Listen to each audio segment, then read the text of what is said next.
People need to be taking creatine to absorb and retain water, because it's like if you watch Dune, like they're very, very cautious of retaining water. Like you cannot waste water.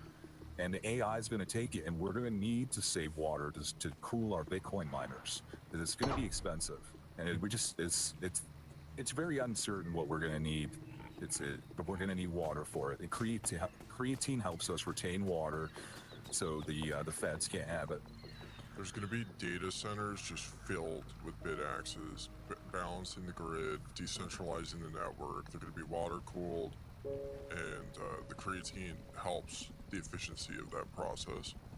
There's definitely several things right now that are like in vogue in the Bitcoin space, and creatine is like the latest thing that everyone seems to be talking about on X. But it's like layer that on top of nicotine is apparently really good for us and kills all the micro robots that came in the COVID vaccine. So apparently like ALP and nicotine. Well, I think it was the smoke itself that was actually said to be really protective against COVID. So what happens if I take one of these ALP pouches and just like drop it into a vaporizer? Does that count? I think nicotine just makes you awesome, and then the smoke. The robots from COVID, they would use the ACE2 like enzyme inhibitor or whatever, and that's what it would connect to in your lung. ACE2 receptor, it would connect to that in your lungs. And the cigarette smoke, it basically prevented that from happening. The tar in your lungs. So basically, if you have enough tar in your lungs to be healthy, you will not be as susceptible to getting COVID.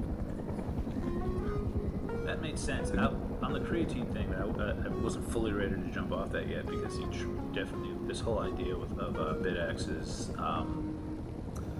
You were saying that all the water would be gone, but it sounds like they're gonna consume all the creatine too. What is creatine? We're not gonna have either. We're not gonna have water or creatine, because it's all gonna be used to balance the grid. Is there a creatine tree that we're chopping? Like, where is this coming from? What is this made of? It comes from meat.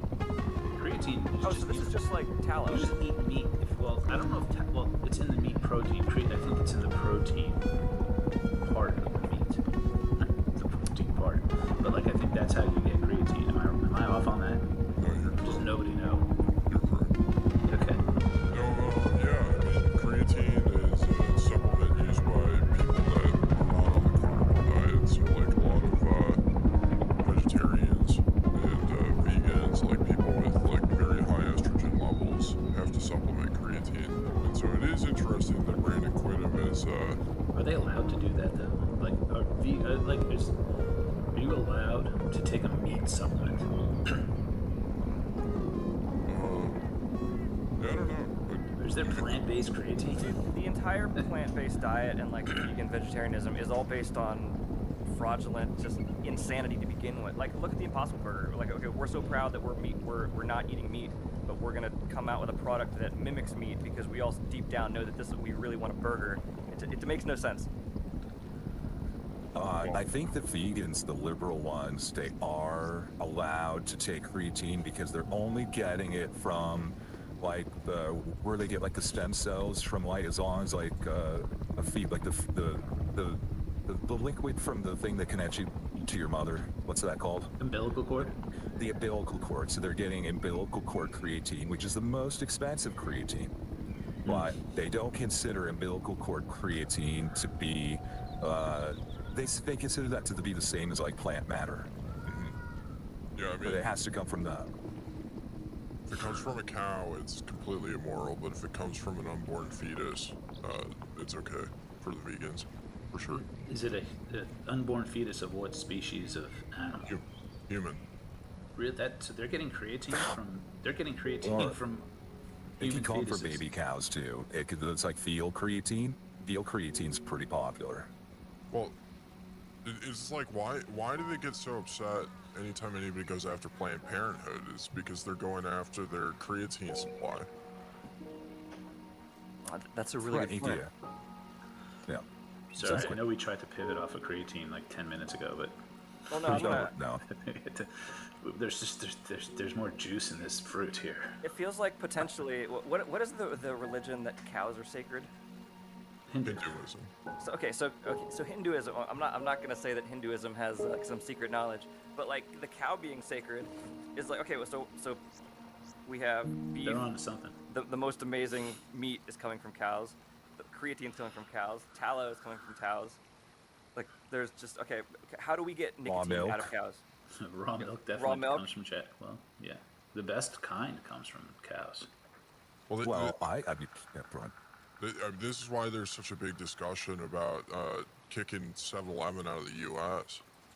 Just because cows are kind of like the sacred animal of the United States, but more from like an eating standpoint. It's like it's a staple of our diet, and importing all these people to run 7-Elevens that hate cows or don't want people to eat cows, they hate cow eaters, is like a threat to American culture.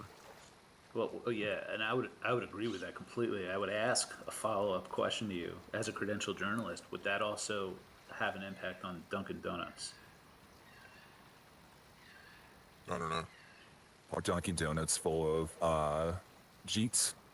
Ours is. They are definitely, I mean, I would say that thinking a cow is sacred is an important part of opening a Dunkin' Donuts. Dude, there is definitely some corollary So you have to there. like kiss. You have to have a picture of you kissing the side of the cow. And it's interesting because the Hindu culture, they're not vegans, they're vegetarians, and so they'll drink raw milk without issue, and they'll eat eggs without issue.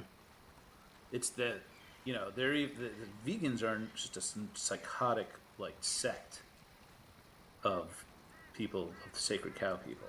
Mm-hmm. I mean, Right. it's like bad idea mixed on top. It's like a second layer to bad ideas. It's like you take a bad idea main net and then add a second layer to it to make the bad ideas even faster and cheaper to transact. It's like, this is the stupid joke I told the Pokey about. I was literally walking back there. I was walking back there before the thing, and I heard some woman on a conversation. I heard some woman on a phone talking to her friend, and she was like, "Oh, I have this friend. He's a vegetarian," and I was like, it really took me back to a time where that was actually a term to say that describe somebody as sophisticated. There was a time where you would describe somebody as sophisticated by saying, well, they're a vegetarian, and it's like, they're a bunch You of don't even own a TV. They're people that wanted to be vegetarians because it made them sophisticated. It gave them some cachet, and then it's like, the only thing worse or better than a vet, if you like being a vegetarian, you'll love being a vegan, right? And then it's like, what? Nope, that's a bad adaptation. That's a horrible adaptation. They're so sophisticated that The they're victimhood dying. Olympics. Yeah. There's- Well, it's it was like, oh, I mean, even just like eating your vegetables gave you some cachet. Like, oh, he eats vegetables. he's not a caveman. Right. There's some things really important about American culture that we have to protect. We have to protect the sanctity of eating hamburgers. And what we need to protect and make sure happens is that the only people teaching yoga are white women. And so we have to be careful who That's we let really in our culture. important. That's Yeah. like God super, intended. super important. I mean, I think we now know, right, that men cannot be yoga teachers. Men cannot be around, they can't have like a hierarchy where they're in the power position around women wearing cellophane pants. It's like a male masseuse. It's like, okay, there's one direction where this is going to go. Uh-huh. So like that is obviously important knowledge to bring into the culture. But we should talk about masseuses too. Like, I don't think we should let anybody do massages unless they're little Asian women that chain smoke cigarettes. Right, and this connects here because Richard and I have been talking with Texas Slim in the DMs, and we've been trying to get him to have, how they have like those cows in Japan where they massage they massage them so they have the marbled fat in the steaks. We want to do that with nicotine, and we think that if you're a male masseuse, you need to stop working commercially. You need to go to these farms and massage the cows to massage the nicotine. So we marble the nicotine into the steaks. So you have like, so Business Cat was just asking. Does nicotine come from cows? No, we're gonna basically inject them with nicotine. So your steak can have nicotine, creatine, protein, all the 3 essential ingredients to having high testosterone, high IQ, Bitcoin maximalist. But Texas Slim right now has been ignoring our DMs. He never ignores our DMs for anything else. In fact, he's always asking us to retweet stuff. But this is Bitcoin fixing something. This is like, you know, when they say Bitcoin eventually fixes this. This is it. Like this type of evolution. At least we have to do the experiment and see, right? I think in Japan they call it Kobe beef, right? And I don't know. I think we should call it like Marlboro beef or something. I don't know. We need a good nickname for it. Like, imagine having tallow with nicotine just naturally inside of it. Dude, my wife picked up this jar of tallow at the local farmer's market that we read as... Is it Sats? No sats, unfortunately. We're working on that. There's several farmers markets in the area that we, Shadrach and us are kind of like, we're working on them slowly. But so this was not Bitcoin tallow. This was just regular fiat tallow. But we thought it was, she bought it for like, oh sweet, more lotion. Because like we keep getting tallow from our friends up in Perry County. And it's like, okay, tallow mixed with a little fragrance in it. And it's like, great, this is some of the best moisturizer you can have for our kids. And it turns out this tallow was for cooking, but it doesn't really matter. It's tallow is tallow. You can just smear it wherever. And my daughter, my soon-to-be 4-year-old daughter, in the middle of the night got up and went into the bathroom, found it, and just covered herself from head to toe with it. And then got upset that He's a Bitcoiner. Super dude, yeah, you have no idea. It's like, do you think she was told? Grease. Do you think she had like a spiritual experience where God told her to do that? I can't rule that out. Maybe the spiritual experience came after she realized, she had that moment of like, what have I done?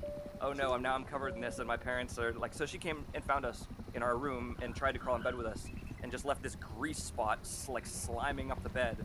It's like, okay, like, at 2 a.m, we took her back in her room and like, you are now going to sleep. We'll clean you up as best we can, and we'll deal with this in the morning. And when she got up, her hair and skin was the most lustrous, volumized, most amazing glow to it that I've ever. She's 4, and it was like, there's something to like in Dune. We mentioned Dune briefly, and the Harkonnens in Dune, the lead Harkonnen guy, he's like laying in this vat of this stuff, and like he's like rebuilding his body or whatever it's supposed to be. Like, oh, that was tallow. He was like, we're taking tallow out into the universe with us to conquer stars and stellar empires, and then like, oh, we're going to liquefy these cows and sleep in them and live in them to rejuvenate our bodies. It's like, oh, got it. They nailed that one. I'm thinking more of the movie Coming to America, and I don't know if that's a thing with your generation. Oh, I've seen that movie. But like, you know, Coming to America, when you talked about her hair leaving that sort of stain on the bed, like, you know, the women with Jerry curl, Soul Glow, all in their hair, and they get up off the sofa, and you see the stain. I wonder, are they using tallow? Is Soul Glow nothing but tallow? What year does Coming to America take place? It's like the 80s, right? 1988. Okay, was so it's its probably release date. like cocaine, not tallow. Well, you think Soul Glow? That was like Crack. That was what made their hair all lustrous. They were very lustrous. It was the activator of their Jerry curls. Well, back in the 1980s, cocaine had a lot more creatine in it, and it's been basically stepped on by the cartels, by all these fiat operators. Basically, as fiat has gotten out of control, the cocaine has become less and less creatine infused, and now there's just fentanyl in it. So yeah. When creatine is being used with like balancing the grid, creatine is being used in all of those use cases. We say the creatine. That's metaphor. That's metaphorical. No, so creatine balances the grid of your body with the mitochondria is the powerhouse of the cell, and without creatine, the cell, like the DNA, everything gets out of whack, and you need to balance the grid of your cell. That's how you reduce inflammation. Yeah, but this all uses creatine. It requires it, and when we start losing the supply, because creatine is probably scarce, right? It's a scarce asset. It's not digital scarcity, but it's like analog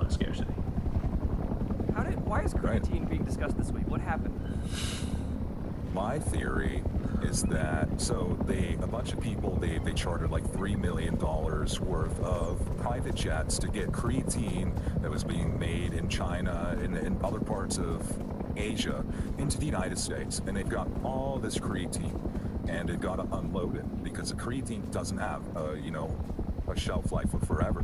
Especially the good creatine, and they've got to sell. They got to unload it, and they got to unload it at high prices.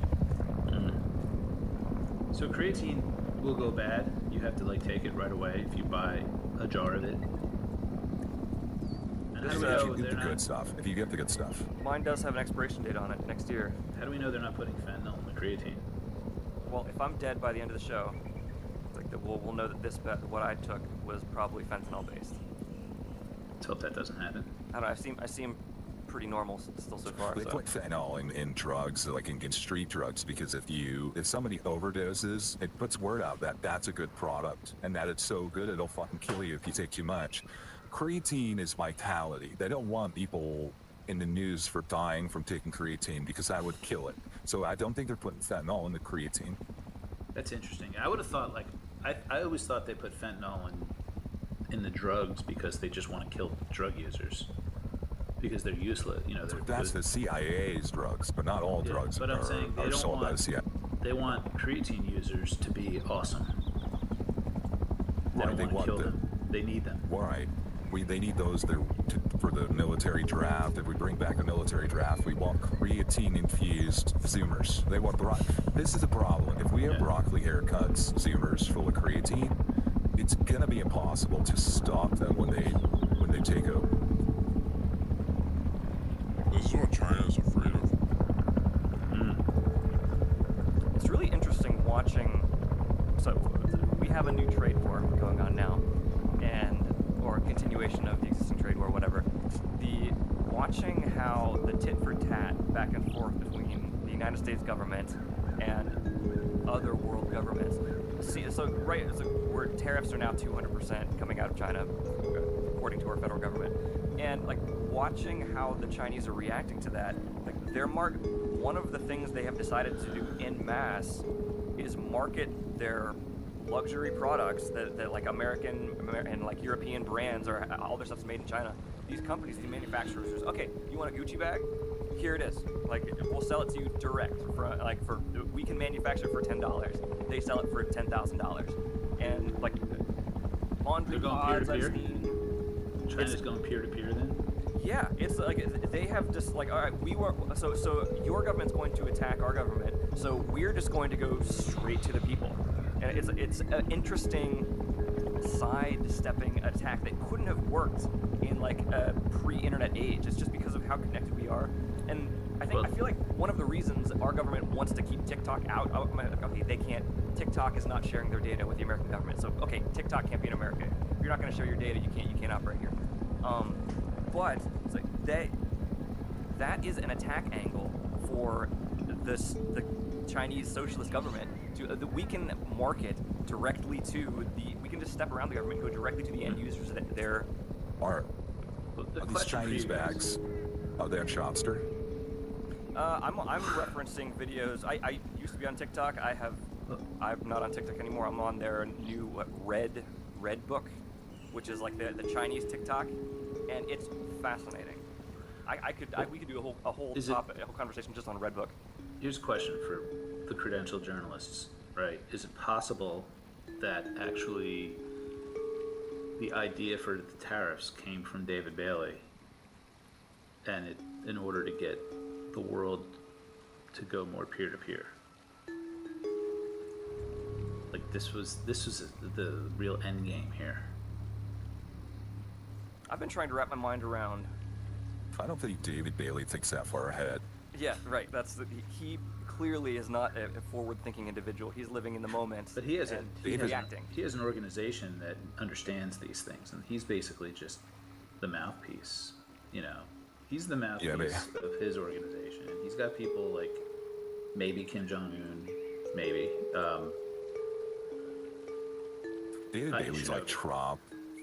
David Bailey's like Trump. He has pretty good gut instincts, but he doesn't have the time, low enough time preference to read anything. So I know David Bailey owns Bitcoin Magazine, but I know David Bailey doesn't read Bitcoin Magazine, because true. if he did, he would have fired Shinobi, because Shinobi calls him retarded in like every article. He doesn't read Not his emails. directly. Yeah, he definitely doesn't read like emails. Shinobi probably sends him emails telling him you are retarded, and he doesn't read them. Just to prove they he have to doesn't read tweet.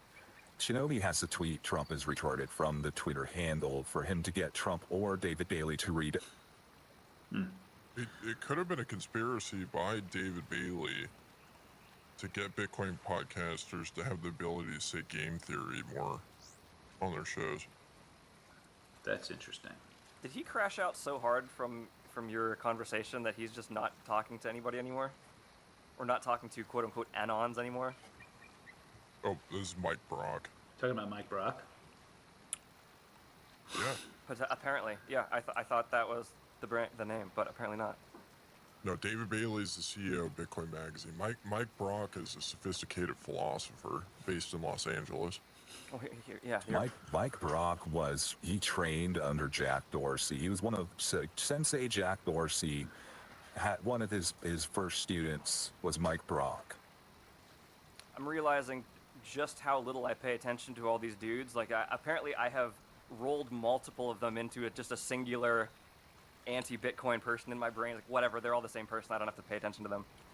Well, Mike Brock was a huge Bitcoin maximalist who worked for Block, Square, whatever the company was called at the time, and was like running the development of like Cash App integrating Bitcoin. And then he started taking Ozempic, and his body flushed all the creatine out, and he turned into a reluctant Cassandra, as he calls himself.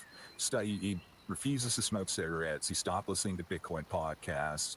He quit his job, or he got fired. It's kind of undetermined. And now he's unemployed, and he just takes Ozempic, and he blogs about liberal bullshit, constitutional crisis. He's got a tally on his wall. He like carves into the cement, and he does a little mark every time Donald Trump commits an impeachable offense, and he records it, and he blogs about every single day. Mm-hmm.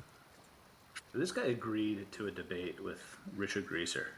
No, Yeah, he didn't agree to it. He challenged me. He initiated it. Really? Okay. Yeah, Richard triggered him so hard on one tweet. And then you triggered him so hard from the debate that he crashed out. I think he's dead. I mean, I think the guy will never recover from that conversation. I don't think he crashed out.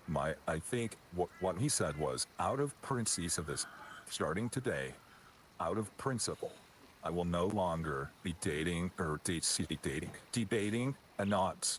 And what I think is that Richard defeated him so soundly, so thermodynamically soundly in that debate, that Mike Brock decided it is time to have principles. So that's a start. Mike Brock has gone back, and he's decided that a man with principles never would have gotten that situation, never would have put himself in a situation to be humiliated forever.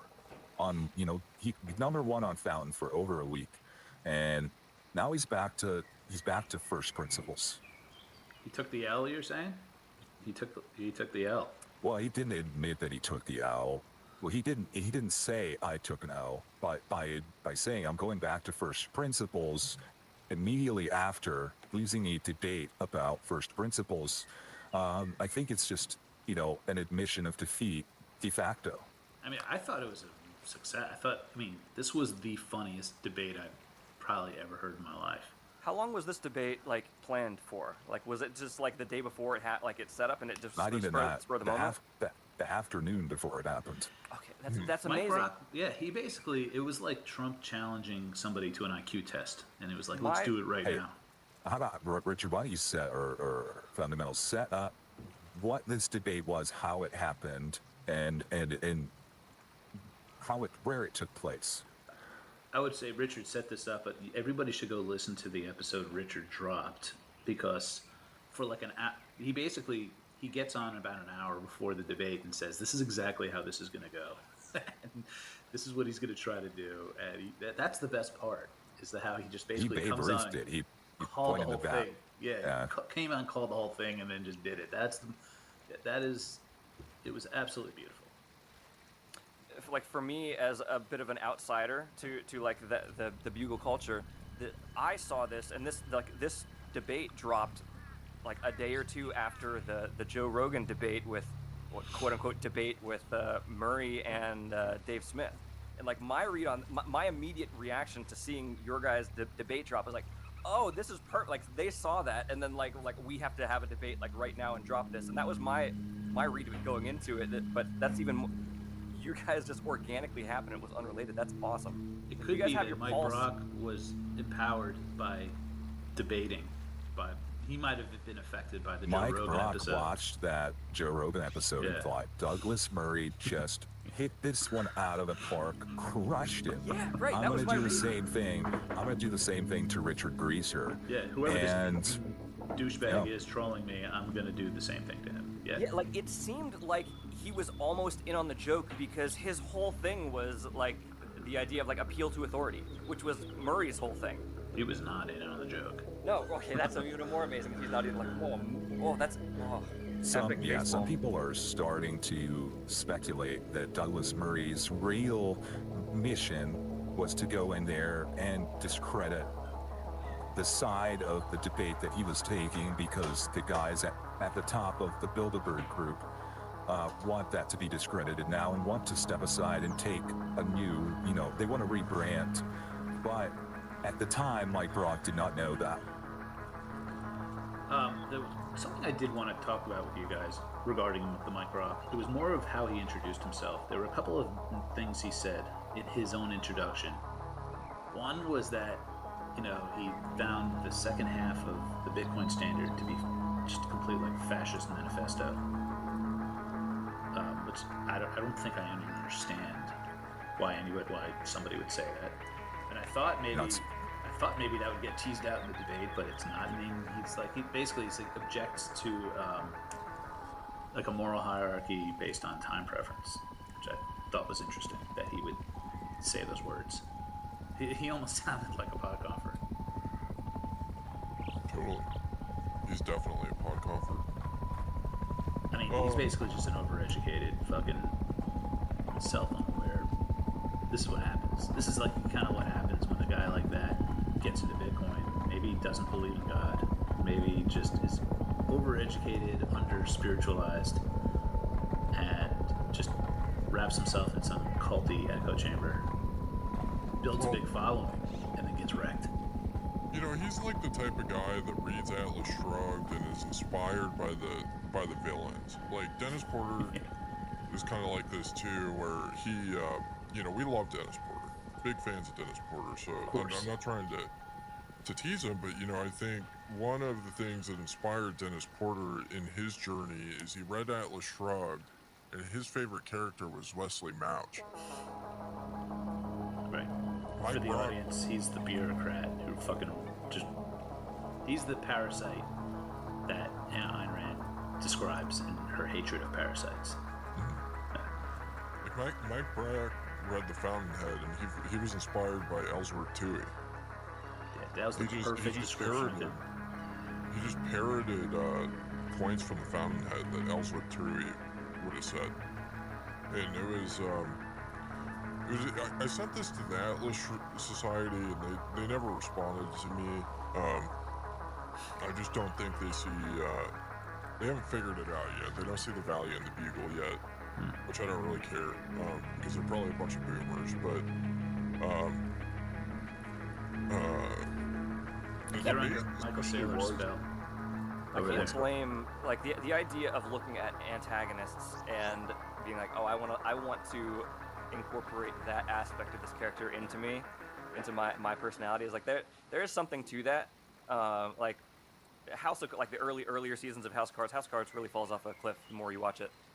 But like the earlier seasons of House of Cards, it's like they're not good guys. Frank and his wife are not good guys, but like they are driven and powerful. And like my wife, well, at the time she was my girlfriend, but my now wife, when we were watching early seasons of House of Cards, we were massively inspired by the power couple of Frank and his wife. Of like, okay, they have a goal, and they talk about it between themselves, and they have, all right, we are going to this place, and we're going to work together to get there, and like that. And most importantly, they smoke cigarettes together.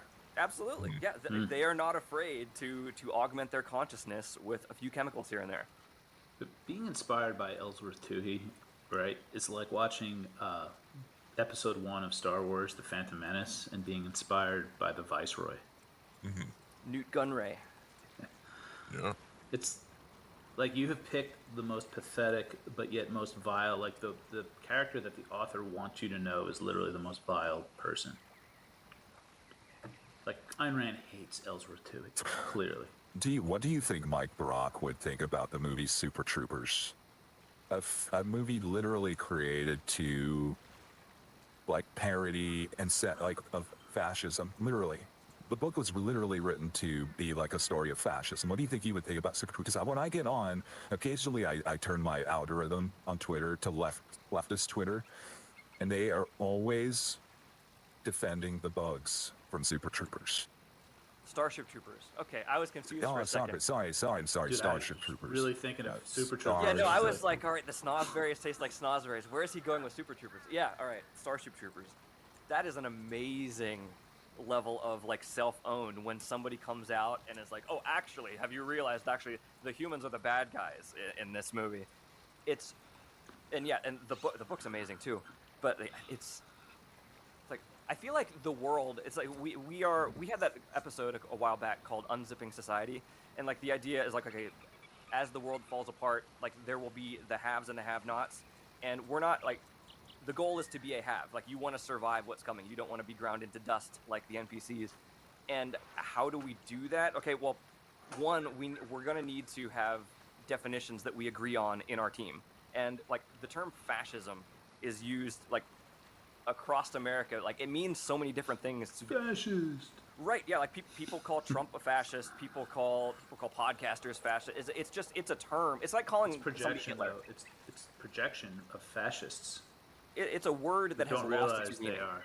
Yes. What is the technical definition of fascia? Is like a bunch of sticks. Like it's in a group of sticks that's hard. You can't. It's collective. Like you can't break a pile of sticks. You can break one stick, but you can't break a fascia. People started throwing out fascism more and more often. Again, a few years, like more than a few years ago, like maybe 10 plus years ago, back, maybe back during the Bush administration, but nobody knew what fascist meant. And they would go on Wikipedia, they'd go on blogs and websites, and they would read the definition of fascism, and they'd say something about corporate mixing with government, blah, blah, blah. And it's like, now we're kind of more like seeing that it's people who are, fascist means you're handsome. If you're handsome and you're proud of being handsome and you want other people to be handsome and in shape, you're called a fascist. That's a if really you're like, good you point. should wake up in the morning and go for a run, and you should comb your hair, get on Nostr, sip your coffee, tell people good morning, be a positive influence, and just, say hello to your neighbors, you're a fascist. If you get up and you shit on the sidewalk and you take your fentanyl or your methadone and you go down to the communist collective and you get some free needles, and then you go online and you defend the bugs from Starship Troopers on Twitter, then you're somehow like a comrade. Virtue signaling. You got to say the right things and fly the right flags, and it's like, oh yes, that's saying that the bugs are actually the good guys, and oh, those evil humans. Like, I'm on Team Human, and you're right. Like, aesthetics matter. It's like if you are willing to go out to Walmart and Target in your pajamas, like, guess what? You're signaling your intention. Just saying aesthetics matter makes you fascist. Yes. And right wing for sure. Is creatine a substance, and the promotion of creatine, is that a signal for crypto-fascism? Creo-fascism. Well, crypto-fascism, that is a very common term lately, but it has nothing to do with, like, Ethereum. No, it has nothing to do with cryptocurrency. Crypto-fascism is being a fascist, but like pretending like you're not, Yeah, like these were the hiding. crypto Jews back in the 1400s in Spain. They have what they call the crypto Jews. Is that a real thing? Absolutely, yeah. Yeah. So speaking of crypto Jews, man, like this thing that Business Cat, you were talking about the Chinese like selling direct from the factory all of these expensive Italian purses or whatever. Like, this is a great situation for the Jews that are kind of like embarrassed about being Jews right now, where they can get a really good deal on some expensive luxury stuff, but they can walk around with it, flaunting it like they actually spend money on things. The important of non-KYC fashion is for Can I- crypto Jews. Can I mention, just as the resident Jew here, is that, and I live in the Northeast, nothing makes a Jew happier than to buy, brand name stuff in an alleyway on Canal Street in Chinatown in New York. Like, there's almost like no better expression of Judaism than to buy like a handbag or a watch for super cheap,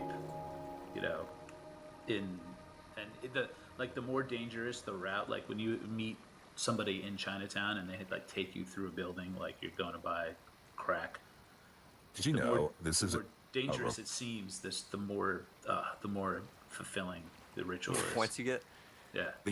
I read this and I looked it up and I verified it because it sounded nonsensical. But did you know that you basically can get gender reassignment surgery in Iran, of all places, and it's government funded? Did you know that? No, I did not. And I did not know that. I heard about it because I was telling a Jewish friend of mine, I was like, you should, did you know about this? And he was like, I'm so Jewish that I don't feel like I'm a transgender, but I just can't turn down a good deal. And so he's thinking about going to Iran for the free sex assignment surgery.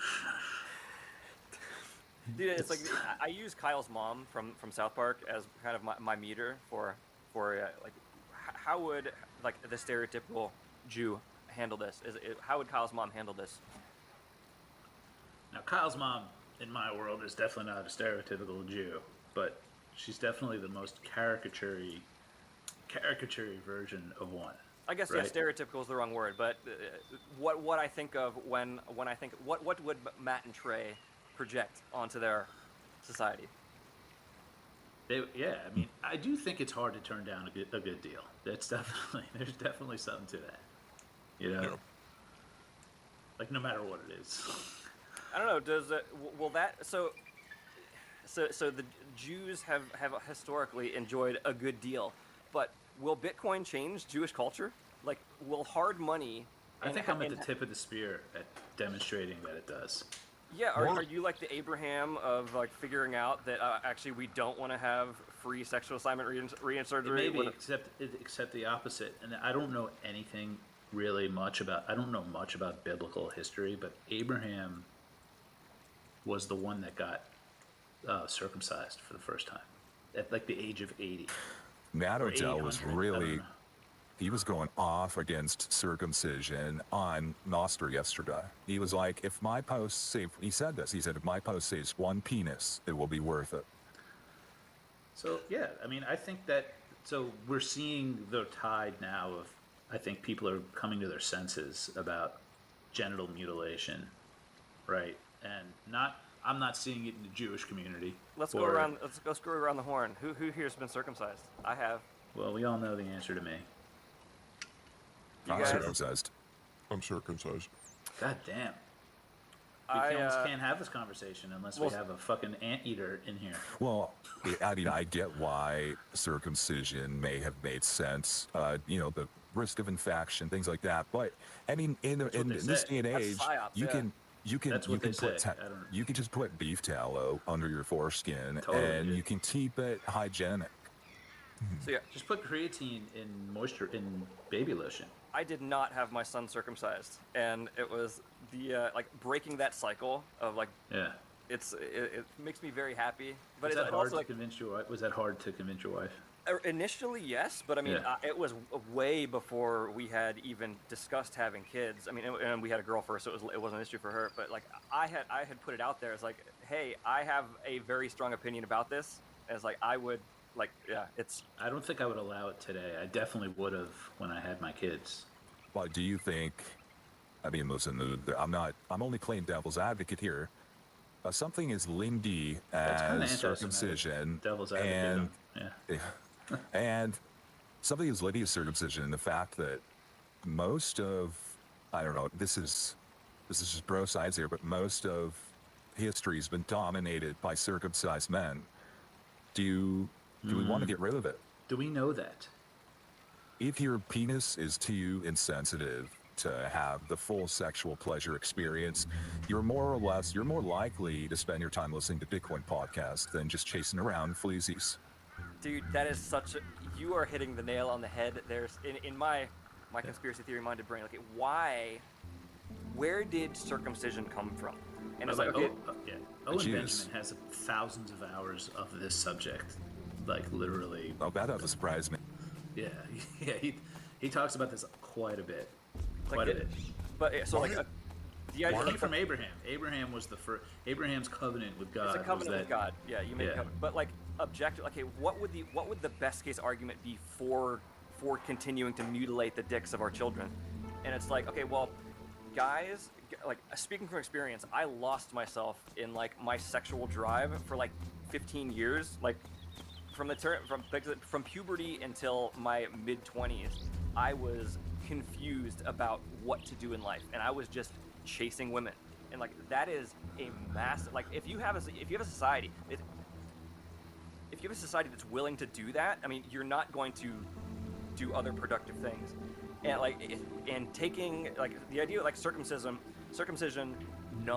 takes a bit of the ultimate pleasure out of sex, because this thing that was hidden away in a protective sheath is now open to the world, and it becomes a bit desensitized because it's not protected anymore. And so because of that, there must be some level of men out there who are going out and being productive because they're not chasing women. It's like that's the only reason. Like Here's the counter to that.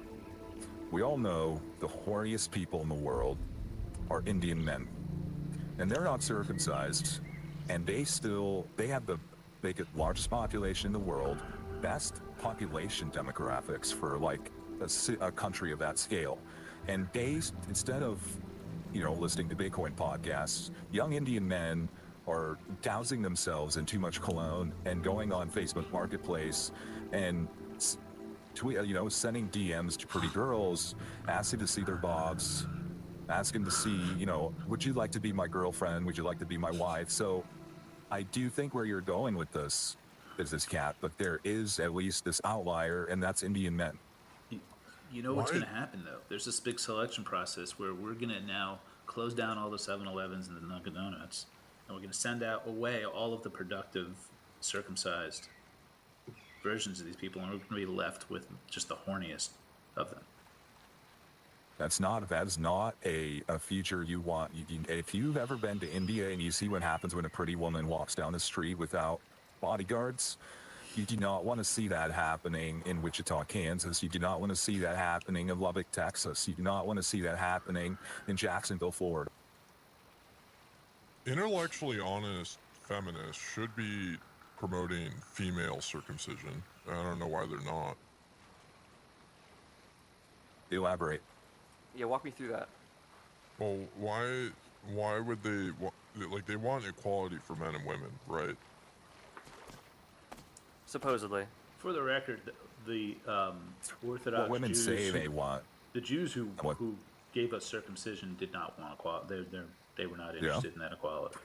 Mm-hmm. To set the record straight, what women say they want and what women really want are rarely congruent. So, but they do say that. You're right. They do say they want equality between men and women.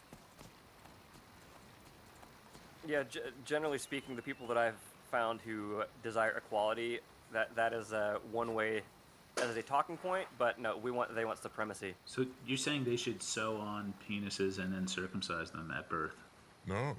There's this thing called female circumcision, and I'm pretty sure it's like where they essentially cut off. Mostly in Africa. Yeah. Wonder why that Africa's is. just ahead of us on a lot of things, apparently. Well, they should. I mean, if they wanted to be equal, you just remove the hood, not the clit itself. Mm-hmm. Yep. It's well, anyways, it was just a random thought, but I wanted to talk about something. So, Business Cat had mentioned asking how Bitcoin would change Jewish culture, I've been on this.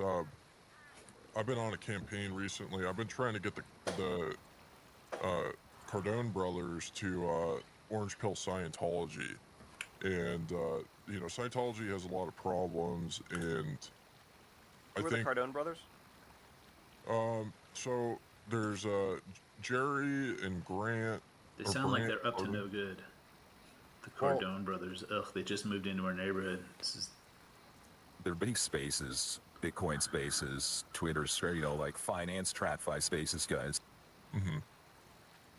They're very prominent Scientologists too. So there's like, are they Jewish? There's Grant Cardone who sound Jewish. No, I don't think they're Jewish. They're probably Italian, but yeah. So there's Grant Cardone, who's like really successful, like sales guy. He's like a top level, like Tom Cruise status Scientologist. Shit. And he's got his his twin brother, Gary, or I like to call him Jerry.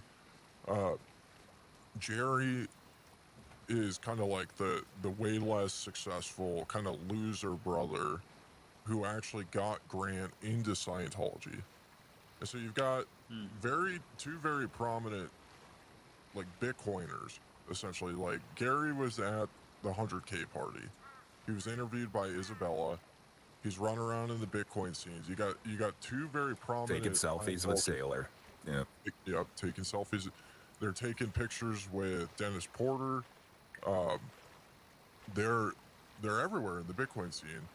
Do you think one of them is circumcised and one was not? No, I bet you they're both circumcised. We could ask them. I can't ask Gary or Jerry because he blocked me, unfortunately. I kept on asking him on all his tweets. He's got some pretty low signal tweets. Only circumcised men would block other people. But he blocked me because I kept on asking him why he hasn't orange pilled Scientology yet. And maybe the reason why they don't want to orange pill Scientology is they don't want to fix it. Because Bitcoin fixes it. Bitcoin will fix Scientology if they put it on the balance sheet. Like, we all know that Scientology has a lot of issues. And isn't interesting. What would a fixed Scientology or Scientologist, what do you think that would look like? Well, they would have a lot of Bitcoin podcasts. Like, that would be like the first thing that I would expect from Scientology. They would actually probably start growing their membership instead of it constantly shrinking. Why don't we hear about Scientology anymore? My concern is that if you orange pilled Scientology, they would start to really aggressively recruit orange cells. You know, like Scientologists are known, like a lot of people move to Los Angeles and I have a community, they're detached from their family, they are kind of working really hard trying to get into an industry that is very limited in openings, and they're looking for this in. They're looking for a group of people that can help their career, help them survive in Los Angeles while they're trying to make it. And if you have orange cells who are trying to watch Bitcoin podcasts, they're trying to go to conferences, they're trying to find this community that's in, and they like a lot of the orange cells are like, you know, they say like, I don't have any friends or family anymore because they're all normies, and then I had to get rid of them because I'm on the orange pill standard. I just worry that like the Scientologists would go after them. Yeah, what does Scientology do right? Like there's a few things about Scientology that I have to grudgingly be like, oh, that's right. Dude, they make a lot of money. They're really good at using Jewish lawyers to go after the IRS. I did a whole thread of why we want Bitcoin to fix Scientology. And like one of the biggest ones is like, it doesn't seem like anybody else has figured out how to use Jewish lawyers as effectively as them. And if they like Bitcoin and they want to promote the use of Bitcoin, they'll weaponize the Jewish lawyers against the feds. And then all of a sudden, you know, there's better incentives to actually be able to spend Bitcoin. If somebody could do it, it would be Scientology. I thought Scientology was the feds. They're way too antagonistic, and there are very few. The government does very few things well, but federal litigators are incredibly talented, And the only people who can really combat them are Jewish lawyers when they're financed by Scientologists. Yeah, Scientology is the only organization that ever successfully sued the IRS and got the IRS to back down. Like they went after the individual like employees and like with civil suits like on a mass level whenever the IRS was going after Scientology. I don't know, like what Scientology has, like they have their boats, they got into international water to do their like highest level rites and rituals and stuff. Like that's pretty cool. I gotta give them props for that. Do you think that? I think, I well, thought Scientology was like the vanguard of controlling powerful people, and maybe this is before Epstein. I think it's, yeah, Scientology is kind of like if you don't want to go to a Diddy party, you got to join Scientology. If you want to make it to the top, you either go to Epstein Island, or used to, you go to a Diddy party, or you go to a Scientology boat party. And nobody knows what they're doing out there on the Scientology boat parties, because they're they're good at keeping secrets. But, the question is, are they fucking kids out there? man, I'll tell you, Is I gotta give it is to Harvey Jerry and Weinstein. Grant, It's like Harvey Weinstein, when Harvey Weinstein was the producing movies had a lot prettier people in them. It's like aesthetics, like the aesthetics of who's in movies has definitely gone downhill. It's like, what's that Spider-Man girl, Zendaya or something? Like, I feel like she wouldn't make it in old school Hollywood. She is like Yeah. the fact that Harvey she has a Weinstein career. would Yeah. Harvey Weinstein would never put Dylan Mulvaney in a Disney movie. Harvey Weinstein would never let a trans woman give him head so that she could be in a movie. And Yeah, this is a business. We're trying to sell tickets here. People demonize that, but they didn't think about the second order effects. You guys did a great job covering this with Jinseth, I thought. Oh, why we need Jews in movies? Yeah, and why, like, can't we get Harvey Weinstein back to putting hot people in movies? Fuck's sake. Dude, I feel like me trying to zoom out, like, what is the Uber story of the world right now? I feel like it's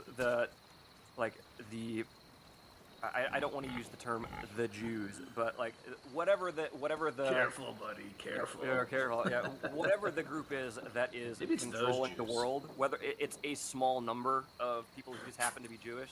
It's not all the Jews. Clearly, you're not in on it. A small number here's that a problem. seems to be growing. You know what I mean? But There still was- probably. There was everybody. this. It was just under the surface for too long. It was censored, it was suppressed, and it was this real resentment, jealousy of the Jews. And now it's rising to the surface, and everybody's allowed to post Nazi symbols and say, I hate the Jews, I don't believe in the Holocaust, blah, blah, blah, blah, blah, which is fine. Like, you can say whatever you want. Like, people thought this stuff anyway. But what it's really forcing is for us to realize, maybe we don't like the Jews, maybe you don't like the Jews, but if you got rid of the Jews, here are the consequences. Terrible Hollywood movies, ugly chicks in movies. There's a lot of benefits that Jews bring to society that we don't appreciate. If you want to beat the IRS, you need Jewish lawyers. If you want to have good movies, you need Jewish producers. If you want to have good music, the debate's still out. You need Jewish producers. It's music producers. But no, I think that we're discovering that there's a second order effect. Keeping Scientology in check, by the way, right? Because Scientology would be running rampant if they weren't preoccupied with having to weaponize Jewish lawyers. Well, it's not the Jewish lawyers that are the problem. It's the fact, it's lack of Bitcoin on their balance sheet. That's why they have so many internal issues. I think. But lawyers lose their Jerry- power, because lawyers lose their power with Bitcoin, right? Because Well, it's like Bitcoin. There's a scarce supply of Jewish lawyers, and that's true at an absolute number. But it's also like block space. There's a scarce amount of block space any given point in time. There's a scarce amount of Jewish lawyers available to litigate any given point in time. And if you focus and weaponize these Jewish lawyers against the government instead of against everybody else, you can basically DDoS the government, and they're spending too much time dealing with Jewish lawyers and not being able to come, and put their boot on your neck. Yep. So this is an appreciated feature of Jews, especially for people who hate the government. It's like we don't realize underneath the iceberg how much work is being done to defang them. Oh yeah, like Right. Sisyphus is pushing that boulder up the hill constantly. But like, think, If- like, who is fighting who in the world right now? Like Right. the competing. Like, okay, biblically, okay, it's good versus evil. It's Satan versus God. And like more realistically, okay, it's maybe the cult of Saturn versus the Church of Jesus Christ of Latter-day Saints, or like the two like largest entities in the world that I see fighting right now. If the U.S. military isn't out, engaged in conflict on behalf of the Jewish or the Israeli lobby, what are they going to be doing? They might be attacking Americans. They might be going after us. They might be drone bombing Chicago. And at least now they're tied up on the other side of the world doing other things. That's a good point. Like, when we do inevitably have to bring all of the American soldiers home because we can't pay to keep them out there anymore, it's like, what happens to them? Like, we have them one of the most. We've been training our kids to be like They're going to be soldiers. addicted to fentanyl. They'll be addicted to fentanyl. They're going to be well primed to be ready for Bitcoin. Like, one of the things that made me prime for Bitcoin was being in the military. Like, seeing how the sausage is made was like, I want nothing to do with this. Oh, and you're telling me they deal with the money too? I don't want to use their money.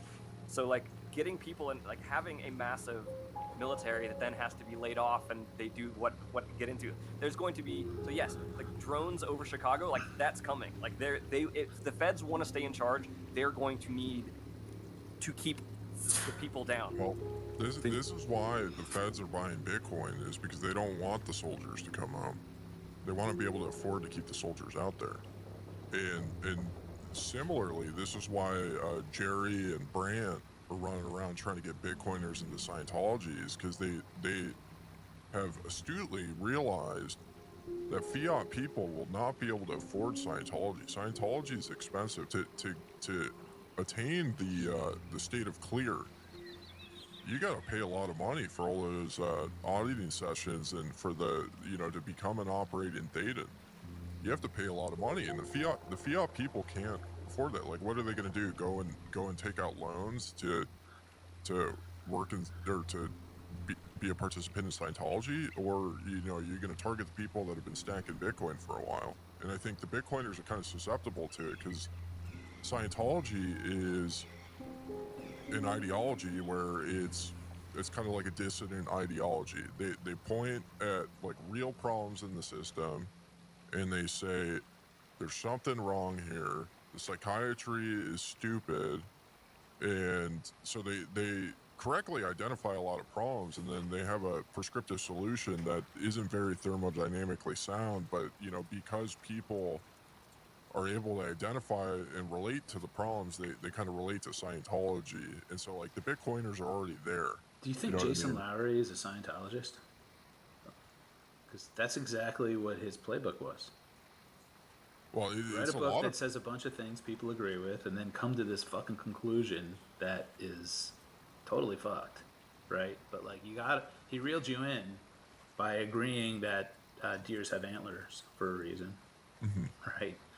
He reeled you in with like these things you would agree with, and then one day he really shows up with the big professional psyop, right? And he roped a lot. This is how it's like the same playbook that Scientology would use. And Swan Bitcoin's like this too, where they identify it like there's this issue with fiat money, there's this issue with inflation, all these things, and then they're like the prescriptive solution is KYC and yelling at Ethereum people. It's like, why has Scientology survived this long? It's like my read on it is like, organizations and things that don't have some element of truth to them don't survive. People that are involved with them stop using them. And so like, me looking at Scientology from an outsider perspective, like, what do I agree with?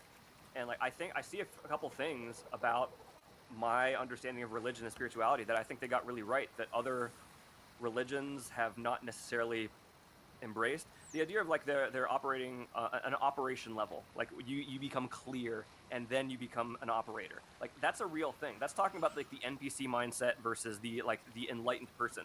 This is like there's a until it happens to you that you have the training wheels taken off your consciousness, you don't understand what they're talking about. It's a thing in the military too. Like there's operators in like special forces operators.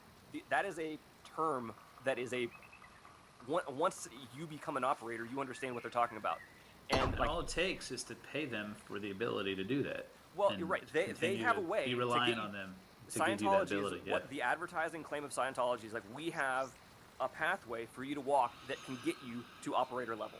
And yeah, our path involves a bunch of fees and you got to pay for it. But like you can do it outside. By the way, it's not like you're an operator for life. It's like you absolutely are not. eligible to continue to buy operating ability.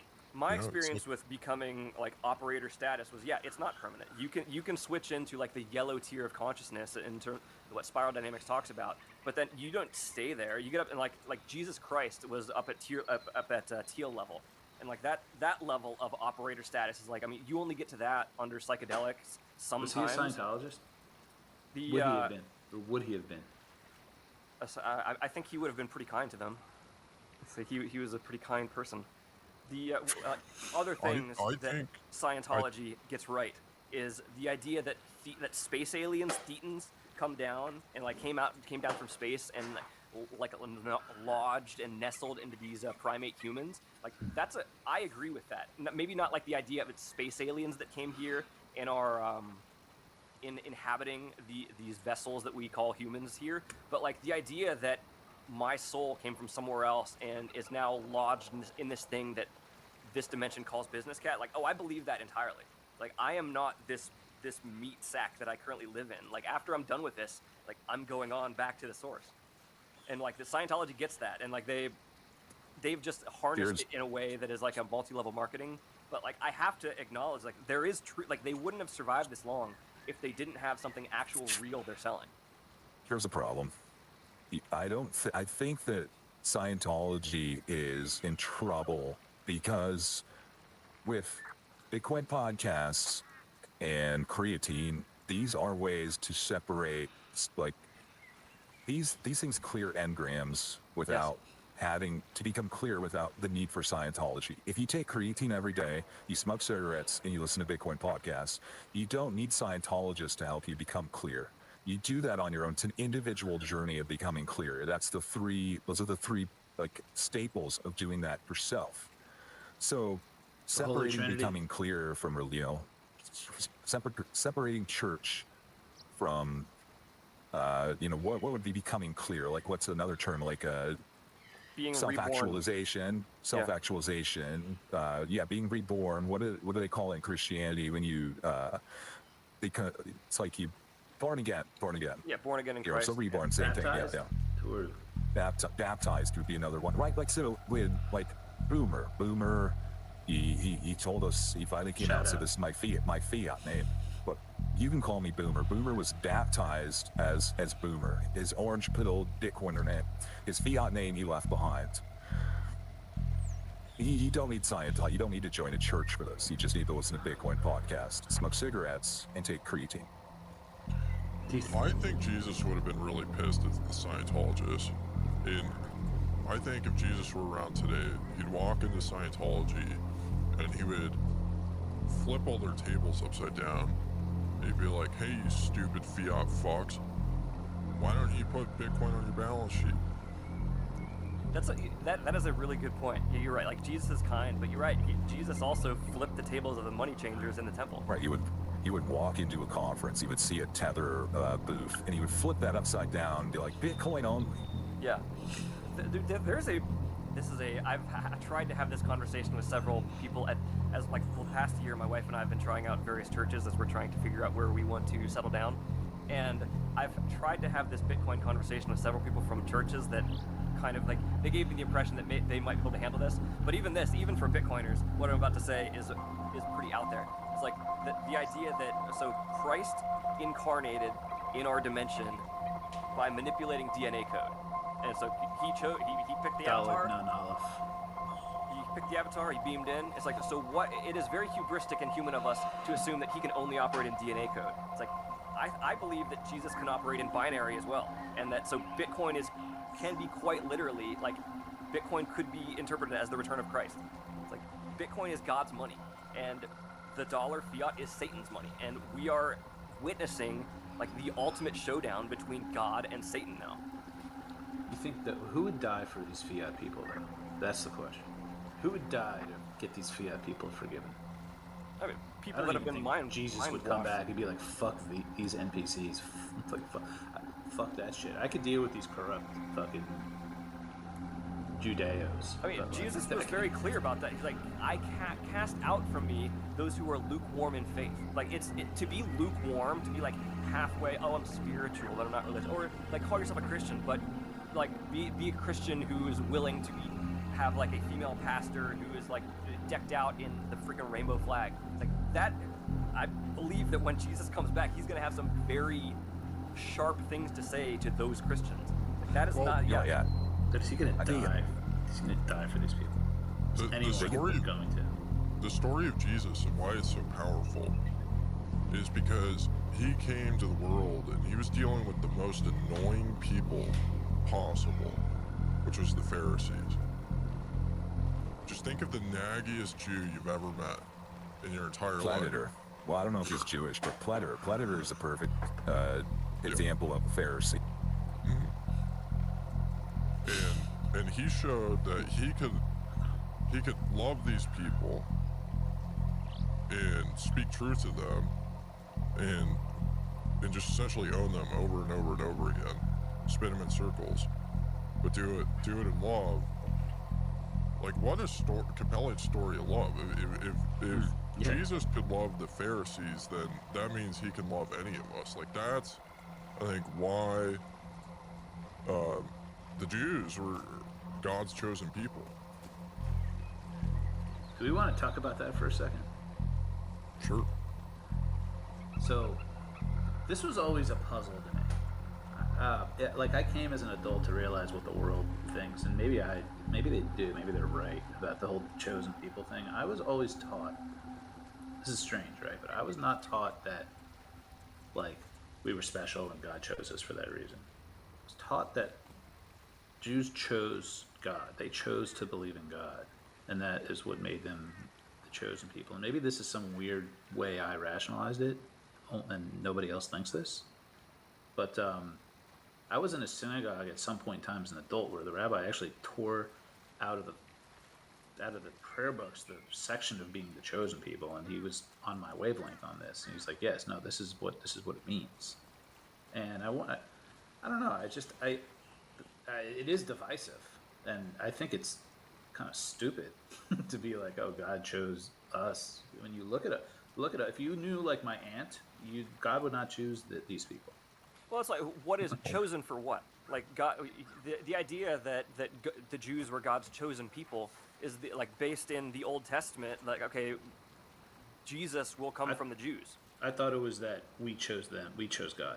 I am. Nobody else wanted to follow God's law. I definitely know it from to like the Bible perspective. I did not have the Jewish you definitely have your perspective into it from mine. But like my understanding of like the quote unquote chosen people is that like Jesus will come from the Jews, and then they didn't, like, the Jews have not acknowledged him, and they're like, oh no, we're still waiting for the Savior. So like that's the idea. Like now, and the New Testament is that the covenant has been changed now. And that now we are all humans, like Jew and Gentile. There is no separation now. We're all the chosen people now that Jesus came and sacrificed himself for us. I think anybody who truly chooses God is then chosen in that way. And yeah, that's the direction. It's we chose God is the other way. Like kind of the Jordan Peterson. Jordan Peterson is an interesting Christian in modern culture because like he is responsible for a lot of Christians like really ramping, like turning up the dial in their faith, myself included. But like then like I feel like I don't want to say surpassed him, but like he helped me realize, like, frame what it is I actually believe. But then me listening to what he actually believes is, I think Jordan Peterson is more on kind of what you described as like he chose to be the chosen people. Like when asked directly to Jordan Peterson, do you believe in God? His answer is not yes. It's behave and live my life as if I do. He was the original Mike Brock, who claimed he wouldn't deal with anons anymore on the internet. Yeah, dude, he's Jordan's an interesting person. Yeah, the kind of hate that he deals with online because of dealing with having anons. Like when you are putting yourself out there publicly and then other people aren't, I can understand why people get hung up about that. It's just I encourage you should rethink that because the anons have a very real Jordan value Peterson, to society. Mike being able Brock, to say stuff. Michelle Weekly, and Jack Dorsey. And Christy Gnome. Right. But yeah, like I guess to put a cap on what like this little rant I've been on is like, okay, like the idea of like, is there for a lot of people like do you believe in God or do you act as if there is a God? That is the same thing. You don't have to go any further than that. It's like, and a lot of people don't accept God. Like, and it's like, and I actually think there's a parallel to accepting, like, people who accept Bitcoin. You accept all the limitations, and you just accept how it is, and you operate according to those laws, and say, I'm going to live my best life around these constraints. And I think until you get it, you are taking on faith that it is what everybody else in the church, the Bitcoin church, is telling you. You're like, oh yes, it's for real. There can only be 21 million. All of these things that the faithful of Bitcoin will tell you about it. Whenever we're getting into it, you have to take those things on faith until you learn them. I think, and you have to like actually dedicate your life to giving yourself that conviction. That's what our rabbit holes are, and that's why I always. This wasn't a joke when I said when I discovered that rabbi was short for rabbit hole. Is that it's almost like rabbinical study to convince yourself. When I study math every day, I feel like I'm an old rabbi just spending all day trying to like, can I fucking count on this shit? Right? And it's like, that's... Wait till rabbis discover Bitcoin podcasts. Oh my God. Yeah. It's like the difference like in Israel, they've got the people who they don't even have to go do, I don't think, inscription, right? Like if you go to the school and you just study, the Torah, the Torah and all the other Jewish literature and mythology and the laws and stuff. You just study that all day. It's like what 20 hours. Like what was the comedian Ari Shafir? He kind of did something like that. There's going to be like that in the United States, or not in the United States, just the whole world. The citadels. Some people are going to, they're going to be plebs, they're going to be farmers, they're going to be raising the cows for the raw milk, they're going to be extracting the creatine, they're going to be growing non-KYC tobacco. But you're going to have some people who are going to dedicate their entire day, their entire life to listening to Bitcoin podcasts, reading the Bitcoin Standard, and like they're going to keep that and pass down all of that knowledge, all that wisdom. And I think the rabbis need to start by doing that now. The Bitcoin rabbi. I guess we're like Bitcoin rabbis. It's like There's nothing wrong with you bringing in Atlas Shrugged to your sermons. Right. It's like the idea of that there's like the fair weather Christians that come to church on Christmas and Easter. It's like I'm sure there's an equivalence in each different religion. It's like the people that are not taking it serious. They take it seriously enough to attend sometimes, but not seriously enough to actually pursue it and study it. Similar, like there's people like that in Bitcoin. There's people like, oh well, I don't care. Like my parents are like fair weather Bitcoiners. They care enough about it that the fact that their son's really into it, so they have some. They bought some because they trust their son. But my parents don't study Bitcoin. They're not like doing their 40 hours per week of Bitcoin podcasts. They don't even. Yeah. They're so far removed from the idea that's something that you would do that like that's just not. They're outside. They're in a different dimension. They're in fiat dimension. And so like fiat, and I think what this conversation is pertinent to are Bitcoiners, because you have Bitcoiners who they don't have faith. They think they know without verifying, and they act. And this is like when you see like religious people who think they know, they have belief but not faith, right? They want to act like they know, and that's what makes them in a cult, or that's what makes them seek a cult. They want to seek the answer without having to do the work. The work is not fucking knowing. Well, this is Douglas Murray versus Dave Smith. Yeah, I mean, authority versus decentralization. But yeah, like people want to know the answer and think they know, and like we all know those religious people who think that it's knowledge and not not belief and guess, faith, right? The power comes from not knowing. Well, I mean, you don't have shit if you just like say, "Oh, I know this is gonna work. Bitcoin has already won." right? Then you have nothing. It's like not knowing is there's a big asterisk on not knowing though, because like I didn't know about spiritual, like I didn't know the ideas of spirituality before I took mushrooms. Then I took mushrooms. Now I really, really don't know. But at the same time, like I know that the knowing that I did before was completely invalid. It's like, oh, there is way more out there than. That's an important part of the work. Yes. Like the idea of knowing enough that you know nothing is like getting to that first peak is like. Right. It's like, you can never have enough Bitcoin. No matter how much Bitcoin you have, it's never enough. No matter how much you learn, it's never enough. No matter how much you know, it's like, oh, doesn't matter how many books you read, no matter how many podcasts you listen to, you're like, this isn't enough. Like I'll never be able to learn all there is to learn, to know all there is to know. So I know nothing. No matter how much hard I work, I will still know nothing. And yeah, like the people that are willing to outsource, like if you're willing to appeal to it, like delegate your opinions to an authority, then like you're gonna be the kind of person who's gonna, oh, I'll go to college because then they'll teach me what I need to know. And it's like, oh, I'll go do this thing and they'll teach me what I need to know. Versus you learn after like 21,000 hours of listening to Bitcoin podcasts, and you still know nothing.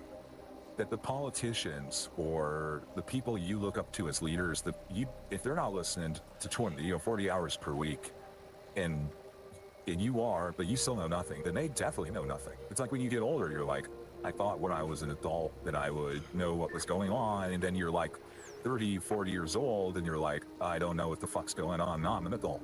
I guess none of these adults are real. You're getting into an area of mathematics, by the way, that there are not all nothings are equal, not all infinities are equal.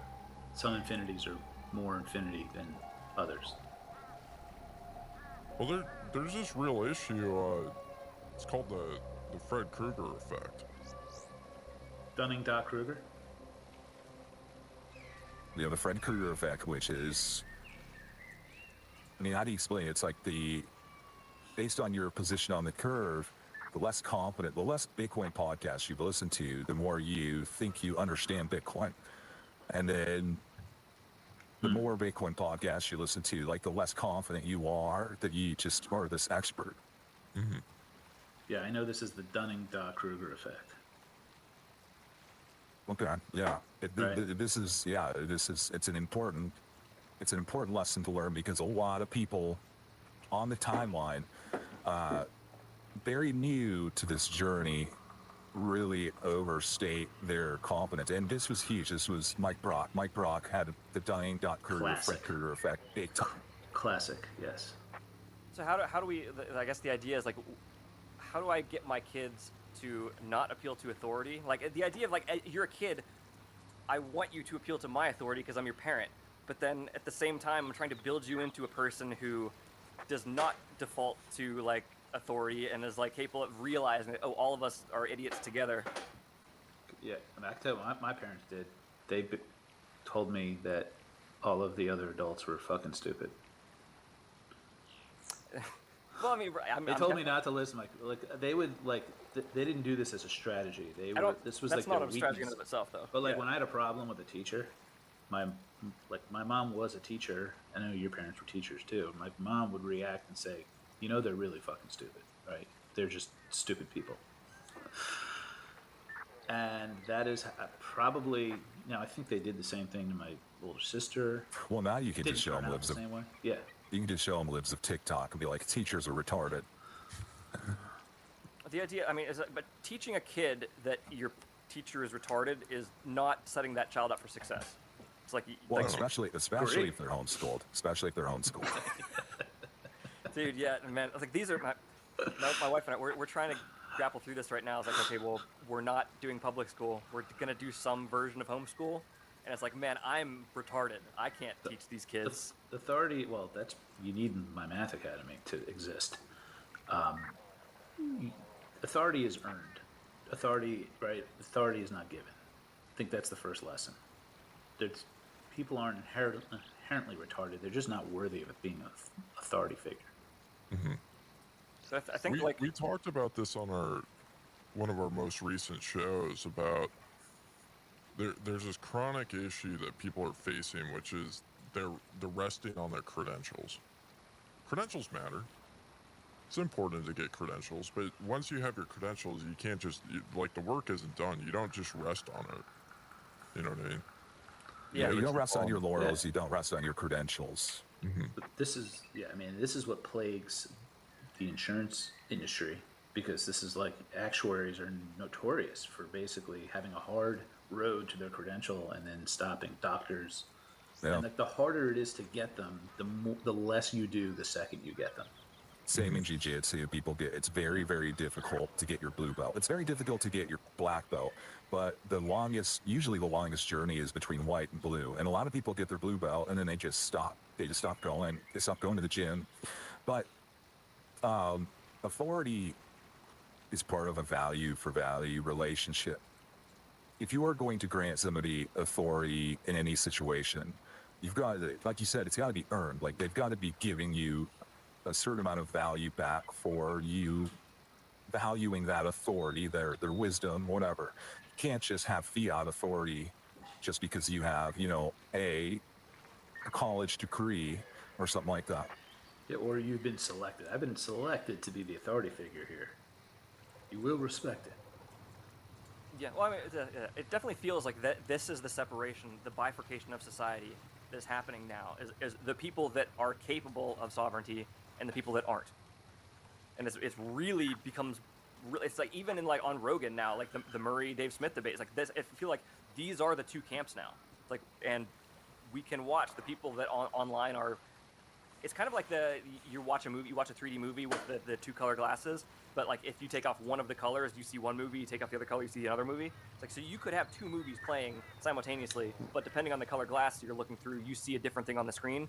Like, and like that is more and more, that feels like what we are living through.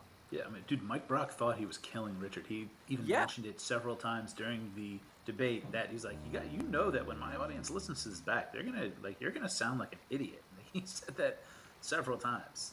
Yeah, and the same, like, and he's going, like, it's going to take some level of interaction. How many strangers on the internet are going to have to say, no, you didn't win, before that bursts his bubble? Well, here's the thing. He was right. His listeners, all 7 of them, thought that he won the debate. 5,000 people plus now at this point that listen thought Richard won, but he was correct that his listeners thought that Richard was retarded. How many sats did that episode get in boosts? 100, I think like 168,000. There's your proof right there. It's a banger, yeah. Yeah, but you're right. It's like that's how it is now, right? It's bifurcated. You could be talking to somebody thinking you're having a conversation with them, but you're not. Like, it was already hard to talk to normies. It's becoming impossible. It's becoming very hard. And, part of it is that Trump being back in power, the Manchurian candidates are being activated they're being reactivated again. Right. Like, it's weird to see people like soldiers now all of a sudden like, did you hear that this is now happening? Blah, blah, blah. Right? Everything that sucks in the world is because of a tariff. My wife went to BJ's and they only had Berkeley Jensen garbage bags, and she's like, it's because of the tariffs. You don't have the brand you like. Everything half the world blames all their problems on Trump, and half the world blames all their problems on Jews. And it's a battle right now. Yeah, it's a battle for the soul of the world.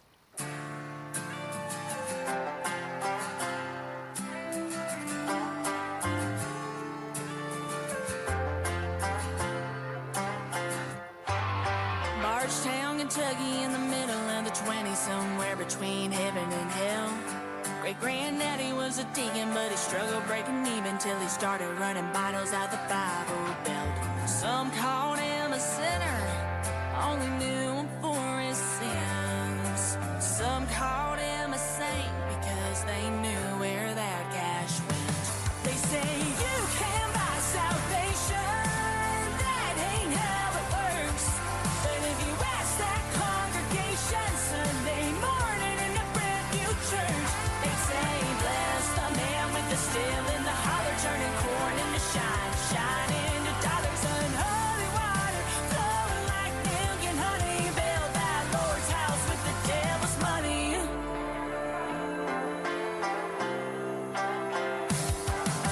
The whiskey in the cellar set him up with Rockefeller. You can judge him, but he did some good. Using outlaw cash for pews and stained glass like a righteous redneck rock. They say you can buy salvation. That ain't how it works.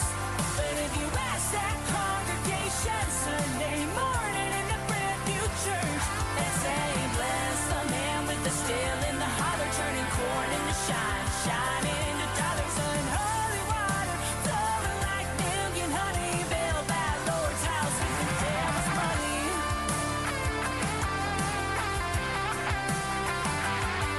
Jenny let his little light shine, let a little shine light the way. Is he walking on streets of gold, or was there hell to pay? You can buy salvation. That ain't how it works. But if you ask that congregation Sunday morning in a brand new church, they say bless the man with the still in the holler, turning corn into shine, shine into dollars. Unholy water flowing like milk and honey. Build that Lord's house with the devil's money. Build that Lord's house with Haley Welch, and you are listening to the Bugle Weekly Easter Special. I want to welcome you all to church today. My name is Pastor Jeffs, and I am so glad that you can be here with us in the Lord's house of worship. Easter is a day of joy and celebration. It is a day of liberation and of freedom. It is the day where we celebrate and remember that even though the Jews killed Jesus, he rose again. The fiat system is rapidly dying, but we do not have to die with it. As the central banking cartel is crumbling little by little, as each Bitcoin block ticks by, we have the opportunity to experience newfound freedom in the world of blockchain and cryptocurrency. Jesus did not die on the cross for us to go through life struggling to have fun staying poor. He resurrected from the grave in order for us to experience new life through becoming extraordinarily wealthy through meme coins. In recent weeks, our faith has been tested. President Trump, who is a godly man, started a trade war with China, which has hurt the price of crypto. But for those of us who had faith, we listened to President Trump's advice and bought the dip.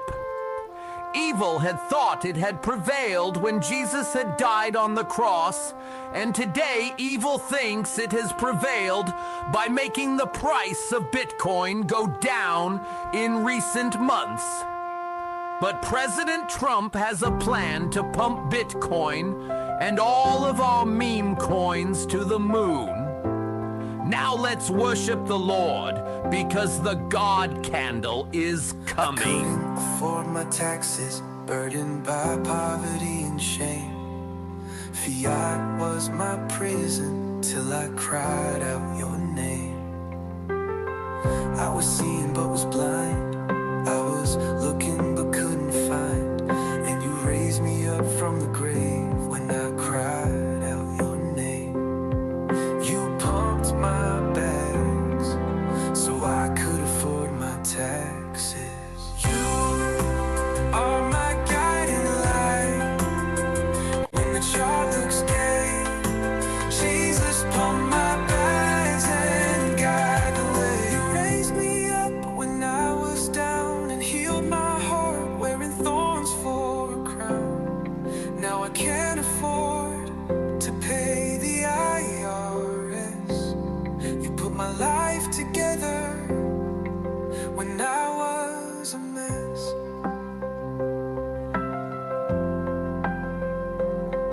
I will call upon your power for courage to buy the dip. Never be in a bearish, negative sentiment will flip. You are my guide.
special edition of the Beagle Weekly. It is Easter. As I'm recording this, as you're listening to it, it is the day after Easter. I hope you had a good Easter. Hope you went to church with your family, went out to brunch afterwards, did the whole thing. If you didn't go to church, I hope you had a good day, a good rejuvenating, freeing day. Easter's a fun holiday. It's a fun holiday because it's really a milestone. Like, you got out of winter. You survived winter. You're going into the spring, you're going into the summer. It's about to be really nice. You know, when you were a kid, Easter kind of marked the end of the school year, going into summer and into the time where you weren't chained to a desk and you could run around in the grass. It was a time where you started wearing shorts outside and you didn't have to bundle up in the cold as much anymore. For many people, Easter marks a time of hope, and spring marks a time of hope. As it's getting warmer, you're able to go outside, you're able to get more sunlight, you're able to connect with people more. One of the things about the winter, about the cold, is that it can be isolating. It'd be painful to go outside and smoke a cigarette in the cold, but as it starts warming up, it's enjoyable. It's really enjoyable to go outside and see the blooming trees, see things become alive again. And I hope that's what's happening for you. I hope you're feeling this stirring in your soul, this liveliness, this sense of hope. I know the world around us is crazy right now.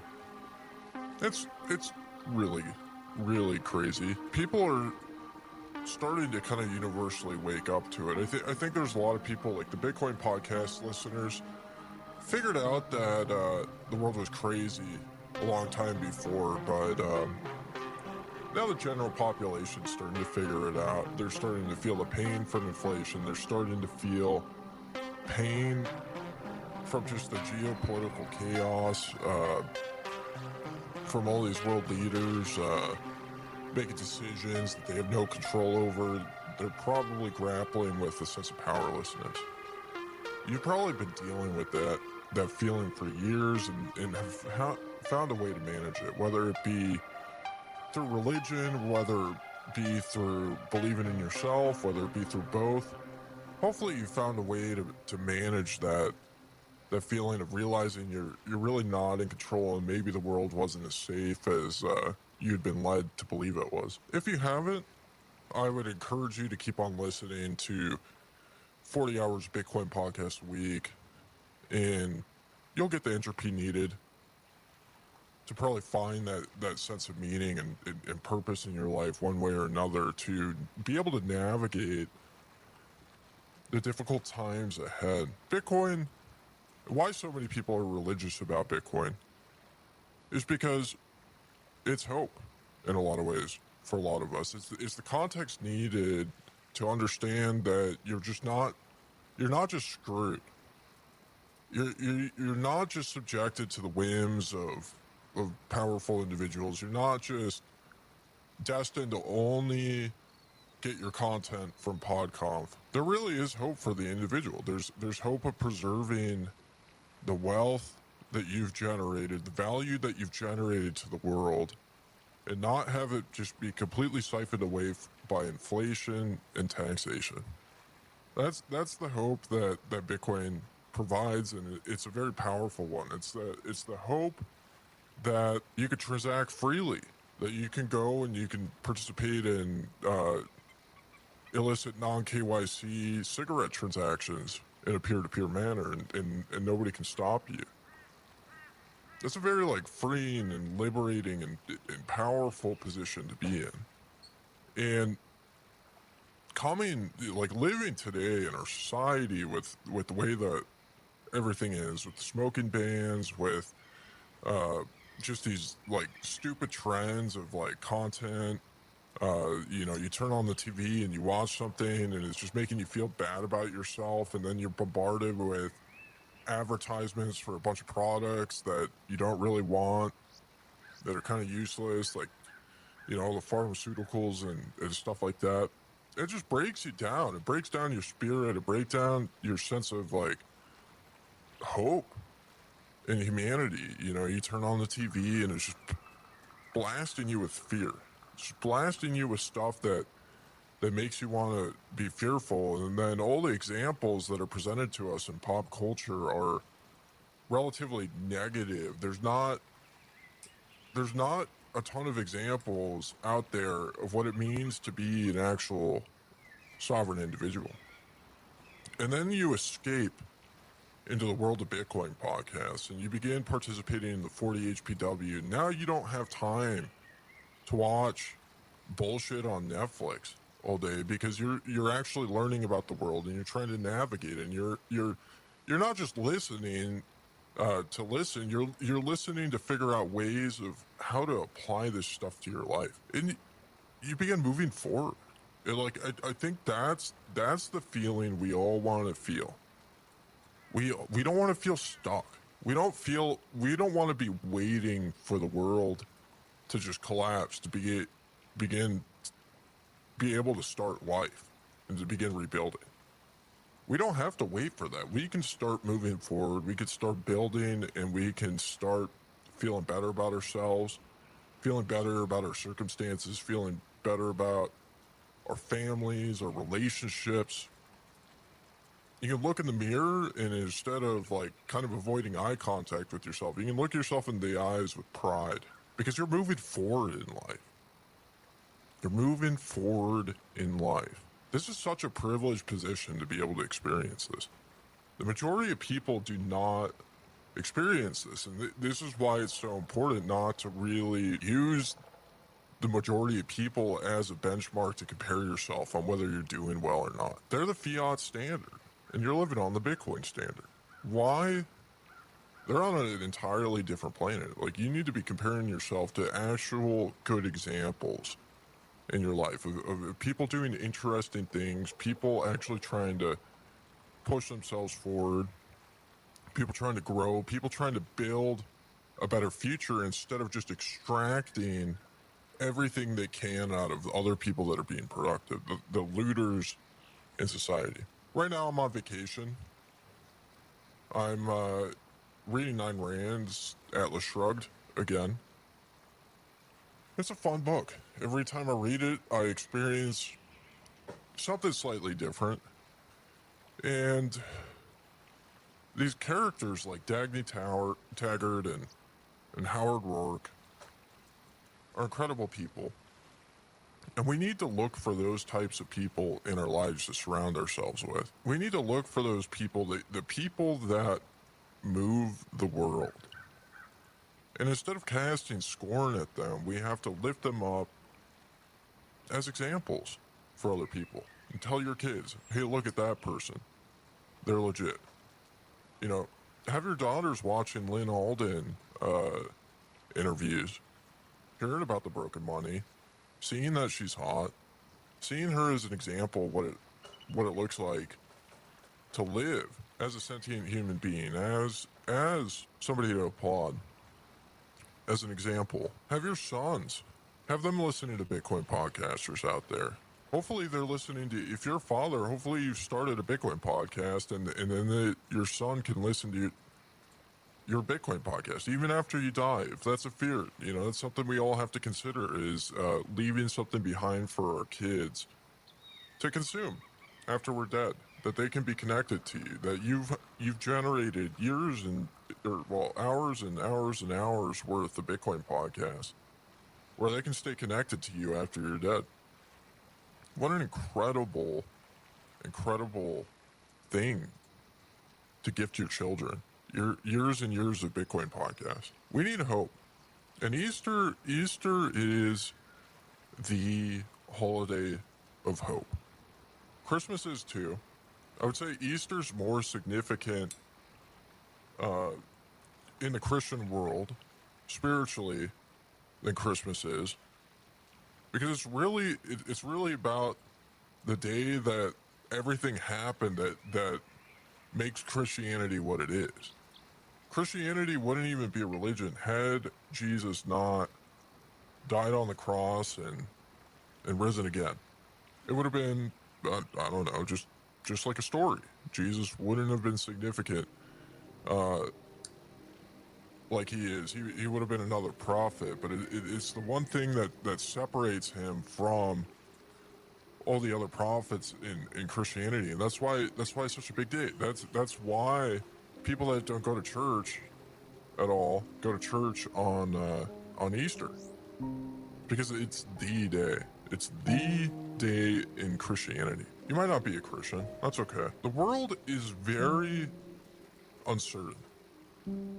It's very uncertain. It's hard to tell what is true because you're getting so many different conflicting messages. A lot of people just want to fall in to something greater than themselves, to have faith in something, to be married to some sort of dogma that brings clarity in a world that doesn't have very much clarity, into a very confusing, chaotic, and just strange mosh pit of nonsense. Like most of what's going on in our world it's nonsensical, and it's frustrating, and it wears you down.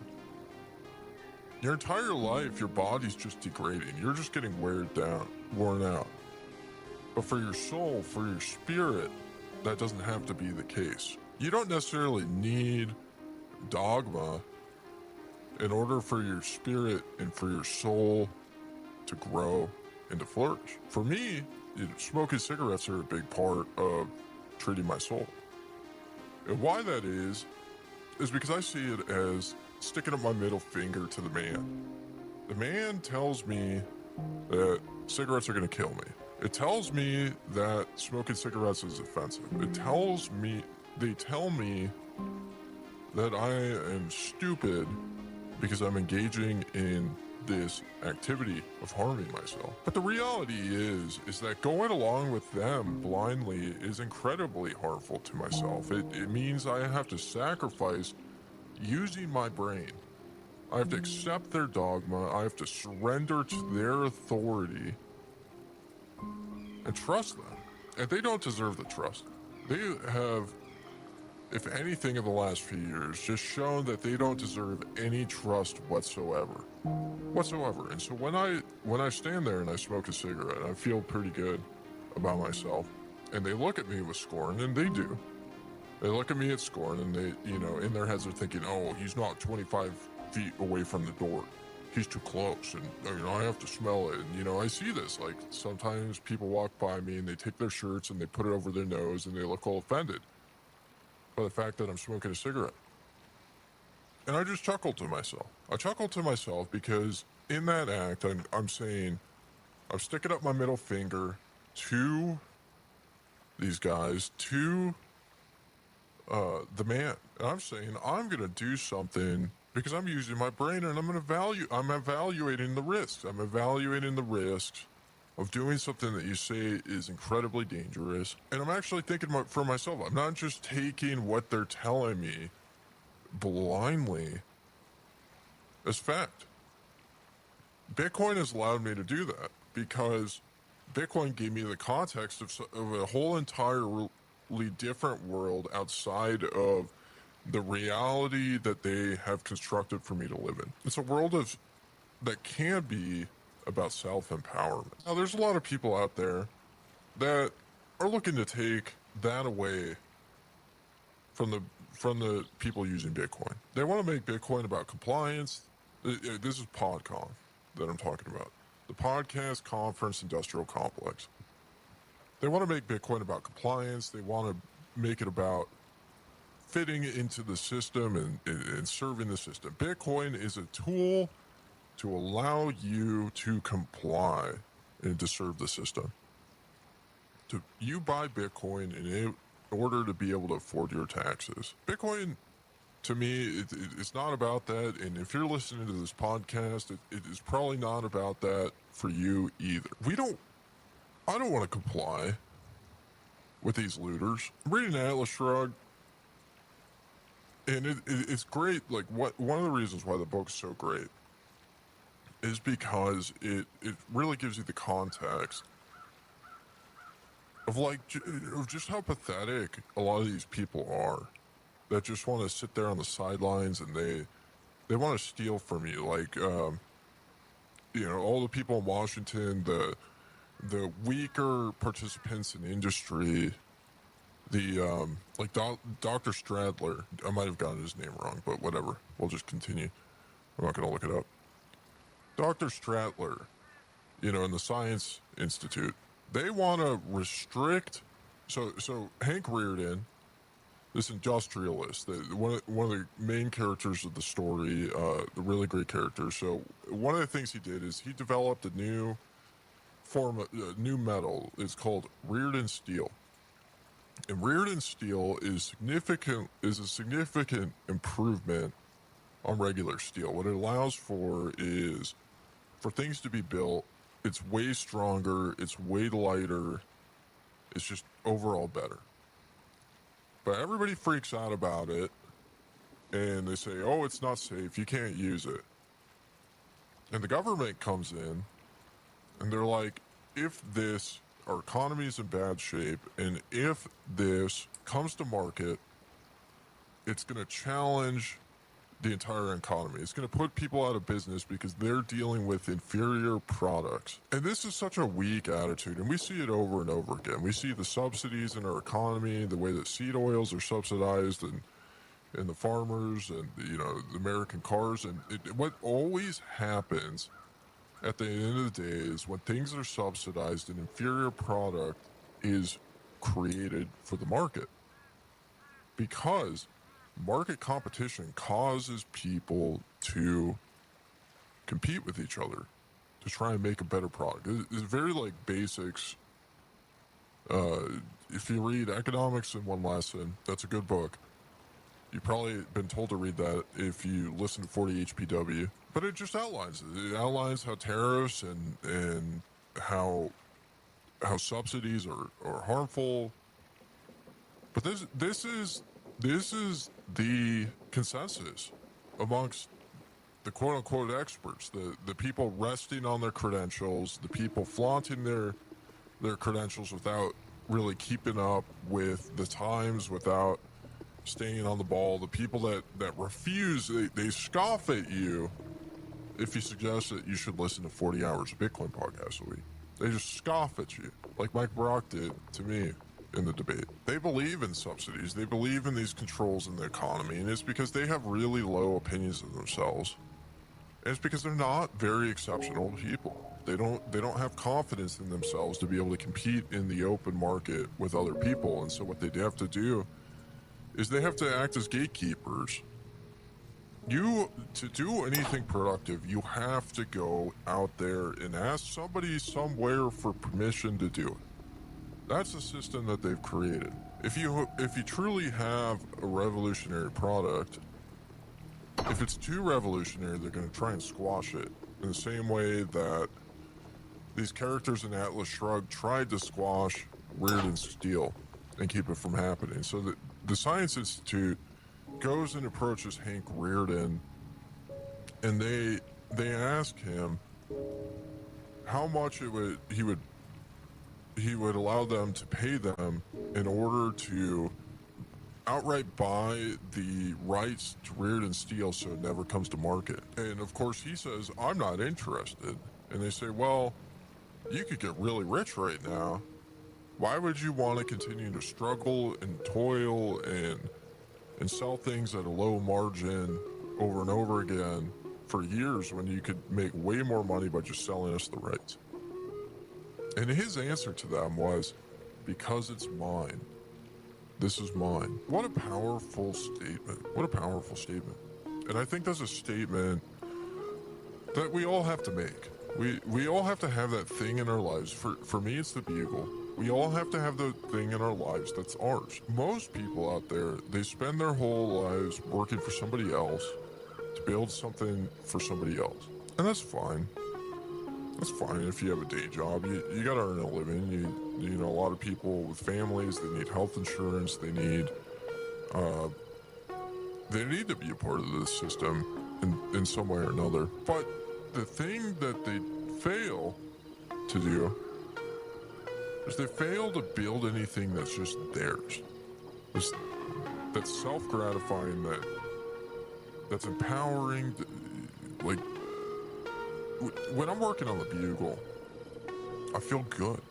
And it's actually something that rejuvenates me. It helps me feel excited about life. It helps me feel motivated. It helps me to feel present. It helps me to just feel better about myself when I can stand taller as a result of it. And the reason why is because it's mine. And so when somebody inevitably comes and they say, hey, I want to buy it, I plan on having a similar conversation as Hank Reardon did with the Science Institute. We've chosen to go a harder direction with this thing. We have chosen to go the route of value for value. And the reason why is because I think it's better. I think it's better than being a marketing agency for somebody else's product that's probably funded by venture capitalists, which, in many ways are the looters. I was at a Bitcoin conference a few years ago, and I heard a really interesting debate between Jimmy Song and Mike Jarmez from Lightning Labs, and it was all on whether or not you should take VC money. And I think Mike's a good guy. I think he's got good intentions. Jimmy Song came at him pretty hard and, essentially said that the VCs are leeches on the Bitcoin industry, that they want to just come in and they want to control. And what he essentially was describing and talking about was kind of what I'm describing and talking about is this idea of doing something for yourself, something meaningful. And like when you allow a lot of people in that have control over your vision and over your decision-making powers, when you dilute yourself, it's not really yours anymore, which is part of the reason why the value for value, just that these platforms exist is so important. It's so important because you, audience, you're really what makes it happen. You're what allows me to do this. You're what allows me to bring cartons of cigarettes home to my family, to keep everybody properly supplied with nicotine. Product that I'm selling, we've got some products on Orange Label. We just partnered with them doing Alpha Protocol, so now you can buy creatine from us. We're capitalizing on the creatine meme. Something I wanted to do for a little bit, but it kind of got ramped up as everybody started posting about creatine. We're selling some products there, but why we're selling those products is to support this, to support the content. Because the content is our product at the Bugle. It's what allows us to do what we do. When you boost us on Fountain, it's what allows us to do what we're doing. The higher value product that we can provide, I think the higher that people want to support us. And so that's always the goal. The goal is not necessarily to swindle people out of their hard-earned Bitcoin, but to make a product so compelling that people want to see it succeed. They want to see us continue to grow, to continue to get better. And we have gotten tremendously better. We've brought more people into the mix. We've got people doing all sorts of stuff. If you didn't get a chance to check out Ginger B. Stiffin's article about the cargo shorts, the inseams and the shorts, that was a good one. But that's one of the things I really want to do with this platform, with the Bugle, is to create a platform for people to really be able to express themselves freely in the same way that I'm able to. And bringing Rod into the mix has been great. To just see him grow and develop as a journalist. And, he's absolutely fantastic. Absolutely hilarious. When I get back from vacation next week, when I finish at Atlas Shrugged, I'm looking forward to listening to 40 Hours Bitcoin podcast a week, to listening to Rod's episode with Discovering Bitcoin. I haven't been able to listen to the Rock Paper Bitcoin one because I'm on vacation, but we just went on their show as well. But yeah, the message of Jesus, the message of the resurrection. I didn't really mean for this to be a church sermon, but I mean, I guess that's just what inevitably happens when you're celebrating a holiday like this. Is the message of Jesus. He's such an interesting figure. You know, if you go and you read the Bible and you read about him, he was not PodConf approved. That was very clear. He liked to stir the pot, and he wasn't trying to adapt his message to the culture around him at all. He was just flipping tables. He was causing a mess. You know, people were getting angry at him because he was healing blind people. He was just confusing people, breaking their brains. He was not willing to compromise at all. At all. But the death and the resurrection, you know, and this message that was presented to people was that they weren't ruled by their shortcomings, and that they were actually free, and that they could live in that freedom. What a powerful message. What a powerful message. It wasn't about complying with the system. It wasn't about complying with the world around you. It was about rising above it. I think it's a message, whether you're Christian or not, that we can all be inspired by it, that we can all relate to. If you try and live your life based on conventional wisdom, you're going to be unhappy. What the Bible talks about in the New Testament, it's a story of Jesus. It's a story like Atlas Shrugged, in the sense that it provides context and contrast between the powers that be, the Pharisees, the Romans, you know, all these people that just were so hell-bent on controlling people. They were so, like, that's all they really cared about. They were just cared about control. They cared about rules. They cared about control. They cared about taxes. They cared about all these things in order to make people behave a certain way, to think a certain way, to look a certain way, to behave a certain way. And what Jesus came along and showed was he just flipped it all upside down. Like, you know, the most influential person in human history was born in a manger. He was not born in a palace.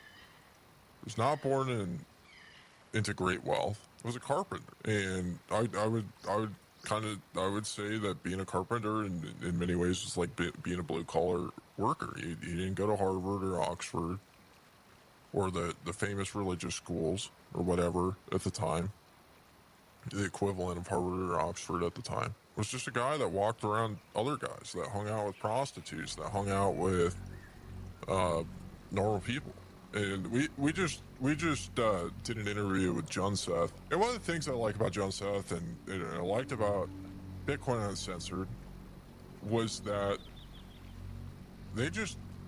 a lot of their interviews, they just interviewed people that were using Bitcoin, just like normal people, you know, at a time that was, you know, PodConf wasn't as developed, but there definitely was kind of like a PodConf type attitude of like, let's make things look a certain way. Let's make Bitcoin look clean and compliant, so that, you know, all the suits would accept it. You know, he's run around in orgies interviewing people. Maybe that's pretty funny, but like, you know, talking with sex workers, talking about like drivers of sex workers that use Bitcoin. Normal people. This is one of the challenges that PodConf throws in front of all of us. They offer us fame, they offer us gratification, they offer you money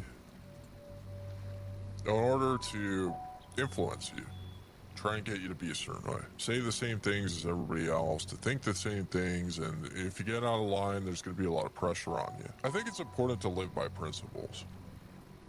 You pick the principles, and sometimes you'll have overlaps with PodConf and people in PodConf. And you get along with them. You don't have to necessarily be at war with everything and everyone. I don't think that's productive to just be violently lashing out at the world. Like, you have to be calculated, and when you see something that you disagree with, you stand up and you say something about it. But the thing about PodConf is what they try and get you to do is they try and get you to surrender your principles. Just take them and throw them out the window. You LARP as having principles. You LARP with this idea of being Bitcoin only, but nobody's really Bitcoin only. Everybody's shitcoins in one way or another. Before the cross, before God, we're all shitcoiners. Do you have a bank account? Did you use USDT on Tron? Did you play slots that one time? Did you smoke a menthol cigarette? Do you vape? Do you do Zins? Did you eat seed oils? We're all shitcoiners. In the eyes of God, we're all shitcoiners. What PodConf tries to do is they try to get you to present as if you have principles and to go on these moral crusades that don't really matter. They try to suck you into groupthink. They try to suck you into peer pressure and trends. And in doing that, they try to get you to turn your brain off, because instead of being an individual, now you're part of a group. You're a part of a collective. And like, we need friends. We're like, I don't really believe in being like these lone wolves. I don't think it's healthy or productive. We need people around us that build us up. We need people around us that encourage us, that know who we are. I think that's something that we all need. I think we're social creatures, but that doesn't necessarily mean that we have to be tribal and turn our brains off. We just have to find people similar to us with similar values. And I think one of the most important values, it's not necessarily, if you believe everything, you have the same view on economics, you have the same view on Bitcoin, you have the same view on relationships or diet or, all of these kind of superficial things. I don't think we have to be too focused on the superficial stuff. Though, to some degree, it matters a little bit. Like, you have to have some sort of overlapping interest so that way you can actually relate to the other person. But there's something deeper. And like, if you're an actual individualist that believes in using your brain, then that's the thing that's ultimately important to look for in others that you want to connect to and relate with. Do they have the capacity to use their brains? Do they value using your brain over being a part of the group? I think that's the key right there. I think that is the key to success. And that's why I'm interested in interviewing a bunch of people that are different than me. And I'm interested in interacting with people that are different than me, but that we have similar values. Like, I went on the Outlaw Crypto podcast, a guy that, tries to promote privacy coins and, sees respect for Bitcoin, but really isn't into it. In the same way that he's into Monero and these other privacy coins, like maybe Zcash or, whatever else there is. We have different philosophies on life and different philosophies on the world. But it seems like he's an individual that's questioning things, and I've got respect for that. Somebody that's out there, doing a podcast, talking about these things, trying to get people to actually engage in using these tools. I've got respect for that. I've got a lot more respect for that than, a lot of these people that are Bitcoin only, but they got their brains turned off. They're part of the group. They're part of the tribe. They're submitting everybody to the purity test. And we look at a lot of these Bitcoin maximalists, and I think, in the context of Easter, one of the things we have to ask ourselves, and like one of the lessons, that we can take away from the Bible, looking at is, asking ourselves, are we the Pharisees? Or are we, the disciple? Like, where do we fit into this story? Where do we fit in this story? The Pharisees were people that turned their brains off, that were part of the group thing. They valued this rigid dogma over the truth. Doesn't mean that everything that they were saying was false, but in the biblical Easter story, the Pharisees were the bad guys. They were the ones that championed killing the Son of God. If we're going to be intellectually honest, we have to consider and ask ourselves, are we these people? Are we the bad guys or are we the good guys? And how do we know if we're the bad guys or the good guys? And that's where stories like Atlas Shrugged, stories like the Easter story come into play, is they provide context for us to understand, are we, like, who are the good and the bad guys? They have these themes in it. Jesus preached the idea of liberation and freedom. The Pharisees preached servitude and compliance. You were bound by rules, and Jesus taught that you're free of the rules. What a staunch contrast. What a staunch contrast. Oh, well, I hope you had a good Easter with your family. I know my family had good. One of the things I love to do is so funny. If you ever get the chance to do this, it's one of the things that I do. You know, kids love Easter egg hunts. So we took our son, my wife and I, we took him to an Easter egg hunt. And one of the things I did is I put a bunch of cigarettes in all the Easter eggs and then proceeded to watch the parents freak out as their kids were pulling cigarettes out of the Easter eggs. It was great. It was really, really funny. They all looked at me and they're like, "What are you doing?" I'm like, "Well, you know, my family started me smoking when I was 6 years old, and look at me. I'm the John Galt of journalism. I'm doing pretty great today. But yeah, after the Easter egg hunt, we went out to brunch. Brunch is always fun. It's always great on Easter morning. Got a chicken fried steak. Not the best for you. It was dabbled up with seed oils. Guess that makes me a shitcoiner. I failed in the eyes of the Pharisees. I ate seed oils. But yeah, we went out to brunch and had a good time. I had a good time with the family. We spent good quality time together, and I was able to be present with them because I'm a man that feels secure in myself. I feel good about what I'm doing. I'm not trying to live into somebody's idea of who I should be. I have chosen a path for myself, and I'm walking it, and I'm moving forward. I'm not all bummed out by all the rest of the world thinking differently than me and trying to convince everybody else to think like I do. That's all a distraction.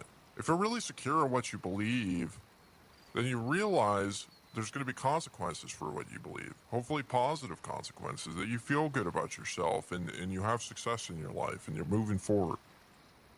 And then other people have to reap the consequences of their own actions and what they're choosing to do. And if they're actually wrong, that there's going to be negative repercussions for that. And what you can exist as an example. You could be an example to these poor people that have their brains turned off and trust the TV and don't listen to 40 hours of Bitcoin podcasts a week or supplement creatine or smoke cigarettes. You can be an example. You can be jacked. You can be happy. You can have a happy relationship. You can be dropping fire on your own Bitcoin podcast. You can be earning Bitcoin in a value for value economy. You don't have to be just like submitting to the whims of PodConf and compliance. You can be a dangerous individual. Dangerous to the establishment. You can look, the people that are destroying our society, you can stick your middle finger up and you can still have a good time. You don't even need to give them power over yourself. They're not the ones in control. You're the one in control. You have the power. What a great feeling. What a great example to offer the world. And then not only that, you can identify other people out there like you that feel good about themselves. You make friends with people. Have real meaningful relationships and talk about things more important than sports ball or the weather or you know, whatever the TV said Trump is doing. You can actually have depth to your relationships. This is what was so funny about my debate with Mike Brock. It would probably, I don't know how much longer I want to talk about this, but you know, it was just like, it was great context of like, you know, he thought it was astounding that I was talking about this idea that you should focus on your own self-interest. That the greater good and that altruism's a lie. He was just astounded by that. And just look at him. Just look how pathetic he was. The world needs to see those types of conversations. They need to see the contrast between those that are actually have confidence. And there's a difference between being extremely egotistical and narcissistic and being self-interested and having confidence in yourself. And like you know that you're a competent individual. You know you have actual humility. You have an accurate depiction of who you are and what you're capable of. You have a list of accomplishments which you can stand on and feel good about. You build things for yourself. Ego and narcissism, that's all insecurity. That's the polar opposite. That's not what I'm advocating for. I'm not advocating for thinking you're the smartest person in the world and being a compulsive liar and, you know, doing things like that and just like screwing people over. No. If you actually have self-confidence and your own self-interest, you know you don't need to screw people over because you can produce things of value. You don't have to steal from people. You don't have to mislead them and get them to buy into something that, you know, is vaporware, is worthless. I think that's what we're doing with the Bugle. We're not trying to get you to buy into vaporware. We're trying to produce something valuable, and I think it is valuable. It's valuable to me. I'm enjoying this, and other people find it valuable. And I think that's one of the liberating things. Is like, why are we hitting on all cylinders and we're putting out good stuff? It's because I think we, you know, like I know for myself, I find it valuable. It's valuable to me. I enjoy listening to our podcast. I enjoy the content. I think Rod feels the same way. I don't really want to speak for him, but I think he feels the same way. You know, Kaylee does. Kaylee feels really proud of what she's been able to help us accomplish. She feels proud that she's smoking hot, that she's not fat, she's smoking cigarettes, that she's able to competently drive drunk. Feels good. But anyways, let's get into the boost for this week. Or before we get that, go check out our shirts or clothing on orangelabel.co.co. Go check it out. 40 HPW t-shirts, they're great. If you're going to Vegas and you're doxing yourself to all the spooks out there, like Ron and I are, make sure to grab some swag and show everybody else at the conference that you're a 40 HPW listener. Check out the Comply line. I'll be repping some Comply gear. But yeah, let's get into the boost. Shadrack, 10,093 sats. It's huge boost. I've not only afforded taxes, but I completely filed them by the end of the episode. That being said, I should probably listen again. Heart cigarette, hashtag 40HPW headphones emoji. Well, thank you, Shadrack. I'm glad you're able to afford taxes. It's one of the beautiful things that Bitcoin can allow us to do for multiple reasons, but I don't want to get into that because I don't really. I know the spooks listen to this episode too, so you gotta sometimes whatever. That's a tangent I don't want to get into. But anyways, thank you for the boost. 10,000 sats. That's like 10 cigarettes at this exchange rate. Jason C., the co-host of Off the Chain, I believe it is, the fish podcast that him and Fundamentals do, or On the Chain, back on the chain. Gosh,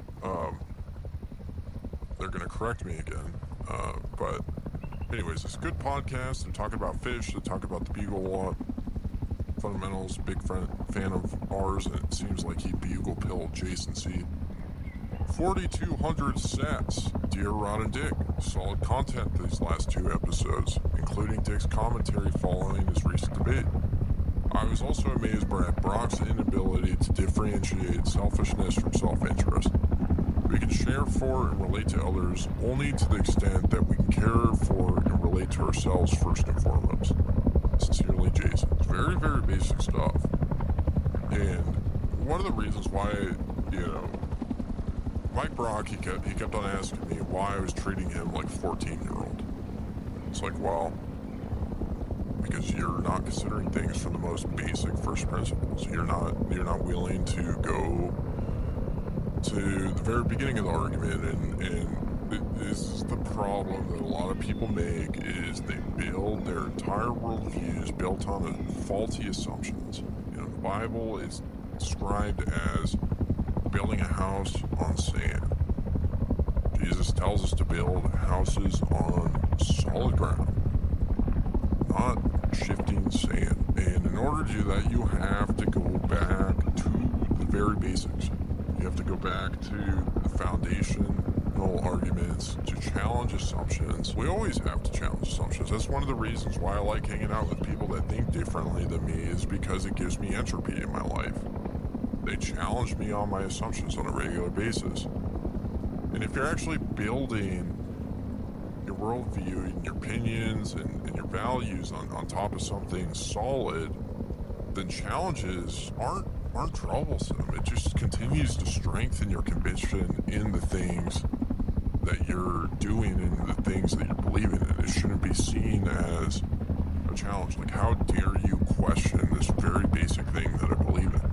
It kind of gets annoying sometimes, like, you know, if people are wanting to challenge me on my cigarette smoking, like, it's just like, okay, dude, you're annoying.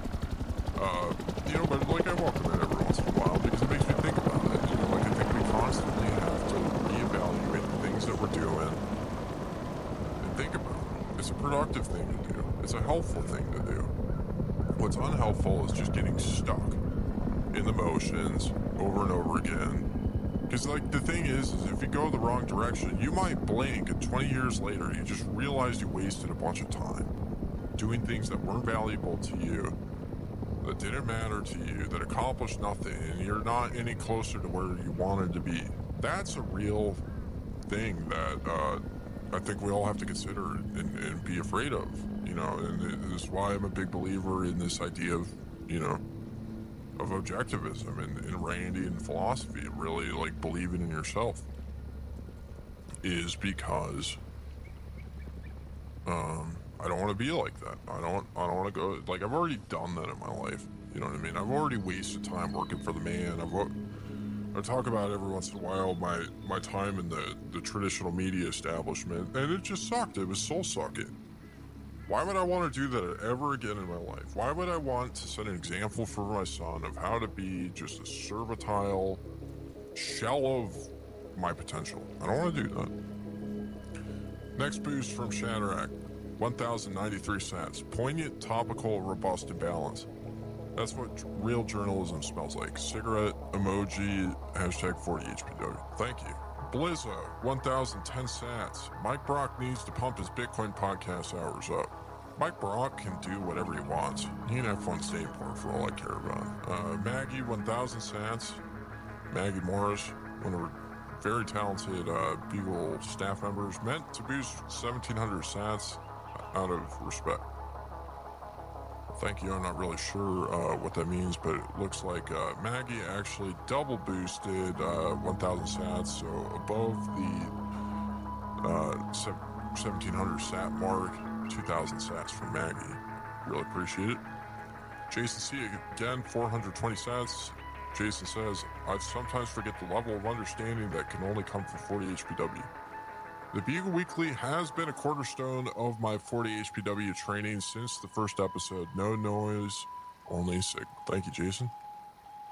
Got 5 likes on Noster. Pink Monkey, 500 sats. No comment. Anonymous says, I can't see who this is. It just says Anonymous. Anonymous, 420 sats. This is the most thermodynamically sound, high signal content I've ever had the pleasure of engaging with all week.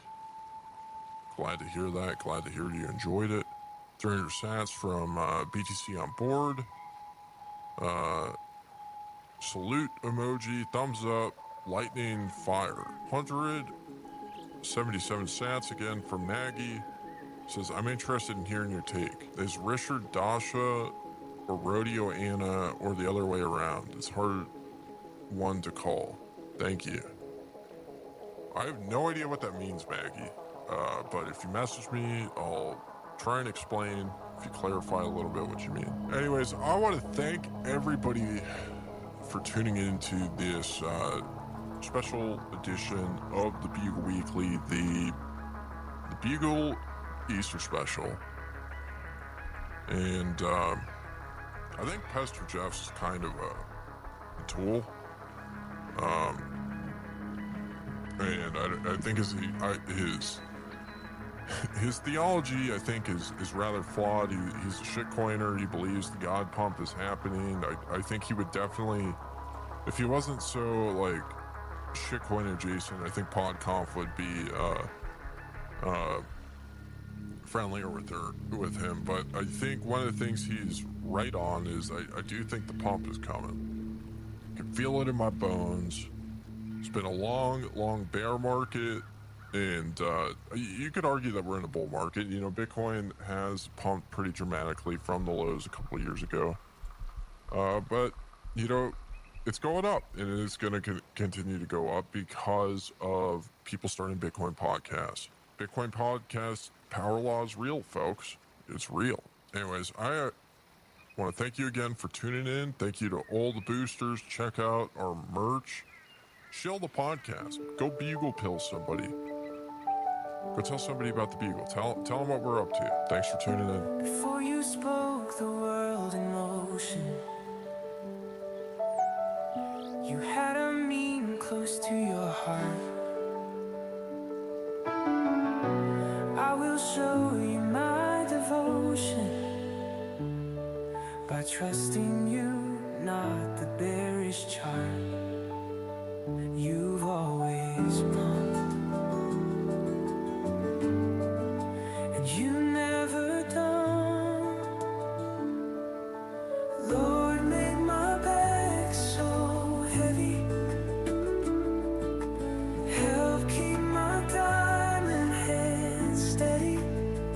And I will follow you, call your wrath upon the gate bears. Hell, us let go of all vain cares. The God candle is coming. The God candle is coming. You created me in your image to help guide me on my pilgrimage. I know you'll take me to the moon. We're going there real soon. You've always pumped, and you never don't. Lord, make my back so heavy. Help keep my diamond hands steady. And I will follow you, call your wrath upon the gate bears. Hell, us let go of all vain cares. The God candle is coming. The God candle is coming.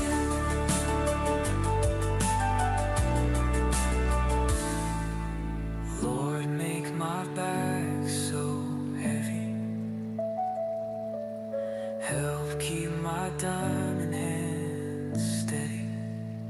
And I will follow you, call your wrath upon the gate bears. Hell, us let go of all vain cares. The God candle is coming. God candle is coming. God candle is coming.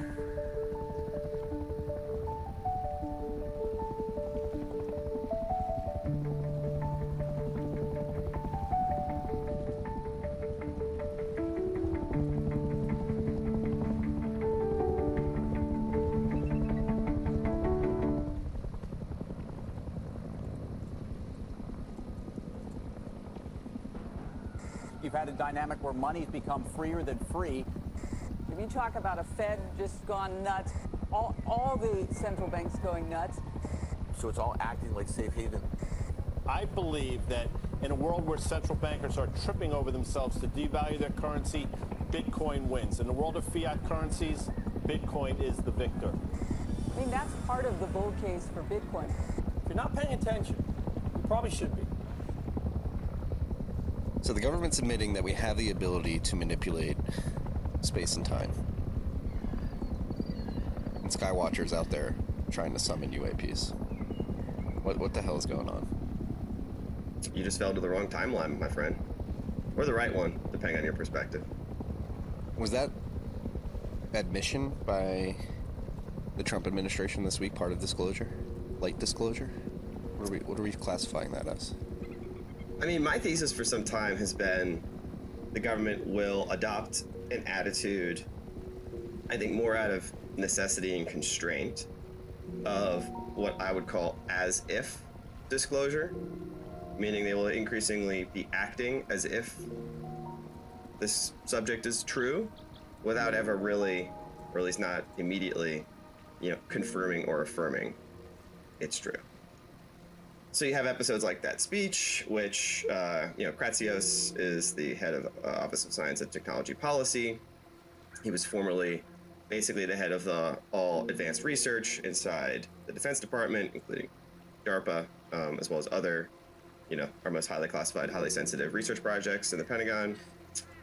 There's a metaphorical interpretation of that language. Some folks thought it was alluding to technologies that close the gap for human civilization across space and time, technologies that accelerate transportation, communications, etc., which is a fair interpretation, I think, of his first phrase. But the second use of that term was at the very end, where he basically said, give themselves, encouraging people to give themselves into scientific discoveries that manipulate space and time. The internet is not a scientific discovery. Again, the nature of such statements is they're plausibly ambiguous, right? They don't really tell you, and you just kind of have a Rorschach test, and folks that see the message there get a little bit of a wink out of it. Other folks see it as just a bunch of noise, and we're kind of left talking like we're talking. The Malaysian Airlines people are all over this. Yeah, I mean, that whole thing is mostly, I think, a grift that's been spun up around a cult-like leader, so I tend not to engage with that. The orbs did not teleport the plane into another dimension or somewhere else on Earth. I mean, there are likely orbs. Those are real things.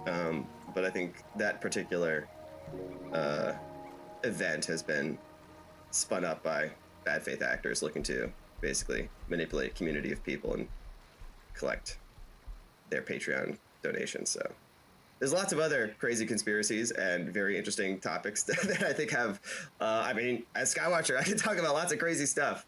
And so it's interesting where I draw the line. I just see that as a bit of noise. You're saying I should have that guy on the podcast? I've had a bunch of people reach out to me this week. You got to get him on, Marty. I mean, you do what you want to do with your podcast, but I have my opinion. Yeah, it is crazy. Do you think if it was the nonchalant disclosure, I forget how you worded it specifically, but this as if matter of fact, could it be light signaling toward China while we're having this geopolitical boxing match with tariffs, sort of like a light message? Hey, China, yes, we're in this trade war, but we also have some technology that you may not be aware of that we could leverage if you get too far into this trade war. Yeah, I mean, you can take that as a speculative hypothesis, and one data point, in that direction is what Trump said in the Oval Office when he was interviewed by a bunch of folks shortly after the tariff war kicked off, talking about essentially, he's riffing on lots of stuff, but he basically mentioned his sense of confidence in our defense and our weapons capabilities, and made statements to the effect that we have weapons that are so much stronger. Nobody has any idea how they work. Right? They're stronger than anyone has on Earth, and they're so strong, they're so powerful. Nobody even understands how they work. And he's, I think, pointing that to China. Is like, we got some stuff up our sleeve. Don't think about it. And then I think in the context of this larger geoeconomic reordering and geopolitical kind of confrontation, you could say, is underway. That's across all these different dimensions of the global system, the trade system, the financial system, and then these more deep-seated structures of power, right? Like telecommunication systems, space, and ultimately deterrence on military basis. And so this is a lot of posturing, a lot of rhetoric, a lot of subtle signaling. And there's a larger strategic objective by at least the more, I'd say, long-range oriented elements of the Trump administration to try to re-anchor a system with the U.S. at the center to kind of hold the line against a ambitious sinosphere across all these different domains. And but the hegemon has some weaknesses, has some strategic vulnerabilities, treasury markets, a sense that we are decaying global power in some parts of the world. So they want to kind of, again, make America great again, right? They want to restore a sense of America as the industrial and technological leader of the civilization, and to extend and define a much more explicit zone for other countries to sort of submit to basic American leadership. So essentially a tech, tariff, and security zone. So you need to have kind of carrots and sticks if you want to do that, right? And so you want to look at all the different cupboards and drawers of where you might have some carrots and sticks to try to wield in this high stakes negotiation, try to pull countries into your orbit. And so it probably is a delicate balancing act to sort of subtly hint at, not just to China, but to other countries around the world, do we have some aces up our sleeve, right? That maybe the world isn't counting into the overall balance of leverage, right? Ultimately, everyone's looking around and saying, okay, if I had to boil it down, it's a lot more complicated. It's essentially the U.S. is trying to force countries to pick a side, right? To get off the fence, to not kind of try to be balancing powers, but to more overtly, commit to U.S. Alignment and away from entanglements, trade, cooperation, etc. with China. And so you have to kind of make it look like you still got it, right? You got to kind of hint that you still have the juice to run the global system, or at least provide a credible protection as well as enticement that there's some goodies down the line if you align with the U.S. And if you don't align with the U.S., maybe you will get less privileged access to those goodies that could be coming down the line. So I think this is part of this larger game. So that's why I think this topic isn't irrelevant. In fact, it's very critically relevant to these larger geopolitical and geoeconomic shakeups. Because ultimately, if you assume that this is true, folks don't have to assume that it's true. But if you do, something like this plot that we've talked about before, then it's going to be top of mind, or at least in the back of everyone's mind, especially at these at the high table of geopolitical bargaining, right? Like Russia knows that we know that they know, China knows that we know that they know, etc. And so when you're thinking about how people are positioning and bluffing or not, when they allude to who's got the most strategic resilience or aces up their sleeve, this has got to be, very, very much relevant. And so let's dive into the potential of an ace actually being up our sleeve. The people who may be skeptical out there who witnessed that matter-of-fact admission and just thought it was noise. Like I mentioned earlier, you've been doing work at Skywatcher, and I just want to pull up and read from my notes here about what your team is working on. I was with somebody last week who was describing it to me. I was like, what the heck is Matt and his team up to? What are you doing? What are you doing? So your team is testing two main hypotheses for UAP interaction: electromechanical signaling, using tailored electronic signals to attract UAPs, and neuromeditative interaction, the role of human consciousness. What is it, and what have been the most surprising findings that you guys have discovered using these methods? Yeah, so my career's taken an interesting turn, right? So after doing years of more government national security consulting and geopolitical risk, cyber consulting, and then taking on the executive director position at Bitcoin Policy Institute, where obviously our mission is extremely high tempo to try to decisively shift America in a pro-Bitcoin direction and translate that into concrete policy action. I also kind of dipped my foot more professionally in the UAP water, so I become a strategic advisor to this firm called Skywatcher, which is essentially a organization dedicated to collecting highly, rigorous information related to anomalous phenomenon in the sky, to perform rigorous data analysis and scientific assessment of that information, and then to communicate results publicly to try to resolve this fundamental question, right? Are there anomalous objects in the sky? And it's essentially, there's two paths to coming up to an answer to that question. You can rely on the government to declassify information or to make statements, official statements or issue reports on that subject, in which case you're still essentially trusting the government, in what it says. But the sky isn't classified, right? And so if there is a reality to this phenomenon, right, with the right people, the right skills, the right capabilities, you can just go out and do things, right? And actually demonstrate to a higher degree of satisfaction by, peers in the scientific community and more broadly that this is a real phenomenon. And that seemed like a more fanciful possibility until folks, started to ask that question to themselves, folks that had relevant backgrounds and skills and resources, and decided to basically assemble, this team, which is what Skywatcher is.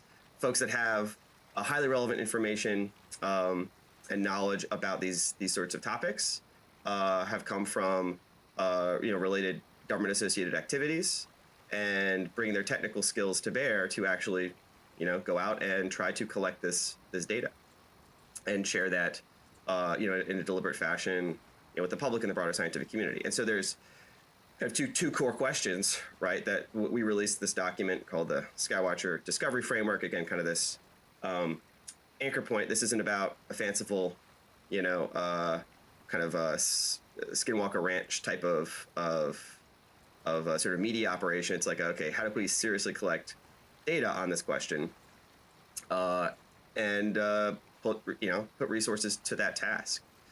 And basically, its principal objective is to validate this idea that there are anomalous objects in the sky. Anomalous meaning, in terms of their performance characteristics, in terms of their apparent morphologies.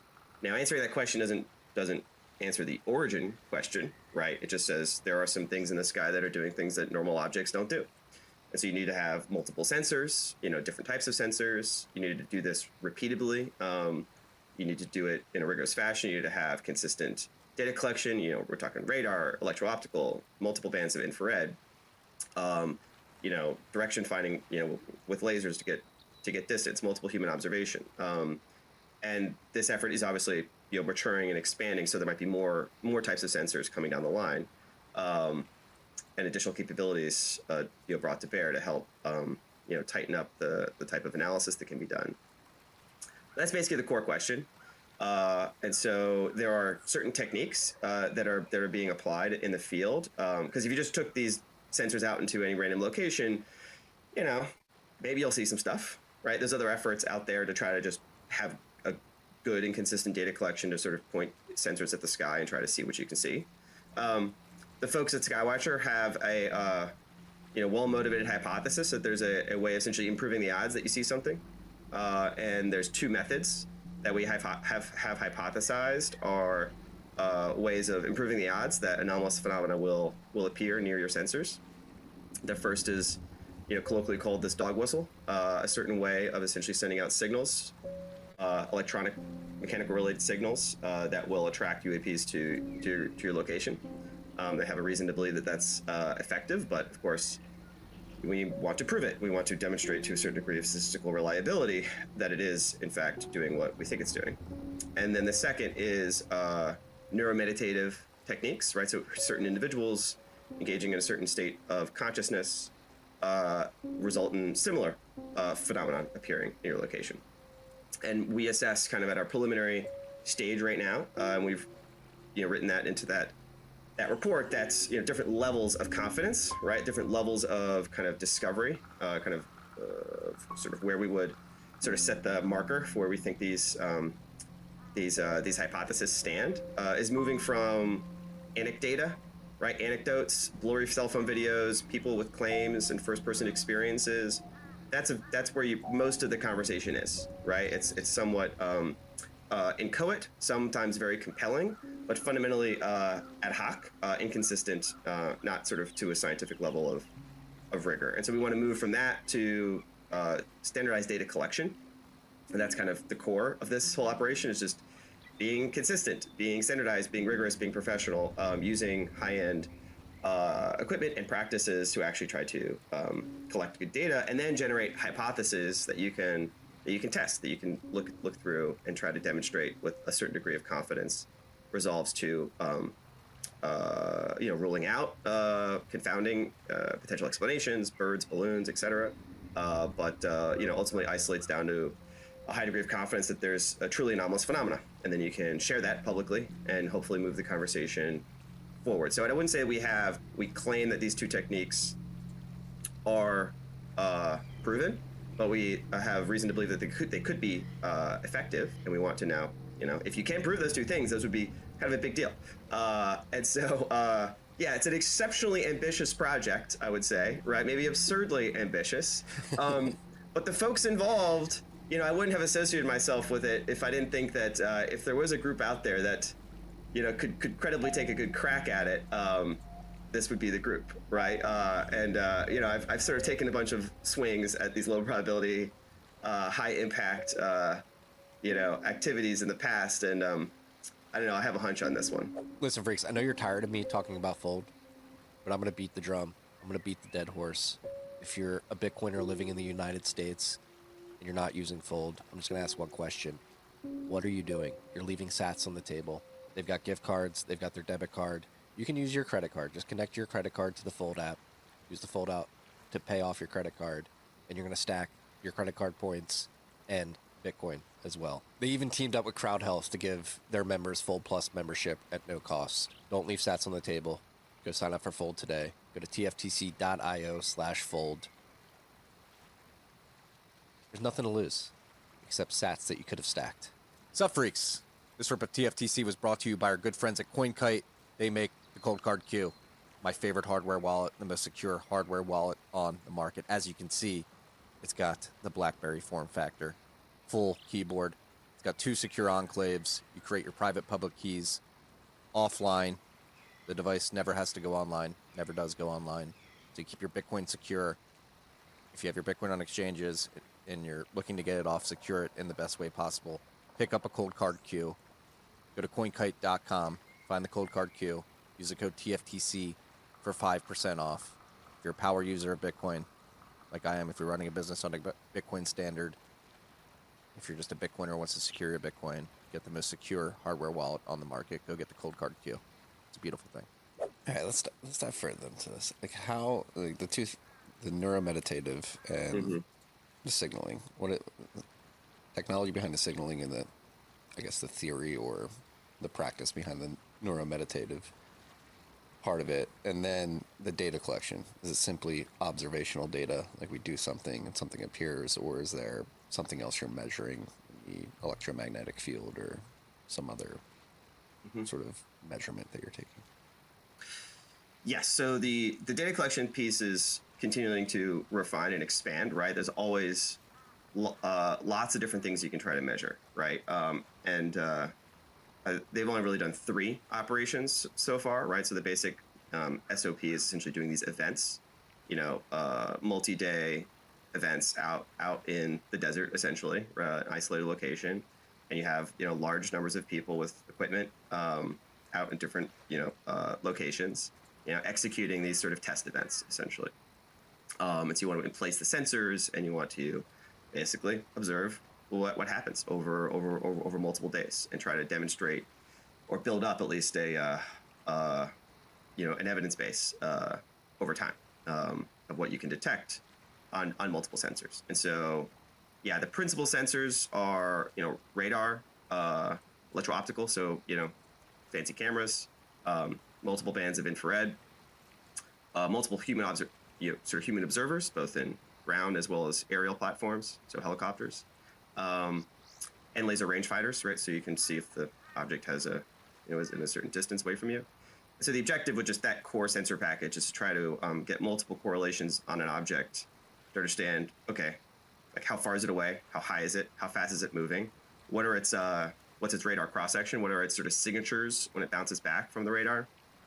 You can tell some things about the object just based off of kind of the return profile, kind of the heartbeat of the object from the radar. But there's other things you could put out there, right, in terms of magnetometers, other sort of detections along parts of the electromagnetic spectrum, radio frequency detection. So there's lots of things you could try to put out there. I mean, the more sensors you add, the more data you've got to analyze and cross correlate, so it just becomes a larger operation. And so I think the objective is to be deliberate about bringing more sensors in. I'm not, I'm just an advisor. I'm not running these operations, but yeah, I mean that's basically what you have to do here. If you want to try to rule out, okay, you see something on a video and you're like, okay, that looks weird, right? But okay, weird is weird, right? Weird could be a plane at an odd angle or a balloon floating across the screen, right? But if it's moving against the wind at a consistent velocity, okay, it's probably not a balloon, right? Well, what could it be? Could it be a weird drone? Okay, well, you have a reference class of video of what a drone looks like at a certain distance, and you can get a laser rangefinder on this object, that's not, it's at the same approximate distance, and that it's not a drone, right? So it's about eliminating possible explanations to ultimately get down to something. This is not something prosaic, and then you have to try to determine what it is. And so in the most recent release Skywatcher put out, basically described at a very high level kind of 9 categories of UAP that had been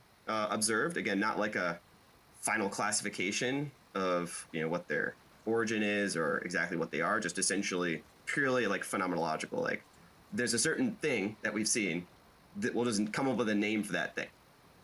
And I think we're going to come up with more information about each of those in the coming few weeks and months. But yeah, so you can watch those videos and see how this is all described.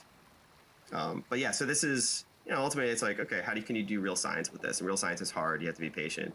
And one of the things that attracted me to this whole thing was that the UAP thing is either you're actually behind the circle, in which case you're not talking about it, or you're on podcasts and it's just people's stories, right? Or that's somebody's random video on YouTube or Twitter, and that's basically like sort of round and round we go, right? And I feel like somebody has to kind of try to move the ball down the field, and it takes effort, takes time and money, and it's so I'm like, hey, I really want someone to try to answer this question in a way that's transparent to the public. So let's go do it. Our good friends Parker Lewis and Drew Bonsall are two of the deepest thinkers in Bitcoin. While they come from very different backgrounds, they've landed on the exact same conclusion. It's Bitcoin that matters, not crypto. This masterclass lays out why 21 million is the key breakthrough, how Bitcoin, not blockchain, creates decentralization, and why everything else will be built on Bitcoin. Understand why Bitcoin works and why nothing else does. Watch the premiere at unchained.com/TFTC. That's unchained.com/TFTC. In terms of inciting UAPs to appear, is that dependent on the technology? And I don't even know how to describe the neuromeditative part of it, which I would like to dive in there. Or is it the location? Because you read stuff, you watch documentaries, and they talk about particular places on the planet where certain things happen. The pyramids may be where they are because of this. Tesla was in Colorado because it was optimal to do what he was trying to do with his Tesla coils. Is there something about these specific locations, or is it more dependent on the technology you're using to signal to incite an appearance, or a combination of the two? Well, separate from Skywatcher, I've observed just in kind of like the semi-official historical record, right, coming from Era, for example, they've put out maps that show hotspots. Obviously, there's kind of a lot of confounding biases there because they're sort of detecting where their sensors are. So there's I think a lot of noise in that. There also have been, semi-credible, repeatable kind of reports of consistent observations in certain parts of the world, certain, sort of maritime littoral areas, certain areas of the U.S. And there's a plausibility to that, right? But it's very hard to I don't think it's much of a systematic analysis, right? Maybe the U.S. government, with a lot of global sensor collection, has identified and pinpointed certain hotspots, and maybe people, in the know, kind of subtly act on that knowledge when they do things, or they go to look for certain locations. For Skywatcher, I don't know if that's motivated any particular locations. I think it's a lot of it's just, operational flexibility, right? Like, you need to have a large space that you can operate in, that's secure, that's relatively remote, and doesn't have as has little clutter in the air as possible. Because Skywatcher's not the military. We can't just like roll up and just sort of do stuff. We're gonna have like a military base where we have hundreds of square miles to sort of freely operate in. So I think given those constraints, like, we're trying to pick a location. But I think it's my understanding is that again, we're dealing with a lot of uncontrolled variables here, but the dog whistle, right, is apparently effective, wherever you put it, right? But maybe you only can get a good high fidelity observation if you turn it on in a relatively uncluttered area, right? If you turn it on in the middle of New York City, right? Like, not sure, like, what would happen if it would people discern what's happening with all the other stuff going on. So yeah, I think that's that. Now, like, the specifics of the electronic kind of methods, the specific frequencies or modulations or whatever, I don't know it. I kind of don't want to know it, right? I think that's information that's should be closely held until you have a better understanding of the phenomenon that you could be triggering. So I think it's a matter of discretion to assess that. And then the neuromeditative stuff is obviously the most, like, evocative and challenging to, I think, baseline worldviews about the nature of human consciousness or consciousness in general. It's becoming increasingly relevant to this larger issue. And I think more socially acceptable, particularly with something like the telepathy tapes becoming popular, very big right now. Mm-hmm. So this is what is happening. Skywatcher's taking a bunch of autistic people to the desert. And they're not autistic as well. I mean, I don't know. I haven't diagnosed them. I'm being a bit facetious here, but and I think there'll be more information about the psionics piece or the neuromeditative operators piece in the next release. So I don't want to, like, jump ahead of that. I mean, I was out there and I talked with some of these folks, and they're normal people, or they're not the sort of autistic children in the telepathy tapes thing. They're just individuals that have claimed to had certain experiences and also have developed certain practices that allow them to engage consciously with craft, or at least to have the perception that they are, and then have craft appear. That, in our assessment right now, is, like, very, very, very preliminary, right? We have reason to believe by other sources that this could be relevant, but, like, as far as we've been able to demonstrate out in the field, we haven't, conclusively demonstrated that that's a thing. But we have enough, of a basis to try to demonstrate it, right? And try to collect scientific data along the way, right? Which is a hard thing to do, with a dog whistle, right? It's an electronic signal. You can turn it on, turn it off, and if you have a large enough sample set, you essentially try to just get the correlations and the t-tests down to a point where you can say, yeah, we have highly dispositive confirmation of an anomalous object, and it happens to correlate with a certain degree of statistical confidence when the dog whistle's on. It's harder to do that, in a field setting with the neuromeditative operators, right? But it's not impossible. So ultimately, it's like taking these questions from the realm of metaphysical speculation and kind of wooey, implication to just, like, okay, the world could be such a way. How can we do something to try to indicate whether it is that way? And sort of shake off whatever priors, like, you have, right? A lot of people have, like, a folk metaphysics or a folk physics in their heads, and they just assume the world is a certain way. I mean, I did physics and philosophy. I had to, I wanted to understand, like, what is the way the world is, right? And the way the world is, from the perspective of Isaac Newton, developed a certain set of models, a certain set of ontologies that were quite successful for his time at trying to understand the world and then develop technologies to exploit that knowledge. And the history of scientific revolutions has always been one of changing the fundamental paradigm of science over long periods of time that ultimately end up shifting the core kind of metaphysical assumptions that humanity has about the nature of reality. And so we happen to be in the first quarter of the 21st century with a certain set of metaphysical models and physical models of the world. And the lesson of history is that those are likely to change. And the other lesson of history is that physics is not just this sort of ivory tower practiced by a bunch of eggheads at universities. It's a core function of governments to secure national strategic advantage. Like the lesson, even World War I, there was a lesson of the application of chemistry, right, for gas weapons and high explosives. And then there was the dramatic exploitation of physics in the 30s to develop nuclear weapons. And I don't think that lesson was lost on national governments, that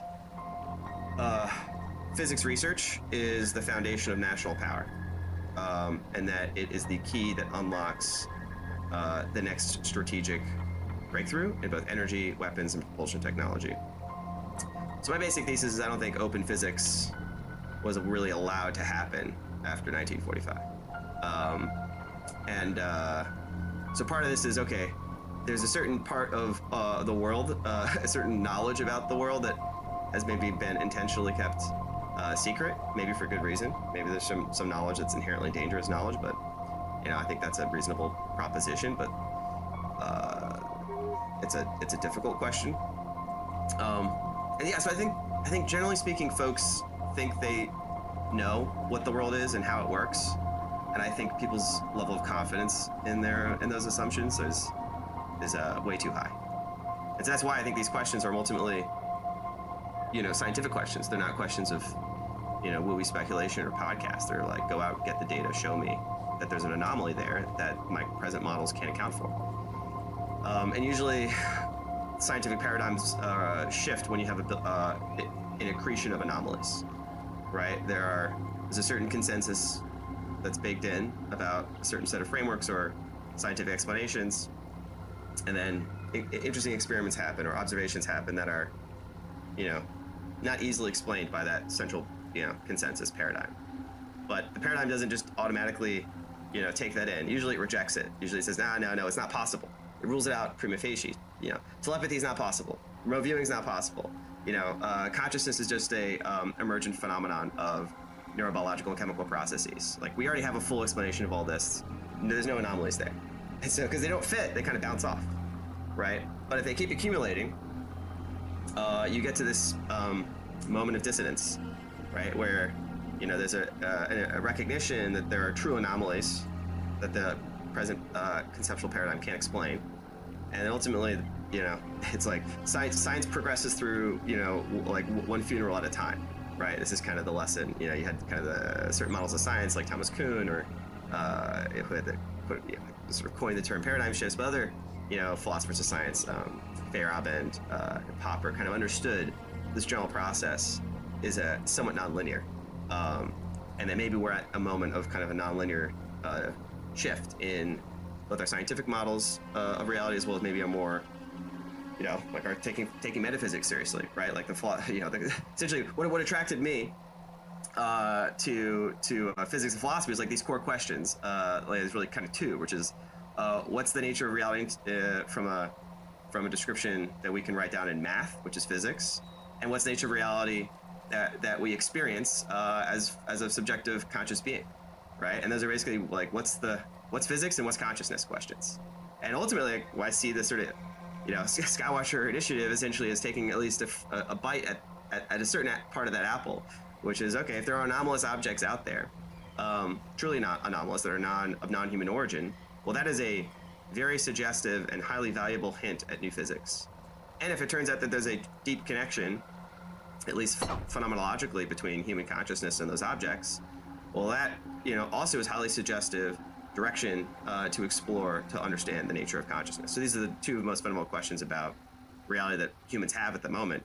I don't know. I want to try to get at least closer to the answer. I do as well. I love this stuff. It's extremely hubristic and naive to think that we've figured it all out. I think history has shown that whenever society thinks they figured it all out, somebody like Newton comes along and is like, oh, well, actually, the world may work this way. And when it comes to the neuromeditative side, telepathy, remote viewing, manifestation, like there's definitely something there. We were actually talking about it yesterday. Matt was like, oh, stop talking about this, Matt Odell. But I truly believe, like, it's funny, like the amount of Bitcoin blocks that have been mined via bitaxes in the last year is somewhat anomalous when you factor in the amount of hash rate they produce versus the amount of blocks that they produce. And somebody hopped in my mentions the other day. It was like, it may be like some form of quantum bending via manifestation. The fact that we can see the chips and we're thinking about, is this going to mine a block? Does that sort of bend reality and shift the probability in the favor of owners of bitaxes just because they have this somewhat ability to manifest block production because they're looking at the chip producing the hashes? I don't know if that's true or not, but I think it's just interesting to explore those type of ideas. I don't know if I've ever talked about the experiment with you, but I definitely talked about it with Jesse Michaels, who you know well, when he was on the podcast. But the experiment of the light in the box with the 4 quadrants of the plant in one quadrant and a probabilistic random generator where it should hit each quadrant equally over a certain period of time. But when the plant's in the box, it hits the quadrant with the plant in it at a higher rate than should happen. So there is this like sort of quantum bending of life towards of life being able to sort of bend reality in its favor. And it definitely gets into the quantum realm, which fascinates me. And I'm not going to pretend like I can fully understand it, but I think my caveman brain is attuned enough to be like, there's a there, I think. Yeah, I mean, this is, again, it's funny because if you had talked to me, I'd say even 2-3 years ago about this stuff, I would have been kind of look down my nose at you, kind of sneering, haughty. Oh, you're just mixing quantum gibberish, woo-woo nonsense with some half-baked studies that people want to be true, right? And I was a hard-nosed physics guy. Okay, give me the equation, give me the studies, give me the math, right? Don't give me this woo-woo quantum bullshit. And I still have this sort of, I'd say, a visceral reaction to kind of woo-woo quantum bullshit, where you have a mystery that seems non-local, and you just go, oh, quantum is this sort of non-local mystery, and so that explains this other non-local mystery. And so this kind of connection between quantum mechanics and consciousness is kind of at the surface level the thing people kind of reach for when it's just, oh, a bunch of weird sort of wooey, new agey things. It's quantum healing, etc. I find I have a sort of a visceral aversion to it. But on the other hand, I know there's something really weird going on in reality, right? That we don't have a coherent framework for. And there are, I think, deep structures to existence that are heavily related to what it means to be an observer. I won't go too far down that particular, category theoretic and hypergraph model rabbit hole. But I think ultimately this kind of new agey, kind of surface level intuition isn't, at the end of the day, it doesn't end up being wrong. It's kind of the bell curve thing, right? Or like whatever the meme, right? Where it's like the left of the bell curve is just, like consciousness is non-local, quantum mechanics is non-local, like you can manifest reality. And the mid curve is like, no, physicalism is real. Consciousness is just an emergent phenomenon, right? Daniel Dennett, Churchland are right. Like none of this new agey bullshit is real. And then the right curve is like, basically some, extremely abstruse category theoretic, model of the computational branch pairs of existence and, Knuth-Bendix completion and foliation of the hypergraph, yada, yada, yada, right? And it's like, ultimately it just turns into, observers are essentially slicing reality in a certain preferred reference frame. Similar observers slice it in a similar way, so they observe a similar reality that exists, we exist essentially in a common, say, epistemic and ontological reference frame, but, so there's a deep kind of metaphysical and physical relationship between the nature of observers and how they kind of slice through what is a much more kind of, I think, highly variegated, complex, almost infinite dimensional object. And that ultimately just, you just describe that as, essentially, something like manifestation could be considered true, although probably not in the way it's kind of typically packaged up in like The Secret, right?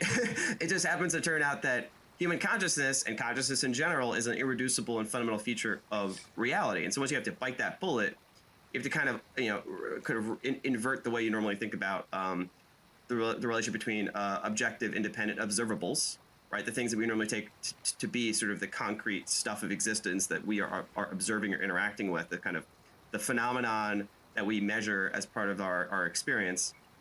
And there's a very kind of fraught, age-old question in philosophy of science and ontology, sort of the nature of the external world and, realism versus subjectivism. And I think like all these sorts of classic philosophical dichotomies, it's always kind of a mix of both is the answer, right? That they're kind of false dichotomies. But, you can go from ultimately, this is the way science sort of works is you need to kind of go out and do the frontier experiments to kind of try to collect anomalies. And then on the other end, you need to have like serious scientists, philosophers, essentially trying to come up with candidate explanations that are trying to reach to that data and try to like interplay and do a dance with those anomalies and to try to come up with a new conceptual framework, right? I think ultimately we're gonna have to come up with new frameworks, like new vocabularies, new models, new math, essentially. That's kind of been the history. I expect that to continue. And then, we're going to wake up in 20, 30 years and it's just going to be kind of accepted that the world is a different way than we thought, 20, 30 years before. But yeah, I mean, the neuromeditative stuff is the one that was the toughest for me to kind of bite the bullet on, or at least thus far. I'm suspending disbelief, certainly. And I've also had very interesting interactions with people, very, very powerful individuals that like hold to some similar sorts of beliefs. And it's, human beings are fallible at all scales, right? There's a fractal disposition to heterodox beliefs and things that also tend to give you a sense of your own power, right? If you believe that you can, if your will is essentially metaphysical in the world, it's a sense of, oh, I can manifest existence.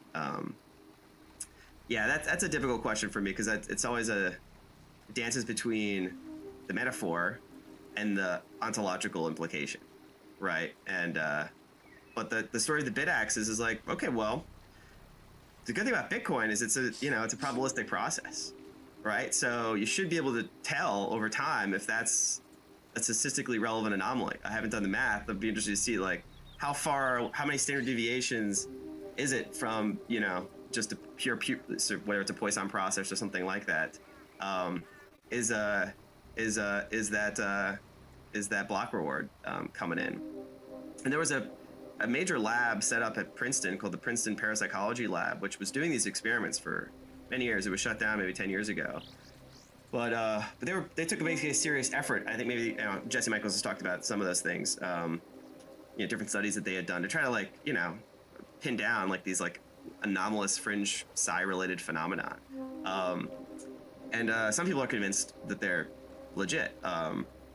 There's some interesting things you can do now with random number generators or quantum random number generators, which I've seen some results of. I haven't seen the scientific papers, but interesting sort of initial data. Quantum random number generator is a pretty simple thing. It's like you have a photon source, a beam splitter, and then kind of two detectors, A and B.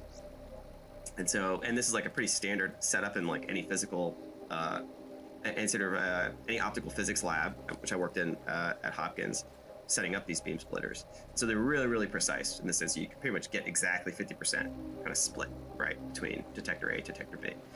And they're used a lot in quantum computing, all sorts of stuff.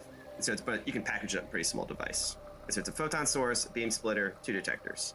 And you just have a readout on the screen, which is this line of A and B, right? So say there's 1 million photons a second and it's doing a measurement, say 10 times a second. You're basically getting a plot of at any given point in time, was it A or B? And it's like a smooth average, right? So you would expect, right, that line to just be 50%, right? Kind of tiny little fluctuations, right? Just sort of random noise above 50-50.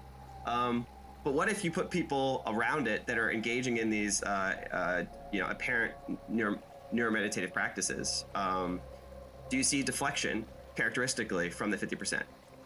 Do you see that deflection above a certain statistical threshold, say 1 in 100 or 1 in 200? Does that deflection take on a characteristic curve?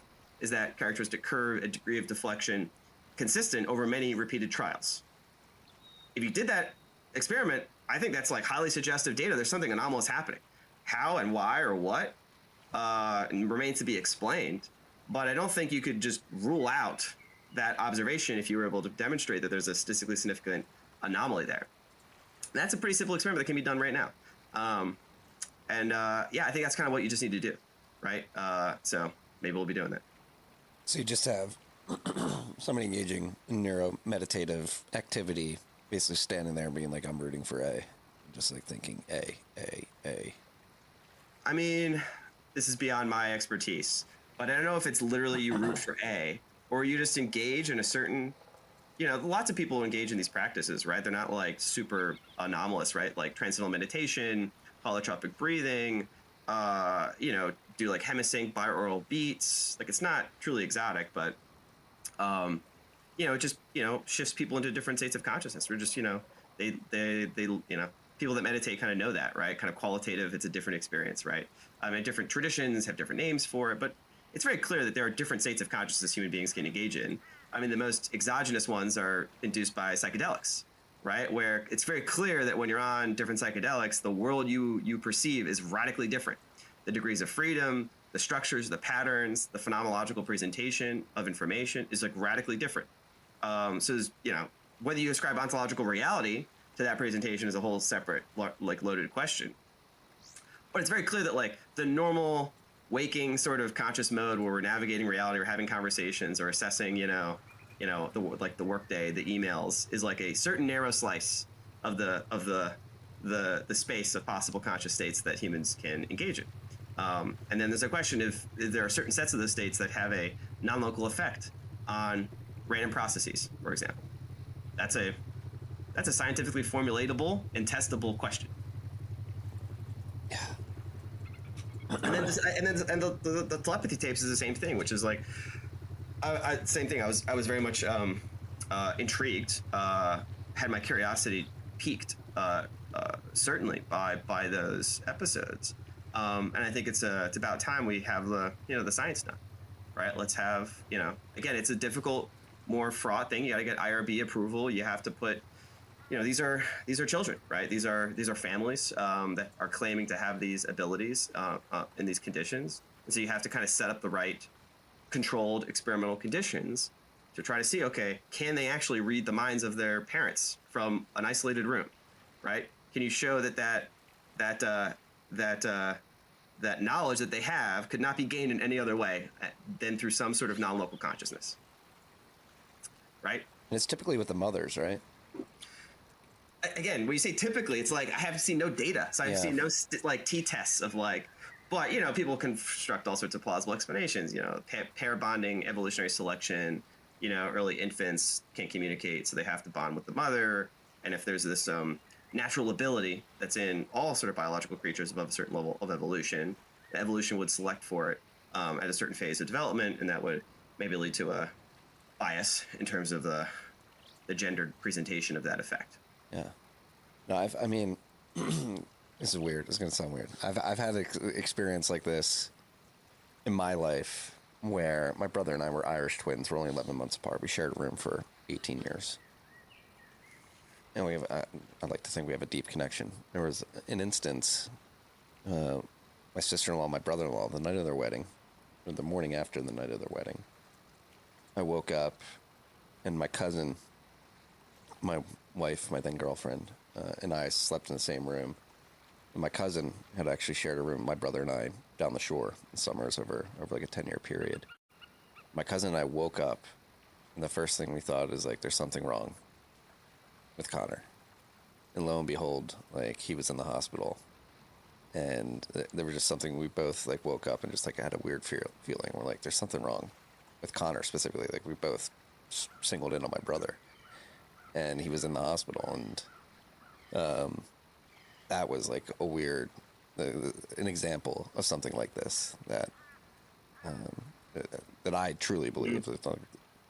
This isn't the only example I've heard of, but like there is some sort of weird, you hear it with twins all the time. Like there is this sort of telepathic connection. Yeah, no, I've heard similar stories, right? And this is why it's so elusive and it's hard to pin down, because often the stories, when you experience them, they're extremely compelling, and you kind of know that what happened, right? And it's, I think, a very similar epistemics to like the UFO phenomenon, right? Well, like people that observe these things, that have a first-person encounter with these objects or with the beings, it's like they know this is real, right? But it's hard, but it's a personal story. It's like it creates this this kind of cleavage between their sense of the reality of what they experienced and then anyone who hasn't, and it's like how to communicate the veridicality of that experience to a third person that hasn't seen it. So it's just kind of this accretion of people having these anomalous experiences building up over time. I think we've seen this kind of take place. And then also the social taboos against discussing it as a thing, right? There's always lots of preference falsification in society, certain sets of taboos where topics are considered off limits to discuss. And I think both of these taboos, and obviously Bitcoiners know how to observe when taboos are shifting, right, in society, where you're like, yeah, this is a thing that's an in-group kind of discussion topic, but I know the out-group sees it as fringe or taboo or not serious. Those are not objective facts. Those are just how human beings choose to relate to certain issues. And I think the UAP phenomenon and Psi phenomenon are two very important subjects that are undergoing this socialization process, and we're in the middle of it right now. But that idea of synchronicity, that idea of non-local connection between human beings or even animals, is something I take very seriously, right? As like data, right? I have lots of potential like physical and metaphysical explanations for it, but it's also something I think the government has paid close attention to for a long period of time. Right. So just like it kind of served the government's interest to have kind of UAPs be a fringe taboo subject that was scorned by popular discussion as part of a psychological operation to dissuade serious attention on it. I think the same thing has been underway on the Psi side. Right. And I think for very similar reasons. And so the supposition then that I've drawn is, okay, I believe with a high likelihood that there are legacy programs, so to speak, that have been under high degrees of compartmentalization associated with UAP retrieval and reverse engineering of non-human objects, craft with highly anomalous material construction and performance characteristics. I think also the study of anomalous forms of human consciousness or capacities associated with human consciousness have also been the subjects of deep and very serious long-running study by U.S. government or related entities. And I think those two research activities were intimately related. And so, yeah, I think this is the rest of the world sort of slowly and very haltingly and uncomfortably kind of adjusting itself to certain facts and knowledge that certain elements of our society have known for some time. And this is the process of integrating that knowledge in a deliberative fashion across society. That's the process we're undergoing right now. Yeah. You know me. You call me Marty Jones. I'm very much open to all these theories and all that. But I think the smoking gun for me, this was years ago, men who stare at goats. Like, I truly believe that the government does try to normalize some ideas via Hollywood. And I think that movie specifically was like the government's working on remote viewing and telepathic sort of endeavors. And it's been laid bare in declassified documents that they have been testing this stuff. Yeah. And it's not like a historical thing. Like, those are active programs. Pretty sure of that. I mean, you could just read Lou Elizondo's book. And going back to your point about, okay, there seems to be some biological connection here, some evolutionary selection pressure here. And it doesn't take a whole lot to kind of engineer a kind of plausible scientific explanation, which is if consciousness is fundamental, if there are degrees of freedom that are accessible to conscious beings, there's a root structure of reality that isn't just, essentially billiard balls, particle fields, etc. Then evolution would explore it, right? Like it's a degree of freedom that evolution has a selection advantage to figure out how to use. And if there were ways of essentially getting small hints of danger, right, through exploiting that degree of freedom, well, that would be a selection advantage. And maybe in modern society, right, or in modern, ever since we became agrarian settled civilization, like that latent ability would just became attenuated over time, sort of socialized out of us, especially as we grew. But in certain parts of the population, maybe through just genetic lottery, as well as professional self-selection, right, especially individuals, say, involved in special operations or high-risk intelligence activities, those abilities that were latent or genetically, gifted are extremely relevant. And if that were the case, you would expect the government to be very active in identifying such individuals and steering them into such programs, because they would have a selection advantage. They would be less likely to get killed in an ambush, right, when they're conducting a high-risk operation behind enemy lines. And maybe some of those individuals might even have an exceptionally strong ability to engage with these other types of these anomalous programs relating to UAPs. And you would want to put those individuals to work in those programs.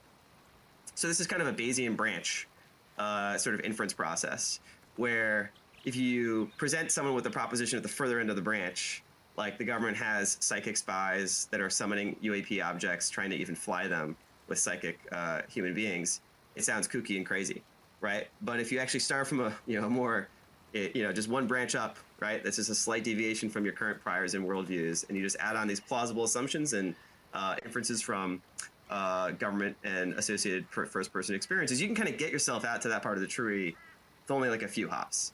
But most people don't do that. Most people just sort of look at the outer proposition, and it's so far from their current priors that it seems impossible.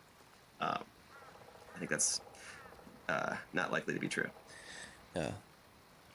I'm pulling this back into the context of what's going on geopolitically right now, the matter-of-fact statement earlier this week. Because considering everything that's going on, within the administration, there does seem to be like a calm, cool, and collected sort of stature or sort of perspective that they're putting forward. It does, from my observation, it does feel like they think they have an ace up their sleeve, whether it's something economically.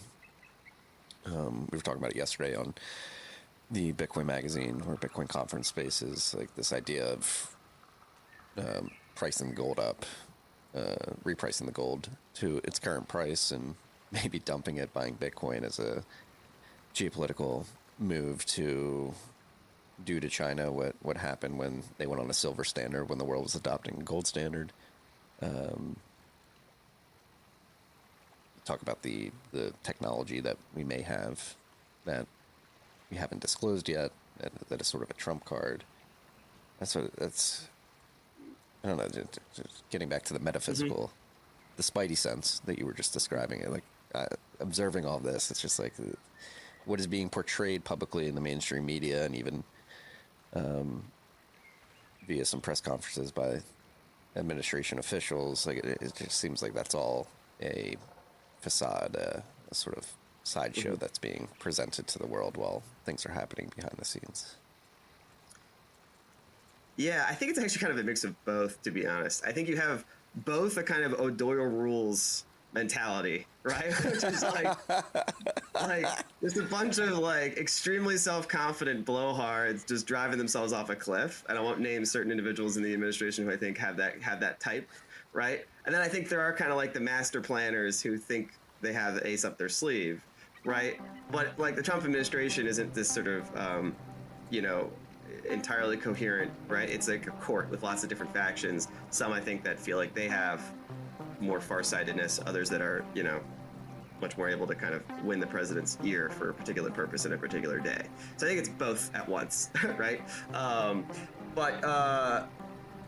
Yeah, I mean, I had almost the same sort of vibe, right, of what's really going on here. It's like there's a certain sense of confidence, right, that's undergirding this administration. It could be unfounded confidence, could be this sort of irrational O'Doyle rules blowhardness, but it also could be based off of what they believe is to be pretty solid advantages. And there are two categories of that type of advantage that they might be leaning on, right? One is like this very exotic type of thing, like the true, whatever breakthrough propulsion or energy that they've got, locked up for decades that now they've got their hands on as they've taken the reins of power and done some Doge purges and tried to like corner the legacy programs and do all the behind the scenes, yada, yada, yada. That's a scenario. But then there's just the more prosaic, quote unquote, in the public domain, technology curves that they might just be looking at as giving them kind of a get out of jail free card in the next 2 to 3 years, potentially sooner, when it comes to AI and energy in particular, right? And so, it's no surprise that like, folks are very much obsessed with these exponential curves on AI scaling, and they seem to be holding up, and it's becoming increasingly the opinion inside relevant tech circles and filtering into the political circles that we're not that far away from having like, essentially frontier models that are generated principally by other frontier models, to the point where humans are no longer the primary factors of production for new AI systems. And that is then leading people to speculate, if you hit to that point in the next, 16, 24, 36 months, do you get to a point of bootstrapping self-improvement? And that then kicks in, a new phase of the exponential curve.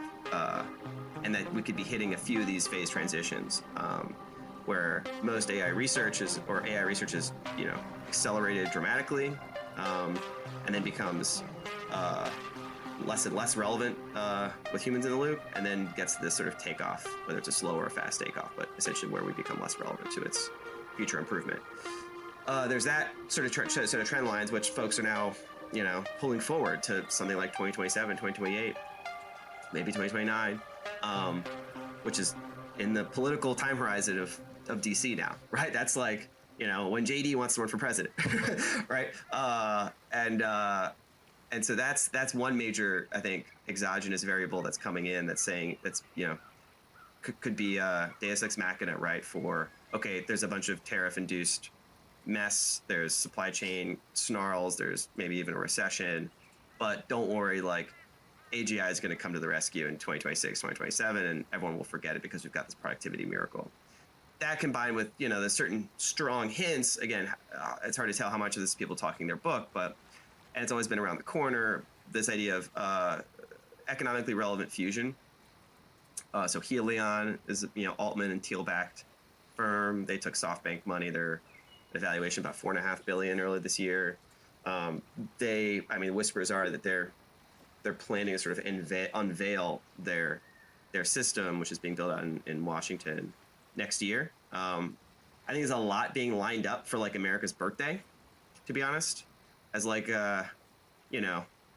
okay, let's do this big, like, massive flex, basically, on the world and on your domestic politics. Like, 2025 was messy, but we had to clean up the Biden regime's messes. We had to deal with all the China stuff. We had to, like, basically, we had to crack some skulls. It was messy. It was confusing. It was chaotic. Don't worry, that's all behind us now. And then they roll out, the stuff. They roll out, oh, look, AI's coming. It's gonna be awesome. We've got fusion coming. It's going to be awesome. We made all these trade deals. We're making so much money. Like, we're probably going to do yield curve control on the back end, and we're going to be printing money to boost asset prices. We're going to lie about inflation. But don't worry, right? So it's like it's going to be a massive psyop trick, right? But they need to have a few things that kind of goose the popular imagination. So that might be part of this overall sense of confidence. But I do think like this idea of a techno-industrial revolution is top of mind for the sort of core policy engine inside the Trump administration. Like, they're laser focused on AI, robotics, breakthrough energy, and space. And in principle, it has nothing to do with UAPs. I think in practice, I think it's your sort of stepping stones in that direction. And I think it's no coincidence that China sort of subtly released a news report about their own, fusion research reactor They have a few different versions of it, but this one in particular happened to essentially be a clone of the particular technique that Helion uses. And so this is now like the high stakes technology competition for these breakthrough industries now. The DeepSeek stuff has been poured over by every think boy on Twitter, but it's a real sense of concern. I think ultimately we're going to head towards a recognition that no one can really win this race, to be honest. Because if we get too far ahead, I mean, the folks behind this kind of AI 2027 kind of new report, they're worried that if the U.S. actually gets this takeoff lead, that China will literally just invade Taiwan, or will just like nuke the supply chains, or bomb our data centers, or do something like, which now seems fanciful. But in the sort of realist logic of if someone's about to have a runaway strategic overmatch, you just have to eliminate it and be willing to risk war in order to do that. And these are sorts of the propositions that sound like, okay, this was like a less wrong blog, but now I think they're going to be the subject of, high level discussions inside DC. So we're in this bizarre era of, I would say, accelerating disruptions, the kind of hockey sticks that are overlapping. And I see these 3 hockey sticks that I just happen to, be paying close attention to. Like, there's the Bitcoin hockey stick. All your listeners are very focused on. A bunch of, autists saw that hockey stick coming a long time ago. And, when a bunch of autists see a certain hockey stick coming, I pay attention. When they start shaking the sheet, there's a hockey stick coming, and this is gradually, and then there's gonna be suddenly here, and most of the world goes, oh, you're crazy, like that's not gonna happen, and I don't know. Okay, I think certain subsets of this community are a little bit hyperbolic, but I think the general vibe is, yeah, they're seeing something coming. So there's that hockey stick, there's the AI hockey stick, and then there's the UAP hockey stick. Maybe less in terms of the actual phenomenon accelerating, but more like the preference cascade and the official stance towards the topic going through a kind of a hockey stick, which will have actual hockey stick effects on our society and economy. And I'm just looking at these 3 things, and I see each community kind of in their own autistic little bubble, right? It's like the Bitcoiners just obsessed about Bitcoin. That's the only thing. Hyper-Bitcoinization is this astrological event. It's coming, I will be redeemed for having been proven right. The naysayers, the no coiners, they'll get their comeuppance. The great I told you so moment will be upon us, and there'll be a characteristic before and after, right? Where Bitcoin is and Bitcoiners essentially get to run the show. In the AI community, it's the same idea. You had kind of fringe blogs obsessed with AGI, and now it's like, okay, it's now the thing inside DC, just like Bitcoin is. Like, it's the topic of national policy. It's no secret it's no surprise that David Sachs is the AI and crypto czar. These are 2 conjoined kind of accelerating digital disruptions. The UAP thing is a bit different, has different underlying processes, but it has its own sociological characteristics like Bitcoin, kind of in-group community, podcasters, influencers, factions, right? Canonical lore that you have to go down the rabbit hole to understand. And then there's a redemptive event that's just around the corner, right? Instead of hyper-Bitcoinization, it's disclosure, right? Or instead of the singularity or the AGI takeoff, it's this disclosure or consciousness awakening. And I'm just looking at these 3 different topics that are all like objectively accelerating in various ways, depending on how you measure it. But I'm very close to all 3 of them, and I just discern this acceleration. And they have the same sort of sociological patterns, manifested in each. They're all happening at roughly the same time, with like a speculative, convergence in terms of maybe a, like kink in the curve happening towards the end of this decade, which is not that far away. And that's just like an observation. I don't know if there's an underlying explanation. If it's just a coincidence, maybe it's evidence we're in a simulation, maybe I'm living in a Truman Show, and it just happens to be these like niche interests are like now the things driving human civilization potentially. But I just have to I'm either completely schizophrenic in a Truman Show or it's actually happening. And I can't do much about being a schizophrenic or being in a Truman Show. So I have to operate on the assumption that it's actually happening. In which case, okay, there's a high amount of leverage in making the right decisions and trying to interpret events in the right way you know, quickly. So yeah, I'd say I'm a little bit stressed out. You don't look stressed. You're wearing a great Friday shirt. You know, I'm relaxed holding now. it together, man. I'm holding it together, you know? No, but I completely, like, I still haven't figured out in my mind because I haven't gone down the rabbit hole enough how UAP sort of fits into this convergence. I can definitely see the convergence of AI and Bitcoin very clearly. Like, if this AI does become autonomous to a degree, and it gets to the point where it's competent at completing very complex multi-stage tasks and interacting with other models and other agents, like, it's going to need money, and I think that money will be Bitcoin. And it was funny, I'm not sure if you saw it, I think it was old, but the clip resurfaced yesterday, the experiment that this company did with AI agents in Minecraft, and they independently sort of converged on the gems in Minecraft and as money, and essentially create like a sound money system, sound monetary system within their Minecraft server. Sort of naturally, the AI agents are like, oh no, this is the best money. So I think something similarly will play out there with the emergence of competent agents and autonomous agents, and their recognition of Bitcoin as good money, and that'll lead to a weird form of Bitcoin adoption where these agents actually want it to complete tasks. I don't know how the UAP fits into that, but I mean, I could explain. Okay. I think these things are going to converge. So, you know, it requires certain more speculative assumptions, but, you know, like the most direct one that I can imagine is kind of technology change, right? In particular, two types of technology. Technology that increases the efficiency of refining gold from the Earth's crust, and or bringing asteroids into becoming economically viable sources of gold. If you change if you change like a one-time supply shock of gold, and or you change the stock to flow ratio of gold, gold no longer ceases to be viable as a monetary metal, and markets will discount that pretty quickly into the future. So right now, most people, I say baseline time frame for asteroid mining is 2040 on the earliest side. Probably, if you just look at, you know, more likely scenarios, 2050 to 2060, which is beyond most of the duration of, you know, most bonds, most derivatives markets, most commodity futures markets. And so that's like a thing that's not priced in, literally. There's no instrument really to trade that.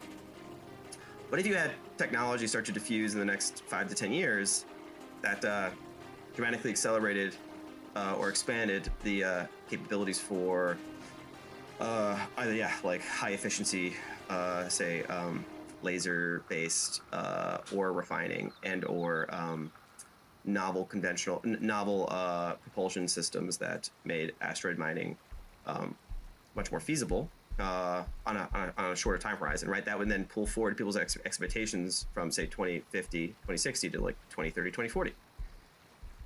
And then that starts getting priced into derivatives markets and commodities futures pricing around gold. And that's like a one-time thing, right? Like, that's human civilization was digging things out of the dirt for 5,000 years. And that became monetary metal for all of our civilization. And I think people just assume that, like, the technological growth curve that's accelerating in all these other ways will not have any implication on the stock to flow ratio of gold. Which seems like, I don't know, like, people are making all sorts of assumptions around AGI changing synthetic biology and breakthroughs in fusion research and all these other crazy world civilizational shifts on our technological capacity. But no one assumes that, like, this one little number, right, from, you know, that's core to the function of gold in the monetary system, goes from, say, 2 or 3% a year to 5 or 10 or 15 to 20% a year, and gold then effectively becomes demonetized, becomes more like a copper, right? That's like a, you know, I don't have to put too many assumptions into about real, like, aliens and shit to make it seem that, like, actual gold will become demonetized in the next 10 to 20 years by pricing in these technological disruptions, which could manifest in 20, 30 years.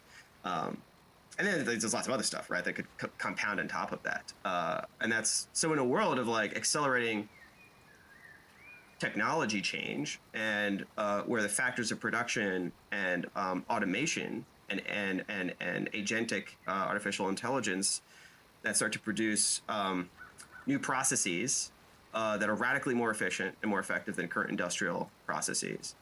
Then I look around at anything that is currently scarce, right? Like one sort of banal way of summarizing is like, if the ASI doesn't kill us, or we don't use it to develop pathogens that wipe ourselves out, or cyber attacks that take down the global grid, if we actually get, say, a good, ASI transition path, we're going to be in a world of like decreasing scarcity for most industrial products, most goods that satisfy human needs, and we'll just be expanding factors of production at an extremely high rate. And so the world system will need something that is scarce, that is not going to be devalued by some technological breakthrough, right? It's like the risk of the 20th century was governments will devalue your currency, right? And the risk of the 21st century is that technology will devalue your scarce assets, right? And so you're going to need digital scarcity that has difficulty adjustment. So regardless of your factors of production breakthroughs, your Moore's law, or your energy growth rate, Bitcoin will still keep producing to its supply schedule. Yeah. I think that's just like too much schizo to pack into one scenario. It's not. I think it's likely to be true. The problem is I look around DC and I see the kind of typical think tanks doing the typical think tank thing. And everyone's like in a tizzy about tariffs and the geoeconomic US-China jibba jabba. And I'm like, okay, that's a 6-month issue. Like, yeah, what's a 6-year issue? A 6-year issue is this stuff. And 6 years is like, I've got young kids, like, okay, I'm not trading the next 6 months. I want to trade in my life over the next 6 years to ensure that like I am prepared for these disruptions. And I would like the government to have a time horizon that matches mine. And I don't see that. I see everyone just obsessed with the noise of the day and having a hot take. And yeah. Well, going back to this sort of confidence, I don't know if it's O'Doyle rules confidence or measured confidence due to information that the Trump administration has that has not been disclosed. But I think there were two things in recent weeks that really piqued my interest, in the sense that like, oh, there's some recognition here, and it plays into the geopolitical sort of brush up we have with China right now. Specifically, is Oklo had the red tape ripped off. Like, Oklo, you can go begin planting your SMRs down.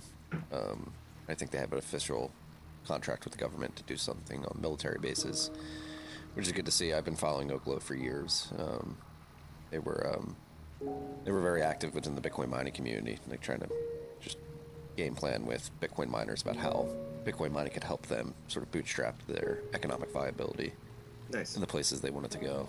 So it's like cool to see the red tape there. And then the other thing, I mentioned it yesterday on the spaces that we were both on, the, again, matter of fact disclosure that in, I believe, 2016 or 2017, we were made aware that there were transformers being imported from China that were being integrated into substations that had backdoors that would enable China to remote shut them down and disrupt our grid.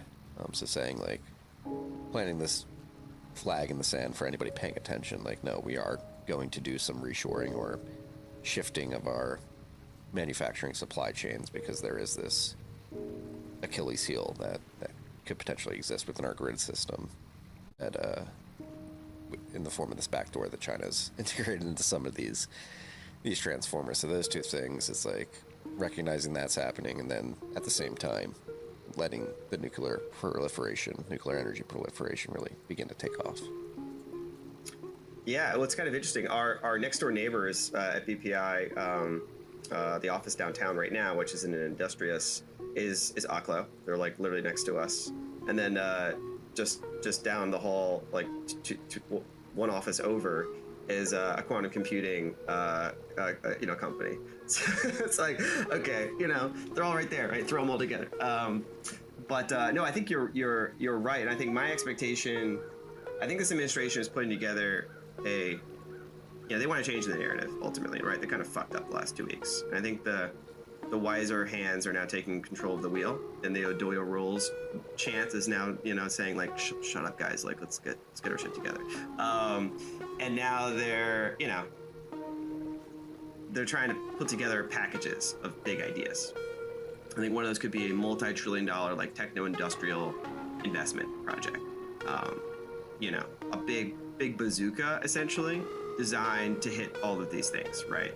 Domestic reshoring semiconductors, but also nuclear energy supply chain, as well as nuclear energy production, space technologies, automated manufacturing, you know, the idea to kind of get robotics back. I mean, it's basically, they're panicked that like China basically has the Silicon Valley ecosystem driving a flywheel, but for advanced manufacturing and robotics and drones and EVs. And they have a whole massive, you know, gigaclusters of these sorts of integrated ecosystems that they've built up over 20, 30 years.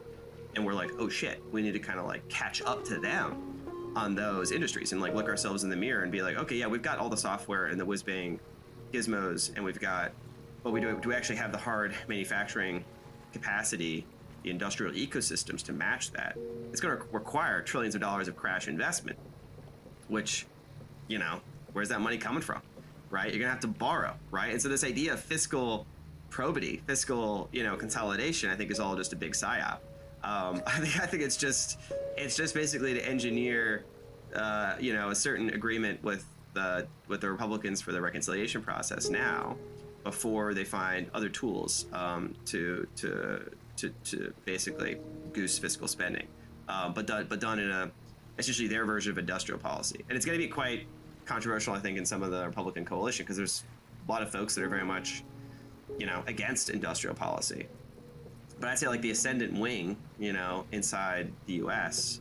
is that this is a techno-industrial competition that is for all the marbles, basically. And it's going to be taking place in the next, you know, between now and 2030, essentially.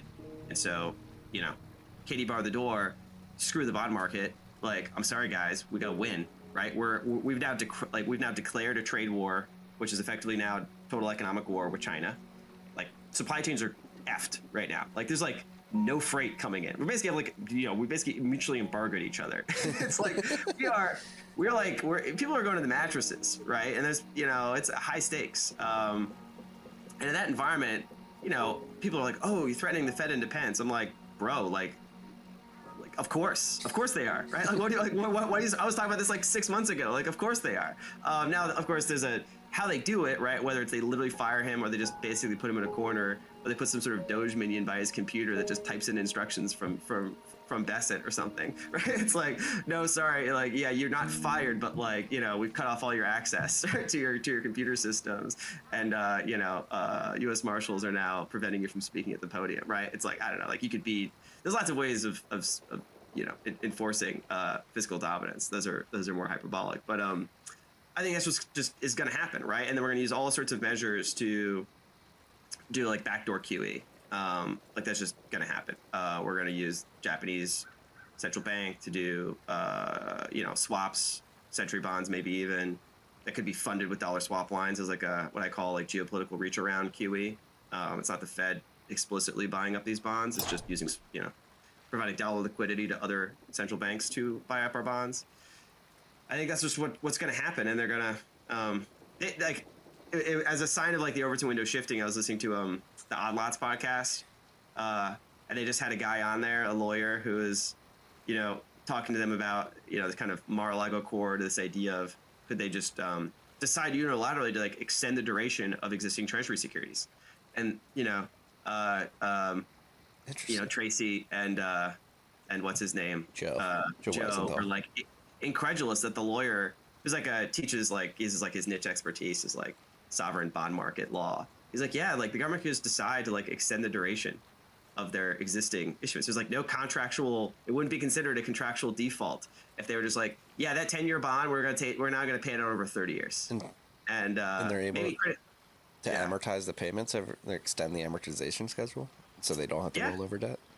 Interesting. Just unilaterally decide, yeah, like we're gonna manage our duration, you know. Now I think that would be like the extreme end of the policy option set, right? I think the more reasonable is basically trying to find these ways of monetizing assets to plus up the TGA that can be used to fund buybacks.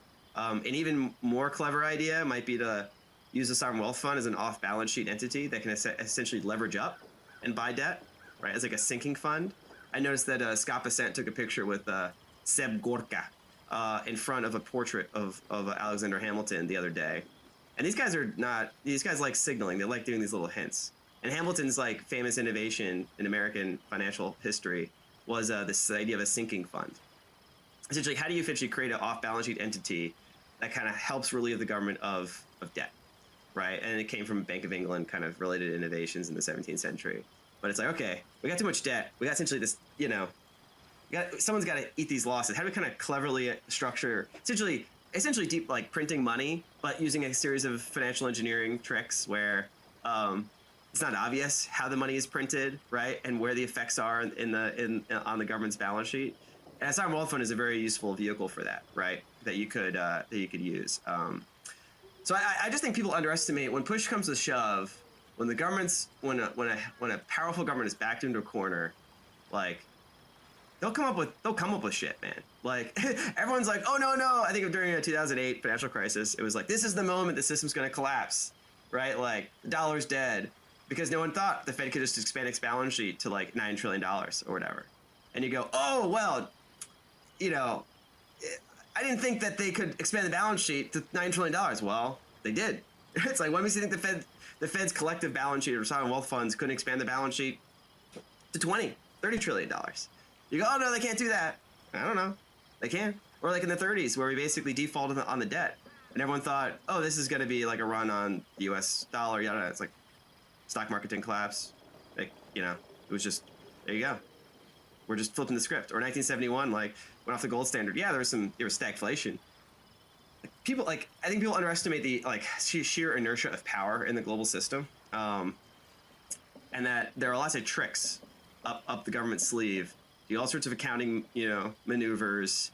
There's like armies of lawyers inside the Fed and the Treasury whose like sole job is to like come up with this like obscure shit, and then in a crisis, it's like, boom, there you go, and you're like, oh, that's not allowed. Like, there are rules. It's like, there's no rules, bro. There's no rules. They do what the hell they want. And yeah, so I just think, when push comes to shove, and Trump is, of course, this, now is commander in chief that's willing to wield executive authority, in a self-confident way without, self-constraint, right? And there's an irony here. I'm in a hot take ramble, but there's an irony also, like, I have mixed opinions of the policy approach and the implementation here. And one of the the negative opinions is it's essentially central planning. It's effectively, Trump just deciding, okay, here's what the tariffs should be. Here's how I'm going to rewire the global trade system. And I think there's doing it out of a strategic, ambition and a way to challenge Chinese mercantilism and rewrite the global balance of competitive advantage. And so you kind of have to have executives do national policy in the national interest. But I think that quickly goes into this domain where a few smart people at the top can decide where credit should be allocated, right? Like, we need more robot factories, so here's $10 billion to build some robot factories, and in the end, right, those just become grift machines where people close to the circles of power get preferred access to the money printer. Right, this is the classic Bitcoin argument about QE and all the other sort of distortions in the financial system. Is there's there's an inherent pathology that generates. And just because it's your guys doing it doesn't mean it's like good, right? And so I think just this is the great tension, I think, between national security, strategic competition. This tendency that to beat China, we have to kind of emulate China, is very dangerous. Because, like, we don't want to just emulate China. Like, it's like, we don't want to just become the America version of China Light, right? With central planning, credit, capital controls, financial repression, preferred allocation of credit to, like, strategic industrial sectors, effectively state-owned enterprises that are arm's length from the, elite factions that run the country. That seems like not a recipe for free markets, innovation, competition. The thing that actually America, at least rhetorically, has positioned itself as the leader of. So there's a danger here that like we just sort of go full China, but in like our own way. I hope we don't do that. And I think Bitcoin is a natural counterbalance to that, right? Ultimately, right? Yeah. No, I'm pulling up the tweet because there's something that's confirming this. These is already a headline yesterday. Breaking.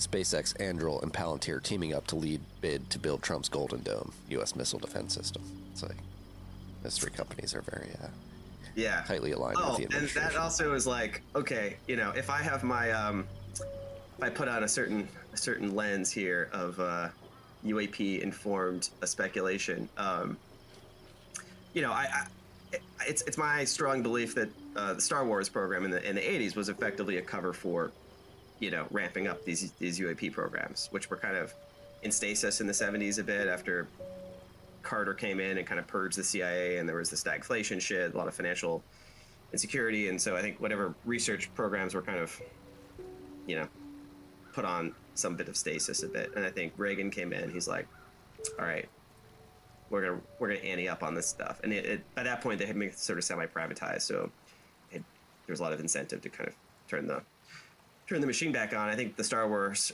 initiative, SDI, was basically just a massive front to like ramp up these secret R&D programs. And of course that was to the great benefit of the dominant sort of techno-industrial defense system at the time, which was dominated by, you know, Lockheed, all these defense primes, right? And Northrop Grumman, et cetera, which have now kind of been on the wane. As these ascendant defense primes, AI infused, sort of Silicon Valley originated Palantir, Anduril, SpaceX, kind of Elon, Teal orbit companies are now in the driver's seat in the kind of the political economy of the defense, intelligence, and industrial system. And so the Golden Dome is kind of like, to me, essentially Star Wars 2.0, right? It's a big front. But so if my assumption was that Star Wars 1.0 was essentially a front for, you know, rejiggering and you know, catalyzing acceleration of these more exotic programs, I think Golden Dome stuff would be the natural, similar modern counterpart. And of course, it's all framed as this U.S.-China competition. But yeah, I mean, but then you get to these. You want to go real rabbit hole here. Is like, okay, the thing that about the NHI conversation that people don't want to take seriously is like the implications of it being true, right? Everyone just wants to like just take that one little dip in the water and go, okay, yeah, this universe is a big place. There's probably other intelligent civilizations around. Hey, maybe even, you know, that planet we just made observations of actually has life, and maybe that means life is pretty common throughout the universe. You accept that, and maybe they're sending probes around to buzz, you know, hither and yon. But if you know, you have to like take very seriously your view of geopolitics in light of what you might call exopolitics, right? If geopolitics is the relations between human states, human institutions on terra firma, then exopolitics is the relation between human civilization and non-human civilizations. Which, again, following that basic logic of you're on a Bayesian tree and you just carry forward the inference from limb to limb, from branch to branch, then if you're at a point of the branch where you know, take on at least as plausible that there are non-human intelligences associated with some higher order, some higher exopolitical, you know, local to our galactic neighborhood system of intelligences. There's some regulative principle that governs the relationships between those entities and their technology and their, you know, activities. Something you might call a civilization, and we're embedded in it, and we are just, you know, waking up to that fact, right? To my mind, there's like an inverse of the AI alignment problem now, right? So everyone in AI circles is obsessed with this idea that we need to align these AI systems, which could be constructing their own independent civilization, you know, alien to us.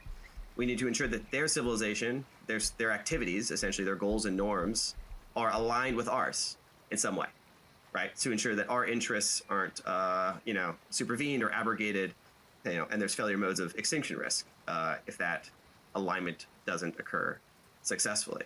So that's obviously the obsession of all the sort of AGI, ASI pilled autists in San Francisco.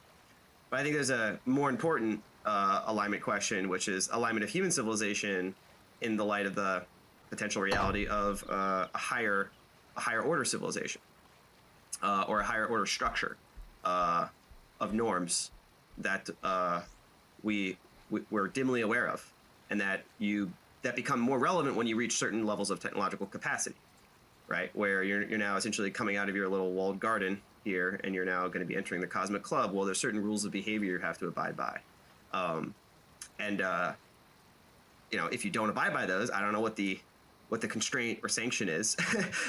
So to my mind, it's quite important that we understand what those norms are, what those rules are, what those constraints are, and we sort of align ourselves and our AIs in such a way that we sort of integrate as a cooperative member of that larger community, so to speak, right? That's essentially we're auditioning, whether we like it or not, for membership in a cosmic club, right? And that cosmic club has certain norms, right? You have certain rules of decorum, you could say, and maybe human beings are not exactly the most decorous species. Are we uncouth? Are we uncouth? We're a little uncouth. We're like, there's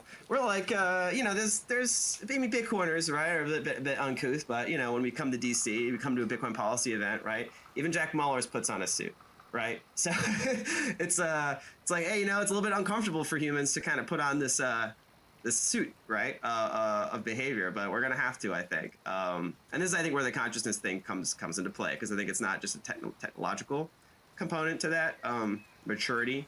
It's a consciousness element of maturity as well. Yeah.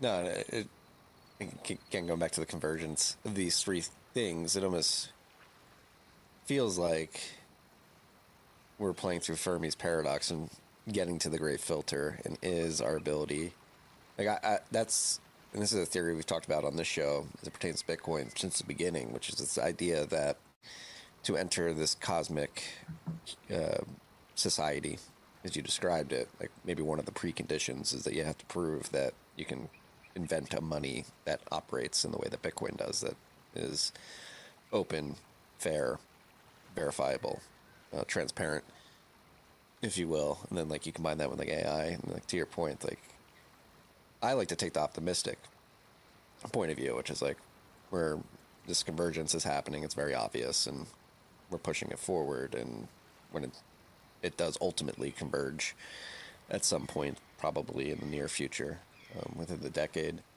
have we sort of threaded the needle of proving we can invent a money like this, we can create artificial intelligence like this, combine them, and we are advanced enough to enter the cosmic community, if you will, and get through the great filter before we kill ourselves.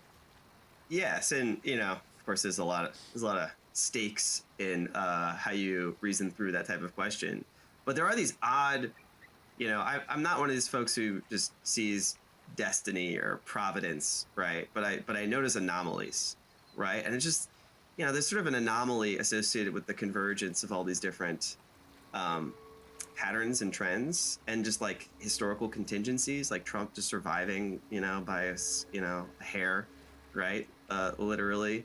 And if I really want to stitch together kind of a bit of a sci-fi plot that I find, that I chuckle over, is, okay, assume we're on the timeline here where Bitcoin becomes global money, right?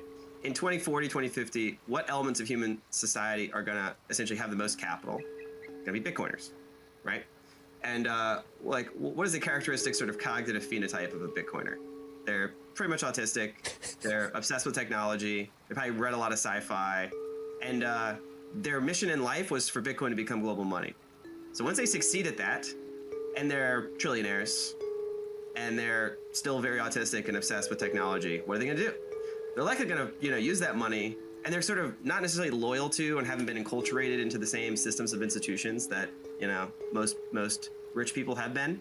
So they might create new institutions, right? New think tanks, new research and development consortia, new sort of breakthrough technology, new media, right? New sort of civilizational primitives, you could say, or structures, orthogonal, maybe interrelated with existing institutions. So what cohort of the near future, present path of humanity, if we survive, is likely going to create super breakthrough technologies? Likely going to be a bunch of, extremely autistic, extremely wealthy Bitcoiners, And what if, in the space of possible technologies, something like, time travel or, time, exploration is possible?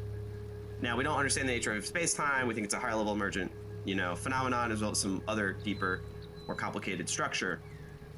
But if there's something like, that in the degrees of possibility for technology, obviously there's the famous grandfather paradox, but there's ways around that depending on how you model the metaphysics and physics of time.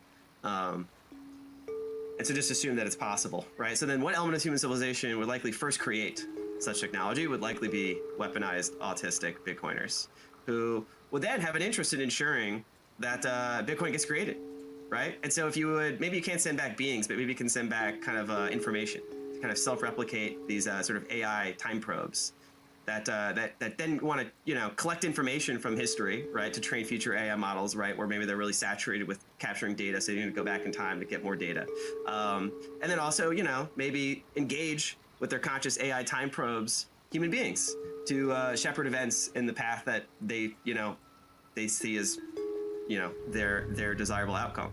And so they want to make sure Bitcoin exists. They want to make sure Satoshi gets the right inspiration at the right time. And so then it would also explain why you need to have these three things converge. You need to have kind of the Bitcoin thing happen. You need to have it happen around the same time that the AGI thing happens. And it kind of also needs to happen around the recognition that these time probes are real, right? So this would be like my sci-fi sort of schizo integration of these three. Now I think there's other things that story doesn't explain. There's lots of other weird stuff associated with UAPs and human consciousness, but I just find it's a funny story that as I tell it, it starts to become superficially plausible. It's very compelling. Like, you're right side, I'm left side. The left side of me has always been like, there's like. Basically, the answer is these are all like David Bailey's, time probes and like robot synthetic biology, artifacts that he's sending back in time just for the lulz. Yeah, it is a fun timeline. Are you having fun?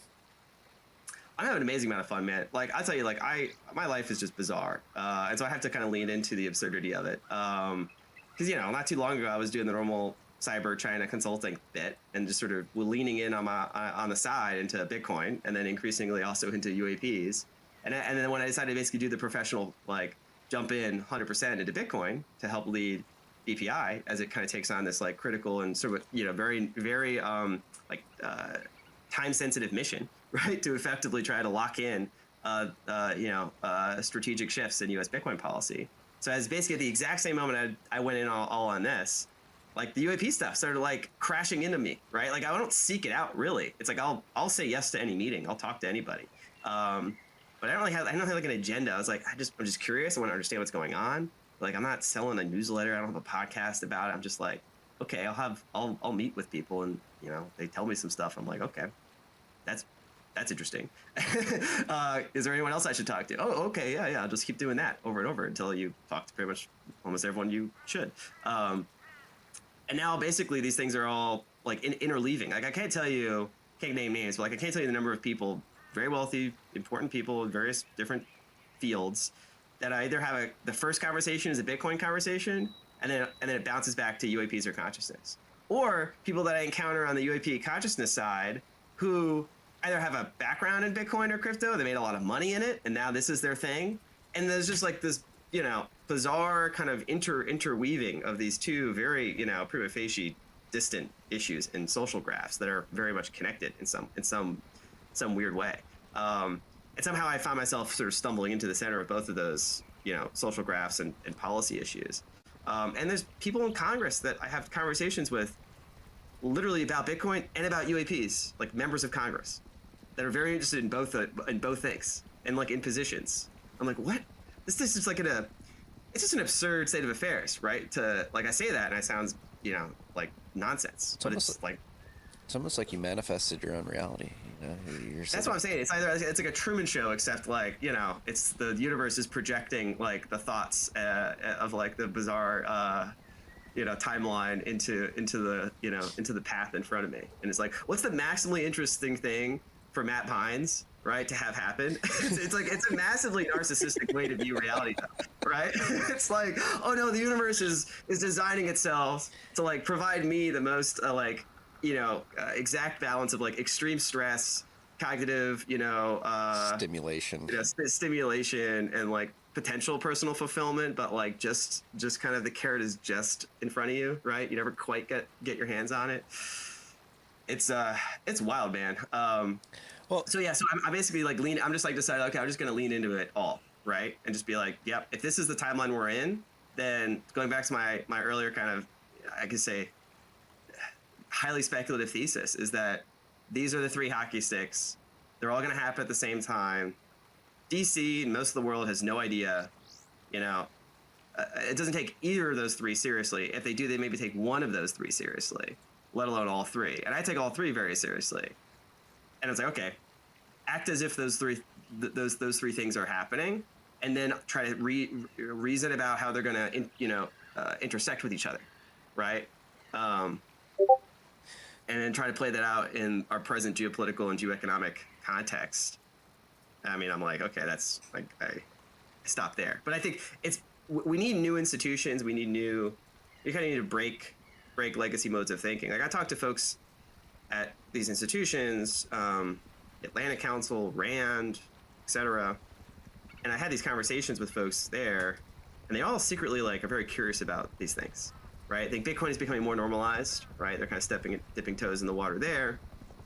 The UAP stuff, for example, RAND has like a secret mailing list where people send UAP related articles to each other, but they don't talk about it. And there's no commentary. It's just like a secret little like distribution, which is like, for me, fundamentally like a huge problem. Because here's RAND, like their whole mission is like strategic foresight and analysis for the government. And you have, a bunch of PhDs in there who's like, their whole job is to like look around corners. And yet they have this taboo, this preference falsification is so strong that like institutionally, it's incapable of taking this question seriously. And so then I was like, oh shit. It's like, Bitcoiners have this realization like, the people in charge really don't know what they're doing, right? Like there's no secret man behind the curtain with the master plan who's like looking out, 4 or 5 steps ahead, right? There's like literally it's all just humans, doing normal human dumb shit, and responding to their own narrow institutional incentives. So I think we just need to like, okay, there's like a blank space there. Like we sort of saw it with BPI, is like nobody's actually just doing, serious Bitcoin policy in DC. Bitcoin's a serious thing. It's going to have implications for government policy at all these different levels. Just do a think tank bit, write some white papers, host some events, and then boom, like David Zale and Grant McCarty just like did the thing, and now it's a real serious thing. And because there was just reality is malleable, right, in that way. And I think we don't like reason out of domain, right? We don't like take that and just sort of apply it in these other areas. But I think it's true across the board. I do too. I think people can manifest. I think individuals like yourself, David, Grant, exist to bring this change about. They realize you can just do things. You get to do the things, and things happen. But the one thing I want to wrap up on is like talking about this convergence, particularly now UAP, Bitcoin. If we're running under the assumption that there is some sort of physics breakthrough that exists, particularly in the realm of quantum mechanics. It's been a big topic more recently in Bitcoin, this idea of SHA-256 not being quantum resistant. Like, especially if there is some faction of the administration that recognizes that Bitcoin's going to be integral to the future of economic dominance in the world, and they may have a trump card in the sense that they have access to information about physics and advances in that field that probably revolve around quantum mechanics. Like, with that information, like, why would you be so aggressive with Bitcoin adoption, knowing that it does potentially have this quantum sort of Achilles heel if something isn't added to the protocol? in terms of quantum resistant address structures. So is there anything at the intersection there that you've been thinking about? Yeah, so I wrote a whole novel about quantum computing and AI. I started writing it like 9 or 10 years ago, and it's all about basically a quantum computer that, gets hooked up to the NSA's databases and does recursive self-improvement. So I was like, autistically obsessed with this for a while, even before I kind of started talking about Bitcoin. And then on the cyber side, I did a lot related to, cyber threats and U.S.-China technology competition, and I gained some information from side very well-placed positions in the U.S. government. Again, such assessments would be classified, and so I don't know if they gave me classified information or if they're just feeding me bullshit. But the thing about cryptography that's you have to always think about it adversarially, right? And think about the structures of incentives for cryptographic changes at scale in society, not just across Bitcoin, right? And we have evidence, right, from the Stone links that certain encryption schemes were intentionally weakened in very non-obvious ways. The NSA has armies of mathematicians whose sole job is to come up with extremely hard to detect weaknesses in encryption protocols, as well as engineer such weaknesses in such protocols.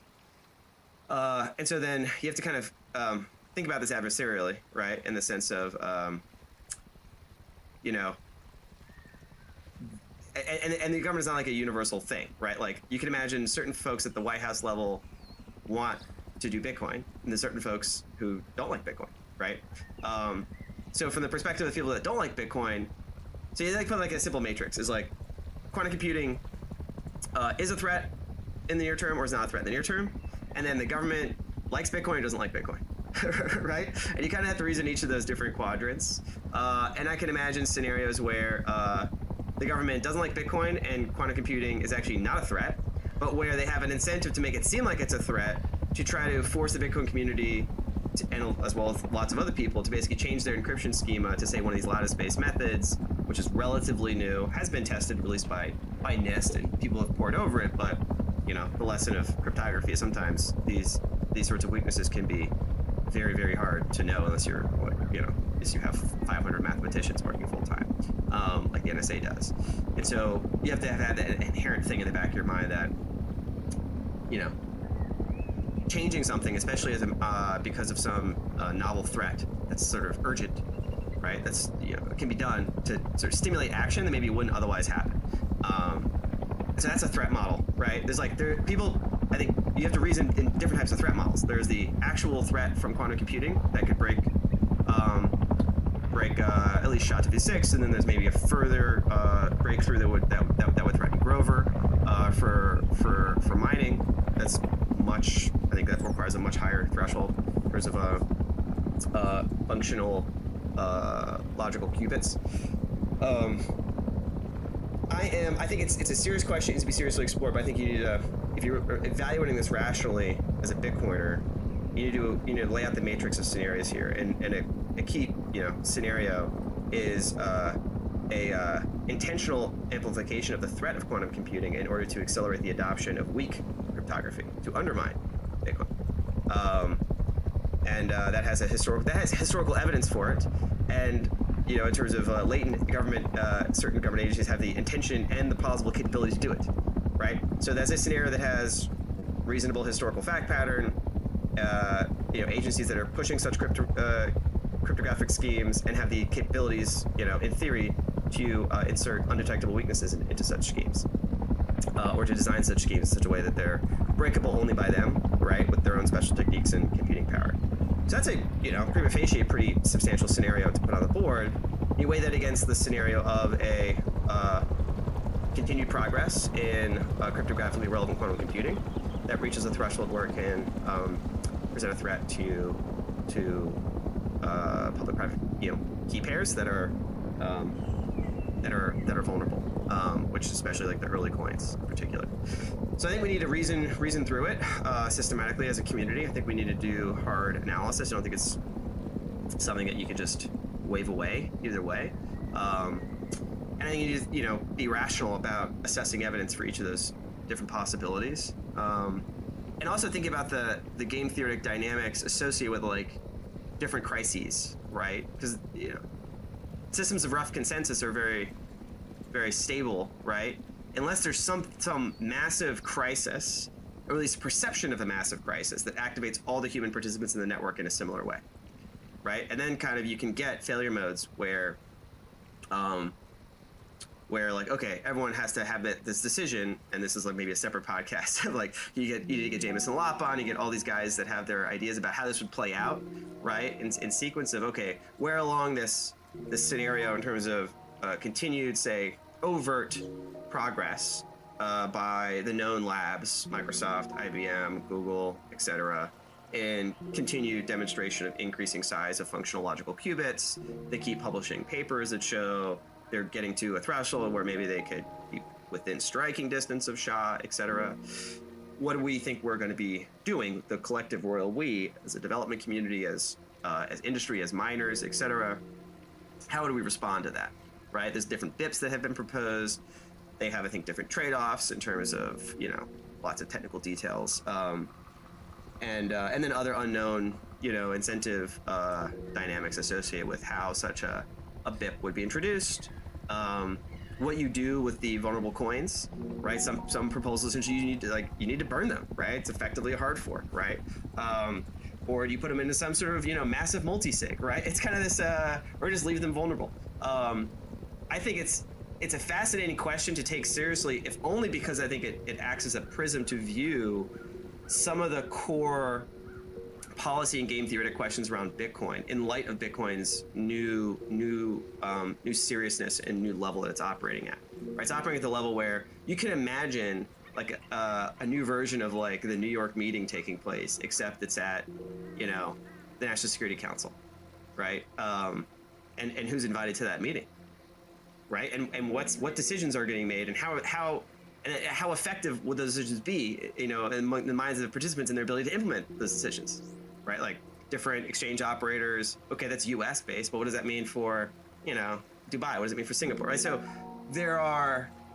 it's a fascinating question, right? I think BPI may even design some tails up exercises to sort of play this out, because I think even if you don't have a strong opinion on the quantum computing threat itself, I think taking it seriously as a threat scenario is very useful to sort of start to tease out some of these new game theoretic and kind of policy incentive questions around Bitcoin and the rough consensus development model.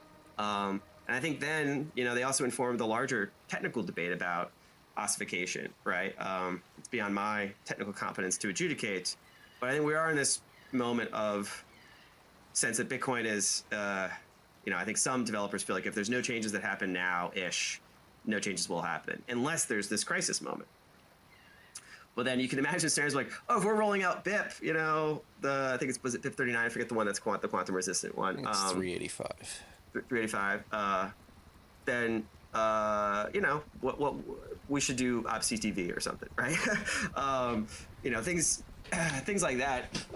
It's better to just discuss them out in the open now as a broader community and understand where the corner cases are. And what people's maybe latent attitudes are, because sometimes people will think something, but they don't want to say it for whatever reason, because there's an internal social culture in different communities, sub-communities inside Bitcoin, where it's like if you say anything, you're sort of speaking it into existence, so don't say the thing. You're manifesting the wrong thing. I don't know, man. It's a fascinating. I think quantum. And the other thing I'll say about quantum is that it is also on the top of mind of policymakers inside DC. It's one of the top questions that gets asked actually about like stablecoins and Bitcoin in general is like, what's your plan for quantum, right? Like Howard Lutnick is going around, that's all he's talking about, among other things. And now I suspect it's basically because he took the job at Commerce and the first thing they gave him was a briefing by NIST on the quantum stuff. Because it's like their whole thing, and they're really trying to get, the leadership to basically amplify it and kind of scare corporate America into adopting post-quantum cryptographic schemes, which is they know is going to be a multi-year process. update firmware, embed it in all these different corporate systems. It's very, very complicated, very expensive to, swap out encryption. It's built into a lot of, complicated software stacks. So as a bureaucratic matter, they wanted to elevate it to the principal and get him scared, right? Be like, China's almost there, sir. Like, if we don't get it, like, they're going to get it, and then we have to ensure that, our system isn't bricked by China, which could be a real threat. But it's also a very, it's exactly the same thing you would do if you're like, we would like to have different encryption out there. So, yeah, I think I don't know if it's going to be a spillover though from the UAP stuff, to be honest, because I think the physics there is more disruptive in other ways. I think the physics there is, I go back to the earlier comment I had about how we figured out the physics of the atom and we created nuclear weapons.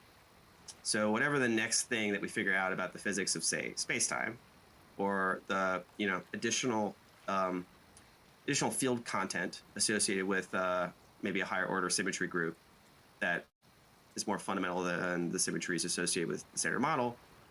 Maybe there's some structure that unifies these different scales of nature, and then once we understand that structure, we understand maybe there are additional fields, additional forces, additional degrees of freedom that you can exploit. They maybe have different energy scales associated with them, and might unlock huge amounts of energy. And once you do that, I mean, the lesson was going from chemical propulsion or chemical energy sources to atomic energy sources. It was orders of magnitude increase. So I don't know, my expectation would be the next thing would be orders of magnitude increase further. And it's not clear to me what, the proliferation constraint on that would be. Like, there's a proliferation constraint around nuclear weapons. You have to have centrifuges, you got to have, uranium ore, you got to have lots of physicists and scientists, plutonium pits and triggers and all sorts of stuff. If it turns out that maybe you just need some other maybe highly, maybe just very strong magnetic field that's being amplified at a very high frequency in a certain metamaterial, in a certain pattern, you get an anomalous effect. Maybe there's other things to do with neutrinos or things in the standard model that all of a sudden you can now use as a source of technology, communication, or weapon. That's, I don't know, I'm more worried about pulling the black ball out of that jar. And then it would also kind of explain the secrecy, to be honest. It's like, hey, like, there's something here that if it really gets out, anyone with a certain degree of competence could just, wipe us all out. Would not be good. Would not want that to get proliferated until we become a bit more mature as a species. I mean, this kind of goes to Peter Thiel's whole bit, which is we're either, if you survive, this technological kind of acceleration, exponential post-singularity moment, you either become like an angel, like an angelic species that's sort of fully altruistic, where no member of that society even has is even able to form like the intention to destroy, right, other elements of society of the universe. They become perfectly altruistic, perfectly beneficent, other-minded, cooperative, right? Kind of, the higher all the harmonic angels are singing in the perfect choir, right, in the cosmic order, and there would just be no way to try to weaponize their technology. So either you become that, like you become angels, or you become demons. You become a totalitarian lockdown sort of Borg society that's so controlled that a single point of control can unilaterally enforce counterproliferation of such destructive technologies. And that might, be like failure modes. It's like you either elevate your consciousness where you just kind of, you just don't be dicks anymore. And like the risk of using this technology poorly just kind of goes away because you realize it's just not cool to do. And that's going to it becomes inbuilt to your nature as a being. Or you become subservient to some AI totalitarian Borg and, it's bad. Yeah, that was the crux of his lecture series, is Antichrist versus Armageddon. Yeah. But actually, I actually don't agree with it necessarily, because I actually think both are different versions of the same thing. right? Like they're just different ways of essentially describing what amounts to subsumption of the individual to some aggregate collective, where like just depends on where the force of constraint is being applied, right? It's essentially if you had the force of constraint built into your personality, like a Neuralink chip that made everyone in society perfectly cooperative and benevolent, and there was no urge for rage or having wrong think, right? You know, pressing the bad button that kills everybody. That just is there's a little chip in your brain that stops you from pressing the bad button. How is that different than just like being subsumed to some AI board? Because as soon as you have that chip in your head that can like selectively, constrain, universally and with perfect, fidelity, beliefs and decisions by any member of society, it's kind of the same thing as being an AI totalitarian Borg or this angelic harmonic structure. So I think there's like that can't be the way this works. I think like the bit is consciousness. This is why like the relief valve is recognizing that there is a certain hard reality to individual consciousness, but it's not like a monad, right? You aren't just in an individual consciousness, right? You also are in a degree of structural relations and interdependence with other individual nexuses of consciousness. So there's a mutual dependence, but you're an aggregate, you're not a unity. And I think being able to have a stable aggregate that doesn't collapse into like a totalitarian unity is kind of the whole bit. Which is kind of the whole, I don't know, like metaphorical point of Bitcoin is like, how do you have consensus that isn't a unity, right? How do you have, essentially individuals making individual decisions that are in the rational self-interest that are able to secure their individual, property rights essentially, in a sphere of freedom, but participate in essentially a collective project that has a higher order, that has a structure that's enduring and stable. But like, okay, that's like the metaphor that I think we want to try to apply at all scales. It's like say with AI, right? Do you want to have it all collapse into like the God AI, where everyone basically just has to pay tithe to Elon or Sam, and he just controls society? Or do we have decentralized AI, right? Do we have intelligence in our pockets that's tuned to us, protected by us, that we control our data, that we can build and participate in the economy with? Maybe it's maybe if I really apply that to UAPs, right? It's like, some folks see UAPs as these angelic creatures, some see them as demonic. These are like our religious labels. But there's clearly like a certain variation in the phenomenology associated with these patterns of interaction or engagement that we interpret as benign or hostile or beneficial. And maybe there is like a difference at that scale in terms of, there's a mode of engagement and interaction that's kind of this right balance between individuation and like collective higher order, right? And there's never like, the whole point is to find that balance so that you don't collapse, society or become, subject to some hegemonic hive mind Borg. And that seems like the project, right? It's like, okay, that's the path. That's the thread we have to put through the needle here. So anyways, that's my schizo wrap up. Well, do we even have to thread that needle, or there's yin and yang, and there's always going to be these benign, neutral, positive and negative forces that are just interplaying and weaving in and out of each other. Yeah, or an asteroid just comes out of our blind spot and wipes us out, and there you go. Maybe that would. The universe doesn't owe you anything, bro. The great meteor death, please come, put us out of our misery of thinking of all these complex problems. They're fun though. It's always fun chatting about them with you. Quick correction: it's bit 360, not bit 385 for the quantum resistant hash. This is always fun. I'm looking forward to BPI's event in June. Yes, exactly. Yep. So phase one in the bit is to lock in pro-Bitcoin policy in the U.S. And so we're going heavy in the paint on that. And so we're putting on our annual flagship event in Washington, D.C., June 25th, Bitcoin Policy Summit. Sign up, request a ticket. It will be, not going to be bragging, but I think it's going to be a legit legit thing. I think people are going to be excited about it. So yeah, be on the lookout for more stuff coming out of BPI on that front. Really want to drive the agenda inside DC on Bitcoin and carry the momentum on these things. Let's treat Bitcoin Reserve, obviously ideas around Bitbonds, but a whole swath of issues relating to human rights, the ability to use Bitcoin without government censorship, without prosecuting developers of open source software, pushing Bitcoin as both a global neutral reserve asset, but also as a peer-to-peer global settlement system. That's our core mission, and see how that interfaces now with these questions about AI, mining, and energy.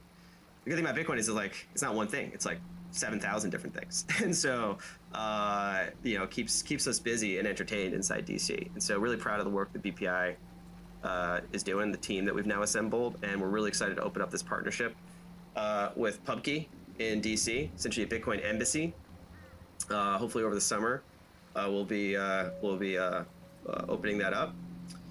Yeah, having events, happy hours, essentially a cultural node downtown for Bitcoiners to congregate, a little bit of a Schelling point, hopefully in progress there. So yeah, really excited, man. Like this year is just, it's accelerating, and it's fun to kind of help steer what Bitcoin policy might look like in the next few years.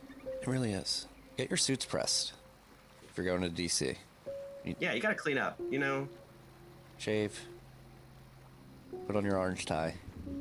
Get a good orange tie, okay? Just don't go to Macy's and buy one off the rack. You gotta get a Hermes, spend a little dollar, spend a little money. Get a good orange tie, okay? Yeah.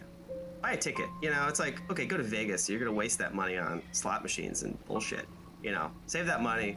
Buy a ticket to the Bitcoin Policy Summit. Do it. Do it. Don't be lame. Matthew, thank you for indulging me in my questions about all these different topics. You're very well versed on all of them, so I really appreciate your time and your relative expertise. I really don't know what I'm talking about, but I think you do. Words. I think you do. I'll say words. I'm just the LLM, just auto completing whatever pops into the prefrontal cortex here. Don't be humble, okay? You know what you're talking about. Yeah, you are humble. Whatever. Peace and love, freaks. See ya. Freaks, thank you for listening to the show. I hope you liked it. If you did like it, please make sure you subscribe, rate, review the show. It helps us out a lot. And also, if you like these conversations, I've come to realize that many people listen to the podcast. They don't know we have another sort of layer of this media company. We have the newsletter, the Bitcoin Brief. Go to tftc.io. Make sure you subscribe there. A lot of the topics that are discussed on this podcast, I write about 5 days a week in the newsletter. We also have the TFTC Elite tier. If you sign up for that, become a member. We have a private Discord server for the elite freaks out there where we're dropping ad-free versions of this show and having discussions about everything we talk about a day early. Logan wanted me to make sure if you want to get the show a day early, become a TFTC Elite member. You will get that. We have our Discord server. Right now it's conversation between myself and TFTC Elite tier members, but we're going to expand that. We'll probably do closed Q&As with people in the industry. I may be doing Macro Mondays. So join us. Go to tftc.io. Subscribe. Find the button in the top right corner of the website. Become a TFTC Elite member. Thank you for joining us.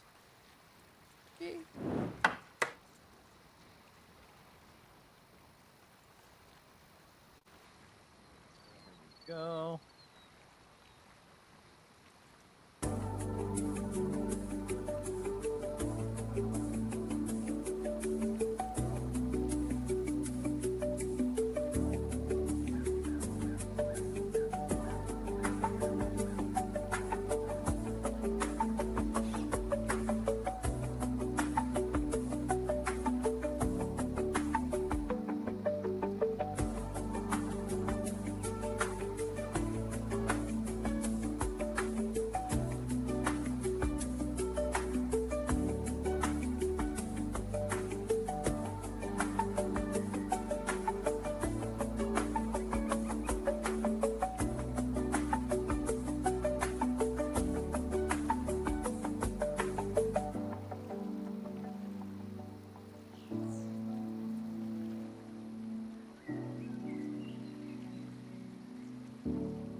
welcome back to the Pleb Underground. So, last week, I was fortunate enough to be invited onto the Canadian Bitcoiners podcast with Joey Tweets, and we had such an awesome rip, and I feel like there was just so much more to it, so I had to have him. I had to invite him on the show, and that's right, guys. I've got Joey Tweets here from the Canadian Bitcoiners podcast joining me. And before he pops onto the stage, though, we got to give some love to the Pleb Underground sponsors. So, see you in about 40 seconds, guys.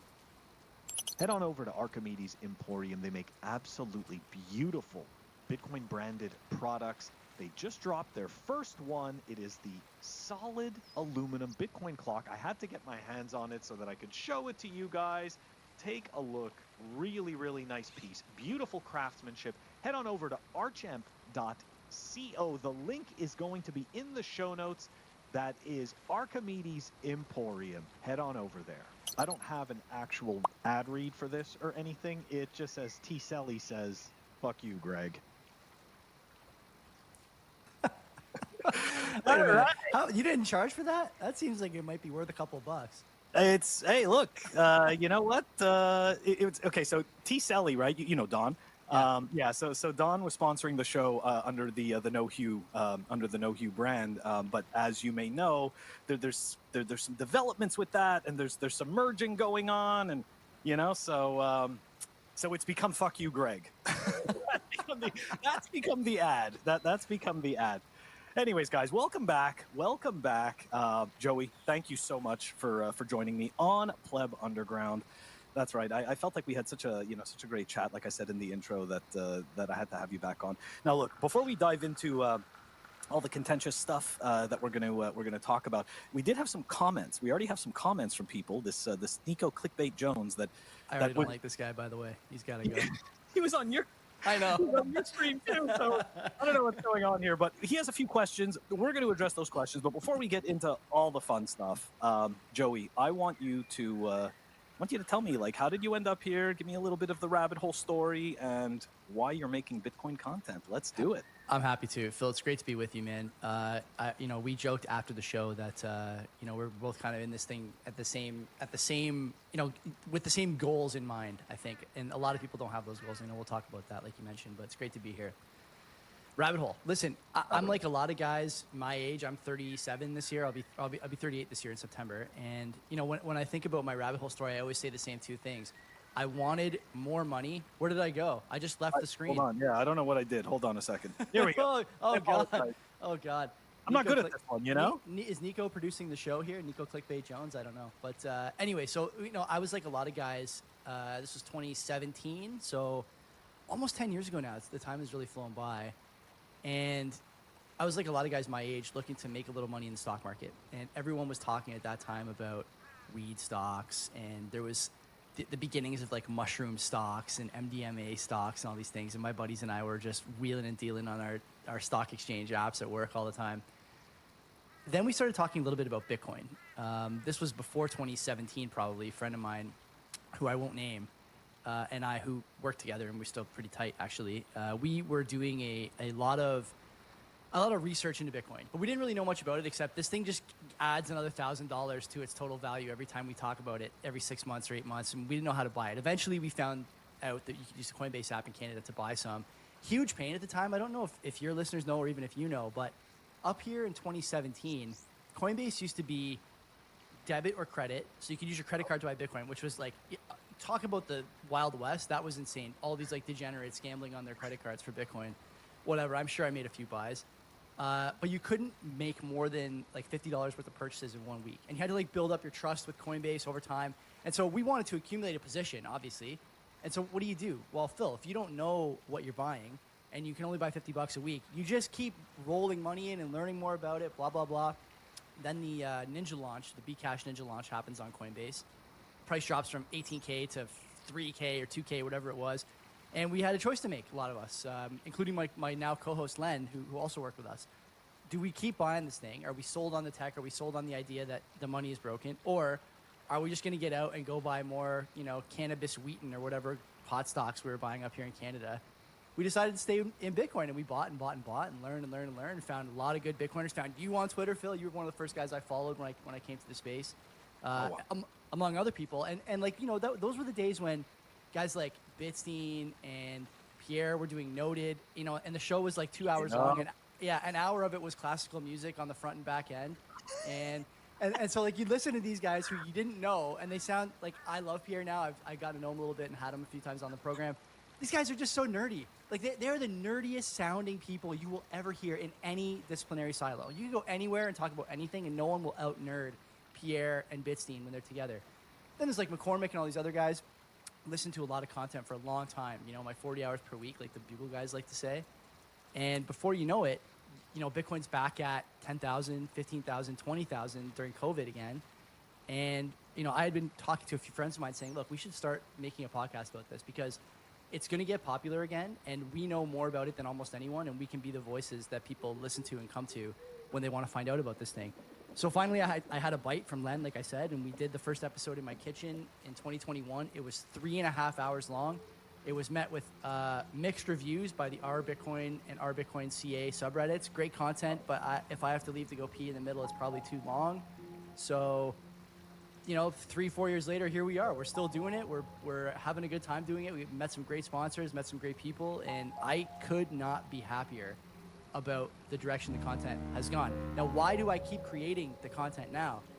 I keep creating it now because I think that the, you know, Simply Slop on the fucking homepage on Twitter and on YouTube is garbage. I'll answer Nico's question right now. He's asking if I think SB, Simply Bitcoin, is a net positive or negative for Bitcoin. No, it's a net negative. And I'll tell you what else, okay? There's clearly here like some underlying branding operation. I suspect it's this Luke guy.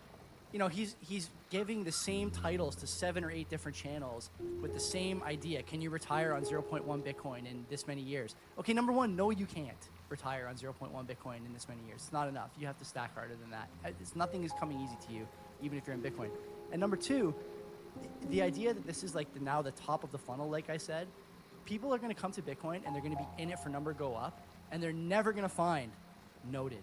They're never going to find Pleb Underground. They're never going to find Canadian Bitcoiners. They're never going to find, you know, even McCormick's old shows where he's talking to guys about the economics of Bitcoin, the economics of money printing, the economics of the Cantillon effect in these things that are important to like keeping you on track and keeping you narrowly focused on where the issues are. Instead, you get, you know, I got to pump this guy. Like Samson's a guy who's on a bunch of shows. I think that guy's a fucking con man too. You know, he goes on all these shows and sells his products and talks about his company. And like, I just don't think we need it. I think what we need now is something different, something that's a little more in depth. I should mention before I throw it back to you, I don't necessarily blame Simply and these other channels. They're doing what they're incentivized to do. But the idea that it's adding value for the space is not aligned with whether or not it adds value for them personally. And I think those two things, they have to reconcile that. If they ever do decide to talk about it, I suspect they won't. I don't see why they would ever discuss it, you know, in a public forum. But this is clear at this point, right? So it's, you know, like my co-host says, it's like an infomercial over there at Simply, and there's other channels too. It's always on, and they're never saying anything. And it's just the same slop garbage. You can actually go back in the Simply feed and see the same video they put out yesterday or 2 days ago, twice, 2 other times. Same title, same everything. And the same content. Can you retire on 0.1 Bitcoin? It's stuff like that that gets people too hyped up. It doesn't add to the price floor. It doesn't add to the understanding. And ultimately, it's a net negative for the ecosystem. So this is the reason I make content. I think you're probably in the same boat. And I don't plan on stopping. And I don't plan on stopping calling it out either, because it needs to be talked about more. Whew, there's a lot to unravel there. There's definitely a lot to unravel there. Okay, so first thing, when it comes to Samson, Walton always would call him Scamson now. See what I'm saying? Like, you just know. If you got a good sense for this, there's no denying that this guy, so, like, he's traveling. Phil, he's traveling. He starts a company. What happened to the volcano bonds? I don't fucking nothing. What happened to them? Of course nothing. He starts a fucking channel, or he starts a fucking company called, what is it called, Jan 3 or something? Yeah. And the company, the thesis, okay, the mission statement is, I'm going to go around the world and introduce Bitcoin to governments and get them to buy. You know, let's check the metrics on that. Can we get a count of how many governments have adopted Bitcoin thanks to Samson Mao? Is it generously 1 in El Salvador. I would say it's probably not even 1. It's 0. It's a 0 right now. Max may have been more Yeah, Kaiser, yeah. more integral in getting that to happen. No, but look, in all fairness, when it comes to, because I've spoken to Samson for a really long time, and I've met him a few times and all that good stuff. My whole issue, right? My whole issue with it is this, right? It's that some people in this space get a pass, Yeah. and some people don't, right? Like that's just what it is. Like he's one of those people who does get a pass. Whereas, right, somebody like Dan Held, kind of doesn't really get a pass. Yeah. I'm sorry? Yeah. McCormick too, same thing. Like McCormick too, right? Like there's some people they just don't get a pass. The other piece of it when it comes to Samson specifically, and it's not just him, it's anybody who mentions it's this hyperbolic messaging, right? You know, like the Omega candle, right? Look, I love the hopium dude. Does everyone in the chat know, like all the listeners and viewers know about the Omega candle like meme? Can we discuss this? Yeah, no, we definitely, we could. Let's see here. The whole 6 people that are watching the show. Let's see. Do they all know about the? I'm pretty sure. I mean, Roman and stuff like that. He's a solid Bitcoiner. Yeah. I mean, if you want to discuss it, we can. We don't have to talk about it any more than it sounds. Whatever it sounds like to you, it's probably worse on paper. It's the problem with it is the hopium. Okay, the issue with it is the false expectation that it sets. Somebody just called it Samsung. Oh, that's great. It is. Oh my God. But yeah. So anyways, yeah. So I forgot to mention to you when we do this show, I always pop in the live chats when anybody ever says it's. I love that stuff. Yeah, because it's the conversation. It's the whole 100%, point, right? 100%. But yeah, so that whole thing about setting these false expectations, and I'll tell you why. Like you, came to the space. I came to the space around. I started using Bitcoin as a medium of exchange in 2015. But then I became, dude. I did not understand the value proposition. Did not understand any of that. I was sending funds to random organizations and then hoping to God that the Bitcoin would appear in my Bitcoin wallet. You know, like there was. You're talking about the Wild West. Yes, it was totally the Wild West. And I wasn't even there at the beginning.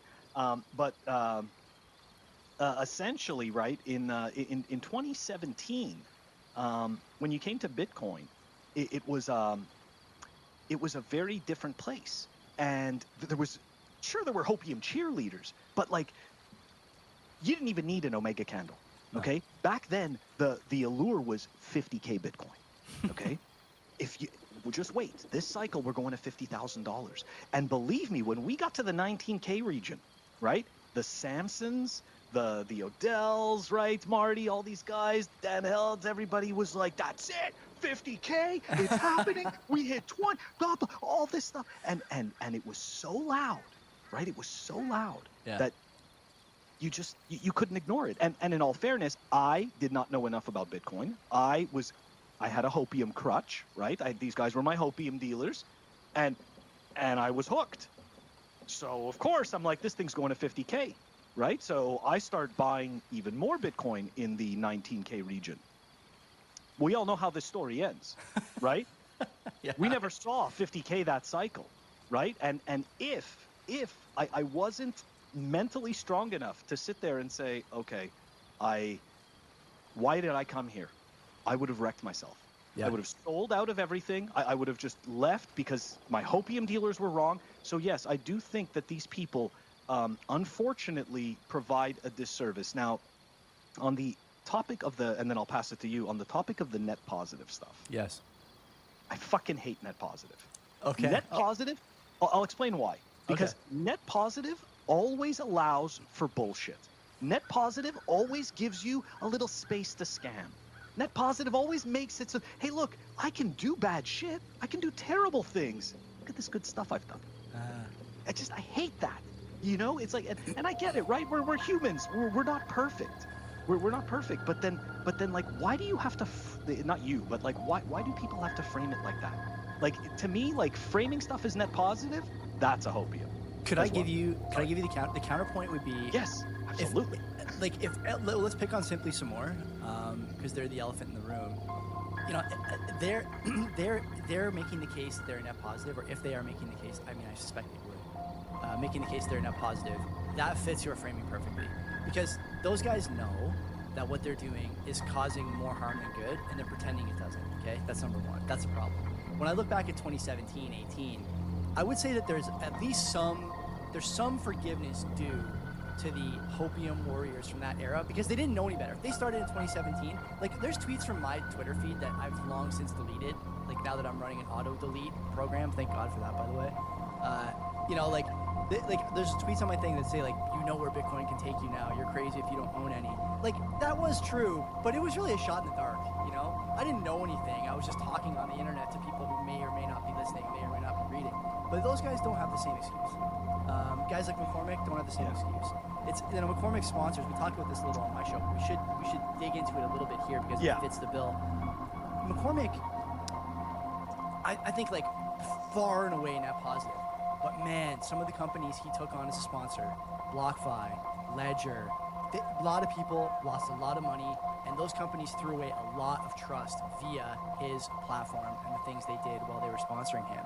And for him to stay on with Ledger, for example, him and Danny may still have Ledger as a sponsor on that show. I don't know. I haven't listened in some time. But, you know, what is the excuse for that? Well, you know, you can tell me whatever you want. Like, you think they're a good company, you have faith in them, whatever. But I would tell you that the rationale is obvious. You know, it's dollars and cents. And I don't have to draw you the flow chart. If they pay, we take them as a sponsor. If they pay more, we keep them as a sponsor, whatever, right? And I don't think there's a lot of, like, there's not a lot of wiggle room for those guys. I think what I see from McCormick and others is, yeah, I'm running a business, you know, simply I'm running a business. I need clicks, I need views, I have to do slop. It has to be every day. It has to be the thing that's going to appeal to the bottom quintile. And that's all there is to it. Now, like I said before, I would love to know what those sponsors are paying. Yeah, exactly, the referral guarantee. I would love to know what those sponsors are paying per view. Because I can't imagine that the people who are watching YouTube all day have any disposable income to buy Bitcoin on, like, Bitcoin Well, for example. Where if I look at our sponsors, like, I'll talk about it publicly. We've been with Bull Bitcoin for like a year, almost 2 years, and we're close to like 2 million in volume through that. And so, you know, when I think about our listeners, you know, what are we, 10, 15, 20 times less, I would guess, on an average podcast episode than they are on video. But I would put our average dollar per person up against almost anybody. If I look at our Discord, you know, there's 10 times less people, but it's 100 times more signal than it is over there. It's more active, and I think you guys are probably the same. And when I think about, like, what the difference is the message is focused. It's a spotlight over there, and it's a laser on PU and on CBP. And when people you know, look at that, they realize, like, oh my God, like, I've seen the light here. I'm coming to watch Pleb Underground. There's much more going on here in terms of actual stimulating discussion, important information, valuable content than there is with this $1.7 trillion giant is attacking Bitcoin with Photoshop jobs. The two hosts fit for fucking Vogue magazine. Like, first of all, you guys don't look like that. Everyone knows you don't look like that. And second of all, do you think that this is something that's adding value to the thumbnail, adding value to the content, come on, I don't buy it. And I don't want to give them any excuses, because those guys and a few others should know better. They do know better. So this is the whole thing, right? This is the oh, hey, Sir Ulrich's in the chat. I see. Yeah, there we go. He's finding this funny. He's appreciating this.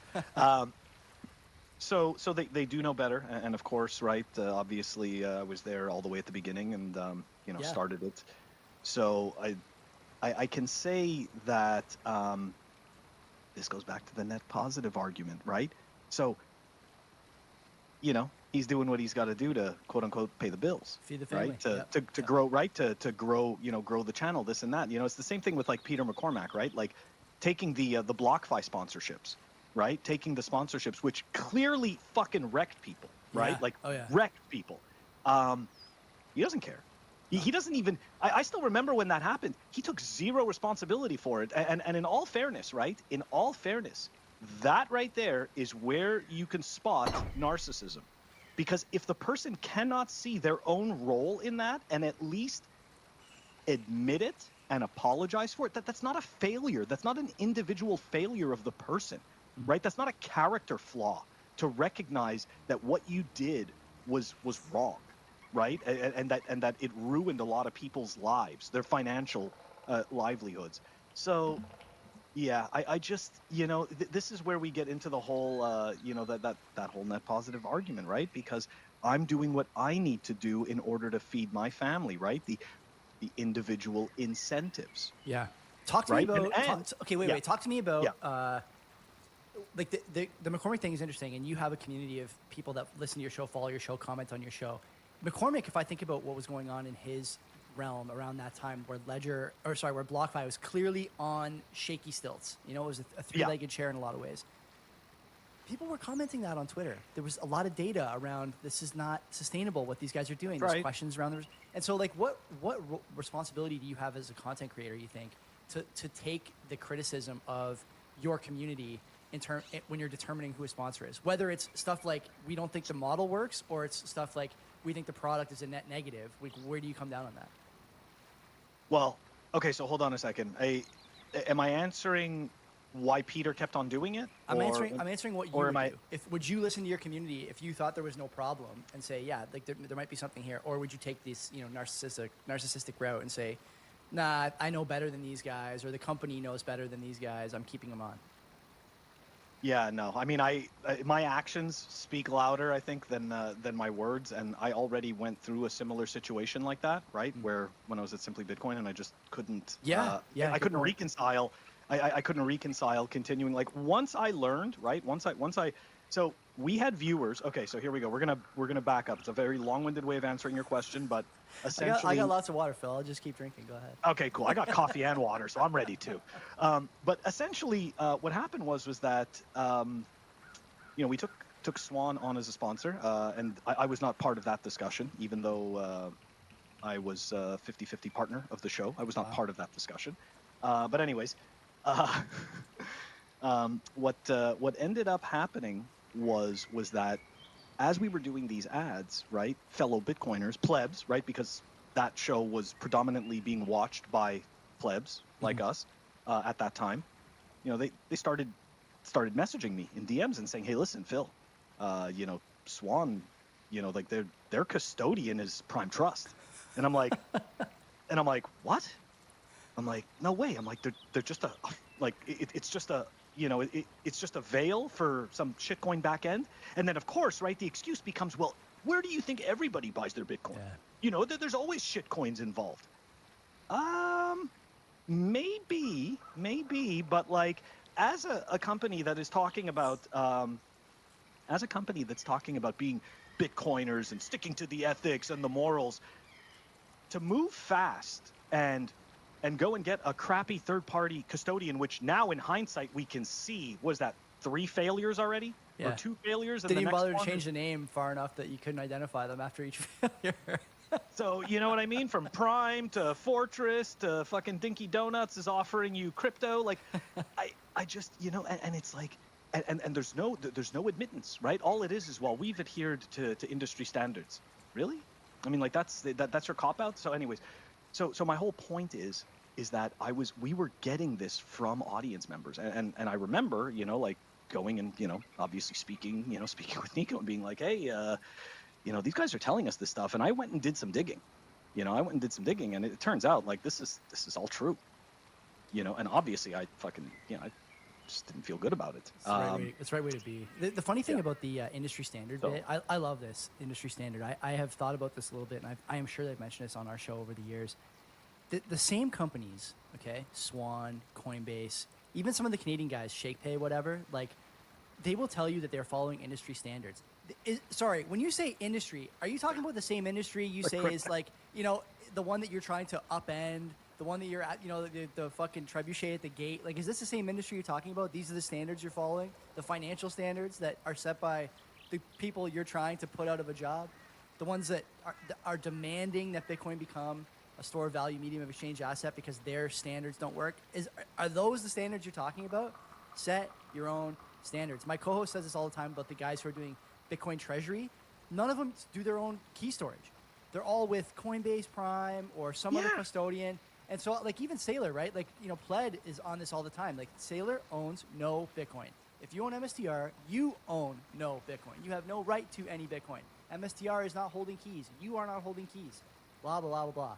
It's not that hard to figure this out. And, you know, the guys who claim that they're breaking rules and disrupting finance, like, all of a sudden when it's easy, what do? Oh, we're doing what the industry says. Okay. Save me the fucking sob story, man, when things don't go your way or when people don't like you then. I'm not going to hear it. It's a cop-out. It's a total cop-out, right? It's really, again, this goes back to the whole, you know, the whole theory of having a crutch. Well, it's not our fault, right? We did what we were supposed to. It's this other thing that we're depending on. It's just a blame game, and it's just sad, right? Like, and this is kind of where I started to really notice the cracks, right? Like the real cracks. I'm looking around at all these companies, and I'm sitting there, and I'm like, what is going on here? Right? Like there's so few companies that are actually like, not just like, hey, these are the ethics, these are the ethos that we abide by. There's so few of them. And of course, you know, like, I'm going to tout your sponsor, right? Bull Bitcoin. And it's not just because I like Francis or anything like that. It's because I actually use the freaking product. Yeah. And it's, you know, it was an awesome product. It helped me out a lot when I was transitioning over from Canada to the US. And Bull Bitcoin saved my ass. Well, you know, it's a team of, like, yeah. like, Bull is one company. Like, our other sponsor, EasyDNS, is great too. Like, Mark, the guy who owns it. And I'm not saying this because we have to. They're sponsors. Like, no one gives a shit what we say about the sponsors. The sponsors don't care. What the sponsors care about is, are we committed to delivering a message that makes sense for Bitcoin and for them? And if they are, and if we are, then it's a partnership. And, like, you know, we don't take sponsors that are shitty people, shitty companies, shitty anything. Meanwhile, you look across the space, and, you know, we said this on my show a couple weeks ago.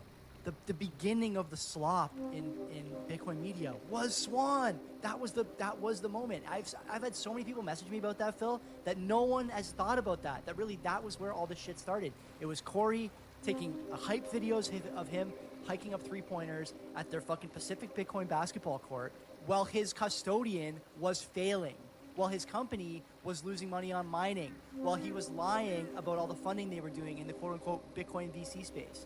Okay. That shot doesn't even look good, by the way. Like, this guy's never held a basketball before. It's his first time when he's doing that video, it looks like. Yeah. Yeah, unfortunately. That whole story, now, again, it all depends on who it is you want to believe. I would like to say that somewhere in the middle is the truth, but essentially, what Swan did, and I have to give them credit for it, is that they were able to corral all the plebs. Yeah. A good majority of the plebs, right? Yeah. Like, they, you know, people may not think about what was happening in 2019 or in 2020, but for those of us that were there, you know, they were doing a great job of corralling the plebs and getting them on their side. And on top of that, you know, in terms of at least Corey, you know, he is amazing at dismantling shitcoin use cases, right? So, you know, all his past is forgiven, right? His EOS past and his, you know, Brock Pierce ties and all that stuff is He may be forgiven. related to Brock Pierce, by the way. They have a very similar haircut. I don't know if anyone else has noticed that, but there's something going on there. Same barber or, like, distant relative. I'm not convinced that that's not the case. I mean, for me, I only know of their of their, not necessarily relationship, but their I guess their connection because of EOS token. Yeah. But yeah, you know, like, all of that was forgotten, and then, you know, all the plebs, right? Like, they all, not all of them, but a good majority of them, you know, started cheering for them. So essentially, what ends up happening is, and this goes back to the whole hopium dealer thing, right? Yeah. Like, you have this, you know, once your hopium dealer is getting attacked, It's you now over. feel that you must protect them. Yeah. You must protect them, because it's not your hopium dealer that's being attacked, it's you. Totally. And your beliefs. So if you don't stand up for that guy that said all the good things that got you here, who knows what can happen? Worlds are going to collide, right? It's all going to fall apart. Or like the guys who are making, there are some people who are making good content that are, I still think, like, hiding certain things about their business model. I'll talk about that guy, Matt Crater. You know this guy? Oh, yes, absolutely. So I love Matt's content. I love it too, but you know he sells a course, an investing Yep. course? Yeah. Yep. I don't know how I want to, like, how I should feel about that, because his blank slate little slide decks that he makes and puts them on like what I think they're just on Twitter. They may not even be on YouTube. I don't know, but they are so good, so good. But then if you get to the down his funnel a little bit, he wants to sell you a course on investing. Like, are we talking about Bitcoin or are we not talking about Bitcoin? What are we talking? Like, what? Where is the line? I don't know. I'm not sure.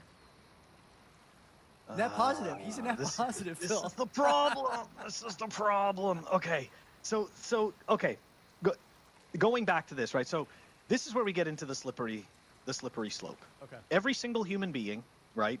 For the most part, we all have to earn a living.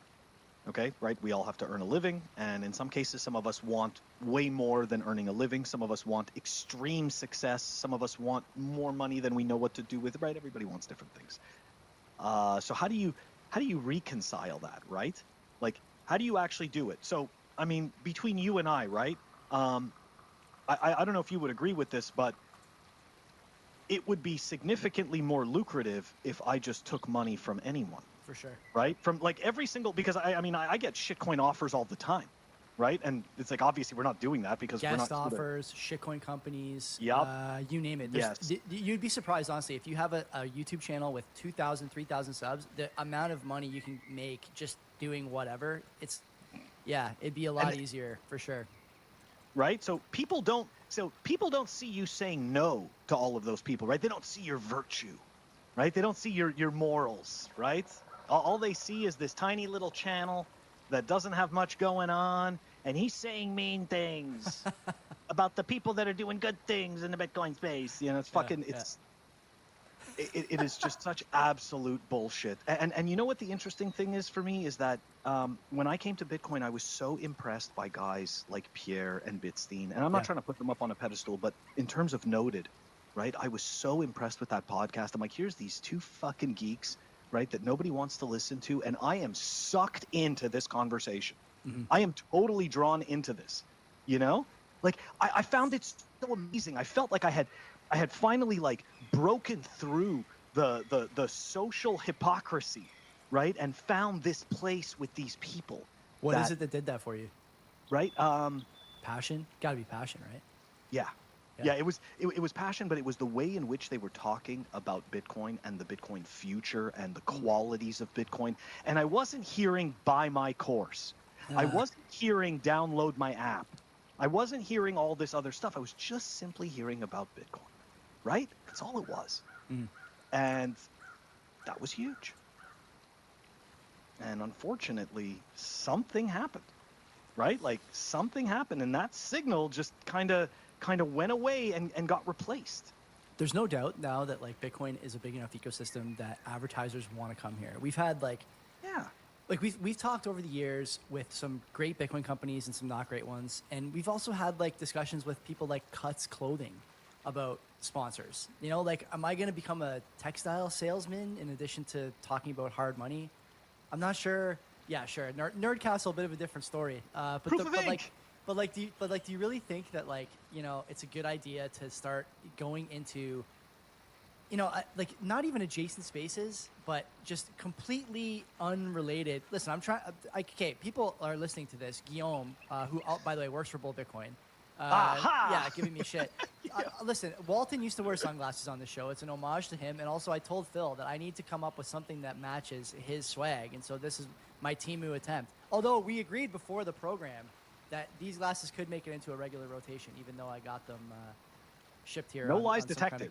Some kind of cargo liner. Yeah, I could definitely wear these. Anyway, so like I was saying, if you're in Bitcoin now, you have an opportunity to do the wrong thing way more often than you used to, because there's just so many eyeballs here now, 80K.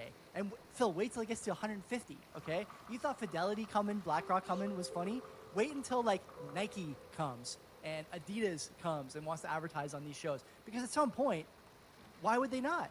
Why would they not want to come and advertise on CBP or Simply Bitcoin or Pleb Underground? Or you pick the show. They're gonna want these eyeballs, and it's not just because Bitcoin's 150K. It's because if Bitcoin's 150K, you got all these people suddenly with a lot of capital who might be more willing to spend it than they were at 50, at 75, at 100. And that's, what they're after. Period, end of story. It's not that hard to figure it out. The question is, do you have the testicular fortitude to do the right thing. I think I do. I think you do. I think a lot of people do. But I know for sure there's a handful of people that don't, and I can't wait to see my first fucking, I don't know, Nike sneaker ad on Simply Clickbait in a couple of years. I mean, look, I'm not gonna lie. If I could get Black Fly's eyewear to sponsor me, I would take the sponsorship because I wear their glasses. So I would take it. But look, in terms of this, right? So this goes back to the whole point of everybody needs to eat. Okay, everybody needs to eat. Everybody needs to get paid, roof over the head, all that good stuff. The question is, are you going to sacrifice your morals and your ethics for shilling a crappy product to your audience, right? I mean, in all fairness, if Adidas were to approach Pleb Underground and be like, hey, we want you wearing Adidas hoodies, I mean, you know what? I'd have to think about it. I would genuinely have to think about it. Why? I don't own any Adidas hoodies. Do you? Because no, I don't. But I like Adidas. That's the thing. And I did once upon a time have an Adidas skateboarding hoodie. And people are like, Adidas made skateboarding stuff? Yes, it didn't last very long. Okay, they still have it on their website. It's hidden back there in the back. But they're like, yeah, skateboarding. So yeah. So I mean, look, there's a very fine line. The question are the things that you're offering your audience, is it going to get them wrecked? Okay, like that's the way I see it. So when it comes to taking on a sponsorship, I have no problem taking on a sponsorship for clothing or something like that, because they're not going to put on the T-shirt and all of a sudden their whole fucking bank account's going to disappear, right? Like, and if maybe it does, I was too harsh about the T-shirt. Yeah, proof of ink, man. Good guys, they're good guys. No, they don't. He doesn't sponsor us anyways, but still, they're good guys. He's a good guy, but. What I'm saying is that, like clothing's not going to wreck somebody, right? A collectible, you know what I mean? Like if Madex, right? Hint, Madex. If he wanted to sponsor Pleb Underground, I wouldn't say no. Wouldn't say no to Madex. Why? Because I like his art. I like what he does. I think it's super cool. And of course, hey, look, everyone's a scammer, right? Let's go back to Bitstein. Everyone's a scammer, right? I like Bitcoin. Buy the stuff from my sponsors, right? The artists, I like Bitcoin. Buy my art, right? All of us, it doesn't matter. Any way you look at it, we're all scammers. The question is the scam wrecking people or not? Yeah. It's just different degrees, right? It's just different degrees of it. So I don't, it's like I've reconciled that. It doesn't bother me because I know I can go to sleep at night knowing that somebody isn't going to go and buy the clock from Archimedes and all of a sudden, they're going to get wrecked for thousands of dollars. No. Yeah. Now they're going to have an aluminum clock they can put on the wall. That's it. That's as far as that goes. Yeah, I do agree. It's funny. Maybe we'll wrap this topic on this one. When people in the Bitcoin space give a lot of shit to Bankless. If I look at the Bankless, I mean I listen to Bankless almost every week, their Friday wrap up, because I need to hear what's going on in this like completely detached from reality world these guys are living in.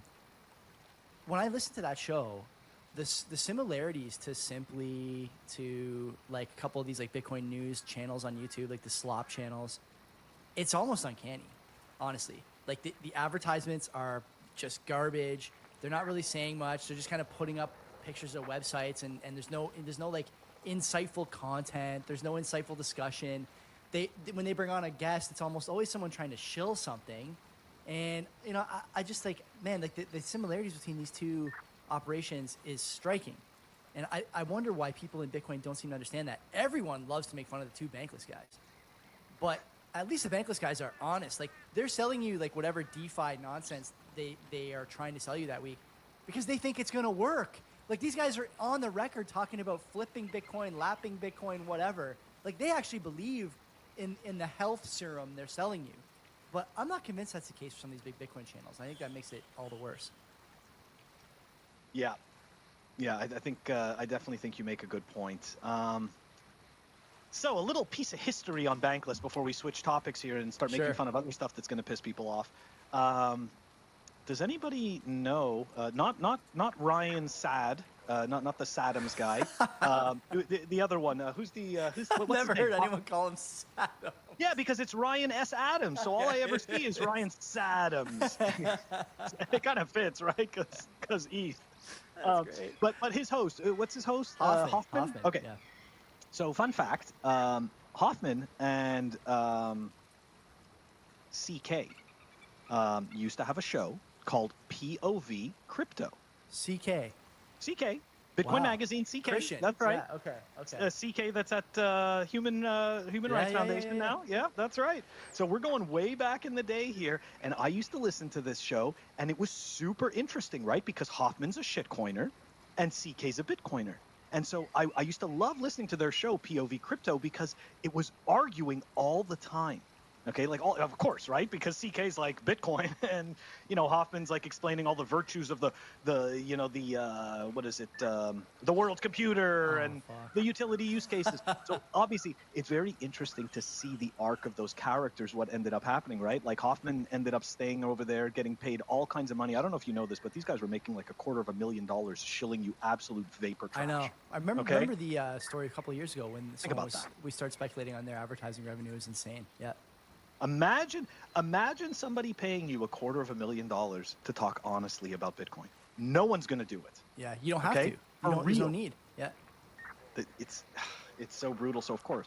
Anyways, so it's just so interesting to see the arcs of those characters. What is the name of that show you said, Phil? Crypto what? POV Crypto. Like Papa, October, Victor. Yeah. Yep. I got to go back and look at that. Okay. Yeah, that's some history, dude. Wow. Yeah, that is some history. It's a good one. All right, let's we're gonna switch topics. Here we go. All right, so the warship. Let's talk about something that I find that has been happening. Is the whole deification, right? Or for people who don't know what deification means, like to make a god or godly or whatever it is, the deification of Bitcoin, the deification of the influencers and all of this stuff. So I saw this pop up on my feed, and it's from an account that follows me, and I totally appreciate it. I'm not trying to be a dick, but it's going to happen anyways. The account is called @WorshipBitcoin, right? And they did the little action figure. So anybody who saw me on the Meme Factory stream last night knows that I'm not even though I am a toy collector and I like stuff like this, I don't believe in action figures of Bitcoiners. People you don't know, people who no one knows. It's just weird. It's just weird, right? Anyways. So what are I want to get your take on this new trend that we're seeing with the action figures, and I also want your thoughts on the whole deification of Bitcoin. Oh my God, Phil! On the holiest of Fridays, we're going to talk about false idols. Oh my God! Yes, we're going to dispel the false idols on the holiest of days. Okay, we're going to remind everyone why they shouldn't be doing this. This is the dumbest shit in the world. It is so stupid. Also, how are people making these things? I've seen a million different fucking action figures on my feed over the last few days. ChatGPT. Oh, is that how? Okay. I thought it was Grok. I found out yesterday it's ChatGPT. Yeah. Okay. Yeah, I don't have a ChatGPT login or whatever. Look. The worship Bitcoin thing, this is another interesting niche that's kind of popped up here in the last year or so. The Christian Bitcoin like grift niche. It's very interesting to me that all these people who are like Christians, Bible worshiping, God-fearing men and women are trying to make out of Bitcoin a replacement for their almighty. Help me understand this. Where is the thought from these people about false idols? Do we not remember? Okay, I was raised Catholic. Moses coming down with the tablets, and what did he see? The golden cow, whatever. Okay, it's not quite the Satoshi Nakamoto action figure, but it's close enough. And I will just remind you how that turned out. Okay, it didn't turn out very well for those people who are worshiping the false idol, and it will not turn out well for you either. Me and Phil were talking before the show about this topic. And so, we both agreed that there's too many people who try and make this into their religion and their tribe. And it's okay for this to be part of your tribe, part of what you take seriously, part of what you make yourself out to be. But it can't be the whole thing, man. Like, you got family, you got friends, you got hobbies, you got all these different things that make you and will help you find tribe, find community, and ultimately find meaning. But this ain't it. Like, you're never gonna catch me making an attempt to deify Bitcoin. Hell, easy to do at this point, right? We've been in it for 7 or 8 years. I only went to church as like a conscious adult for like 9 years. Like I'm close now, and you still like you're not going to see anyone doing that. I'm a little bit disappointed that the big time Christians in the space, and there's tons of everyone is like got the Bible and the cross in their fucking name now. No one calling this stuff out. No one, whether it's Sailor, Satoshi, you name it. There's a handful of different names you might see at the top of that list. I'm like, why? Shouldn't you guys be the most upset about it? Like you're the ones who are like talking about scripture every day on Twitter and worshiping God is the most important thing. Okay, well, where are you? I don't see you. I see you in the likes and the comments, but I don't see you in the. I don't see you casting the first stone. Like, what are we waiting for here? And interestingly enough, those of us who call it out, you get shat on for this. Like I was actually in a space yesterday, and I said exactly what I'm saying here now, right? Like I think the deification of Bitcoin and the Bitcoin network is embarrassing, right? It's just lowbrow and it's embarrassing. And actually today I put out a tweet that said it's reminiscent to me of like we may as well be illiterate peasants in the Middle Ages, okay? Because like here we are, oh look, the shining God, like it's just absolutely cringe. And to your point, I am totally shocked, right? I'm totally shocked that nobody's calling it out. And the original point that I wanted to make was that if you do call it out, man, do you get pushback again? Somehow it's been like how could I say this? It's been bestowed, right? Like the Bitcoin network has been bestowed these virtues of God. It's like, what the fuck is going on? What is going on here? Like, stop. It's like embarrassing. Do you think, Phil, that like the people who make these action figures have given this any, like, I mean, me and you were talking about this because it's, something that we have thought about, but do these people making these action figures have given this any thought at all? Like, does Worship Bitcoin ever look at his name and be like, yeah, maybe, I don't know, should I be doing this? Is this something that goes against like the ethos of my handle? Or do you think he's just like, cool, ChatGPT makes action figures, I'm gonna make a couple and see if I can get some likes? That, in all fairness, that is kind of, I think in between those two, there's some truth, right? Like the truth is kind of like a mix of the two, I think, like it's not necessarily one or the other. But yeah, I do kind of think it's a lot more about the clicks. I do want to point out here, because Sir Ulrich made a good point. I'm not saying that just because he's part of Pleb Underground. He made a good point, right? He goes, I think Bitcoin is an ethical money, correct, right? That it is the most ethical money. And I understand the mental gymnastic to leap to God. I get it, right? I'm a human too, right? We're all humans, or at least we're all pretending to be. I get my ethics from the Bible. There are monetary parallels which are found in the Bible, but that's it. And I think he hits the nail on the head. Like this is exactly it. It's like, yes, this is a tool. And not only that, but seemingly it is the most ethical, the most ethical value transmission and retention tool there is in history.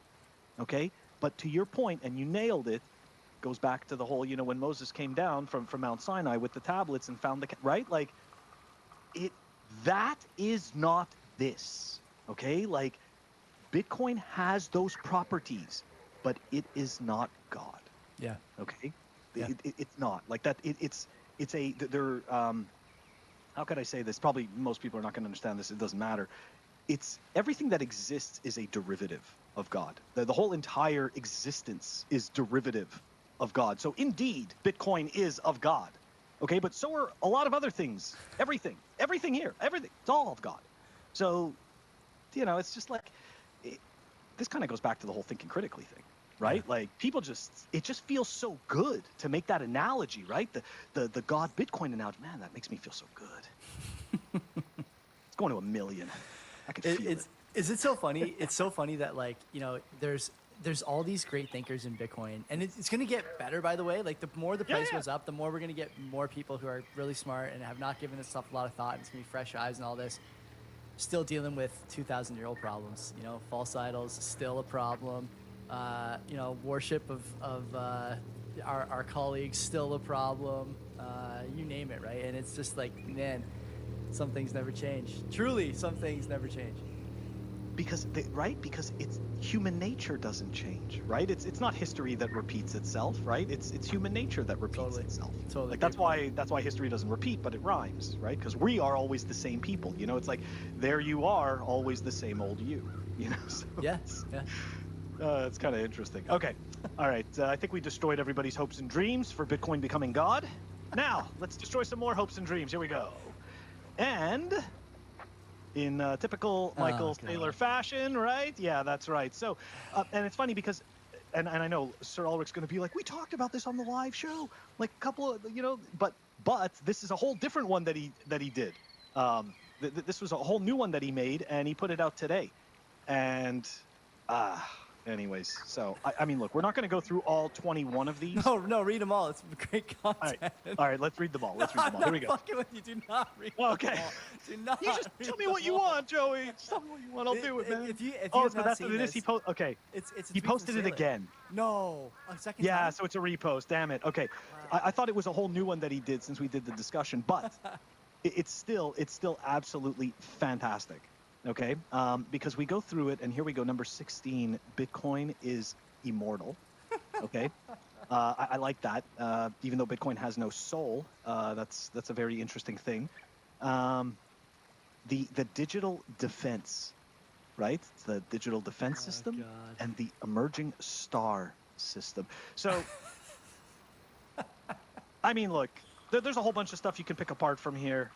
There's a few things that are correct here, right? There's a few things. Bitcoin is a protocol. Bitcoin is a network. Bitcoin is ethical. You know, like stuff like that. Ideology, I would say, is accurate too. Yeah. Right? Yeah. Ideology is accurate, right? So there's a bunch of accurate things. But then there's the weird statist crap. Okay? The digital defense system, the emerging star system. It's just what does that mean? What is he talking about? Nothing. It just sounds good. It must, right? Like I have no idea what that means. None. How can a star system be emerging? Like, are we talking about like new star formation in the universe? Is that what he means? I don't know. I think so. This is kind of what happens, right? Did Robert Breedlove ghostwrite that for him? Like, is that possible? I think that might be possible.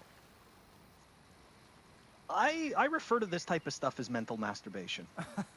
Okay, like that. Oh wait, we got a good one right here. Hold on. That's great. Nick Carter's an emerging star. Like it's like a spark in a dumpster fire. That's what he is. But hold on a second. I just want to go back here. Sir Ulrich said immaculate is weird. Okay, I don't disagree. Immaculate is weird. Also, at the same time, though, I did, when I first came to Bitcoin, that was one of the ways that I was able to understand that Bitcoin was different than the other tokens, was it was framed to me as immaculate conception, right? So that I understand, you know, I understand the idea of that, and immediately that clicked, right? It's like, wait a second, you can't do this twice. It happened once, right? And that's it. So, yeah, so that I get it. But at the same time, Sir Ulrich, to his point, this goes back to the deification of Bitcoin, right? So in these 21 things, right, he deifies it, but he also makes it an impervious tool of the state, right? The digital defense. What are your thoughts on the digital defense? Mike Saylor is a state asset. Like, I don't care about this list, and I'm not going to give you an answer. Mike Saylor is a state asset. He lives like a block away from the Pentagon or from Quantico or whatever. I'm pretty sure he has these parties. That the only thing missing is like an underage kid. It's the pizza's there, the booze are there, the fancy dress clothes are there, the famous people are there. He's like it's honestly unbelievable to watch this. People just worshiping this guy. And on top of that, like I've said this to you before. I've said this on my program a bunch. When he goes on podcasts, he just has a narrative to push. It's never a discussion. And the reason it's never a discussion is because if he starts getting pushback, he looks like a clown. Go back and listen to Marty Bent. You know, Marty Bent, when he was still wet behind the ears, absolutely take Saylor to the fucking cleaners on this, like, clean mining, Bitcoin mining council thing. Take him to the fucking cleaners, man. He doesn't want to go on any of these shows or talk about anything that has any substance and get pushback. So what does he do? He tweets out listicles of whatever he thought about while he was pinching a loaf in the morning. He sends those out. No one fucking says anything about it because they don't want to piss him off. Certainly not the content creators. You're never going to see the big names like Brunel, Simply, ever talk shit about this guy because he's in all their thumbnails. He's in all their titles. He wants to interview. They want to interview there, so they're never going to say anything about it.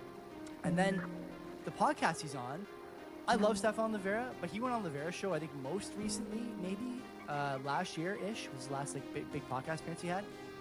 Stefan didn't get to say anything for an hour and a half, almost 2 hours.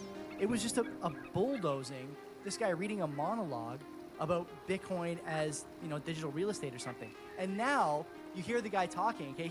He's fluffed you, okay? Almost to the point of expulsion. And what are you seeing from him now? Oh, it's a digital asset.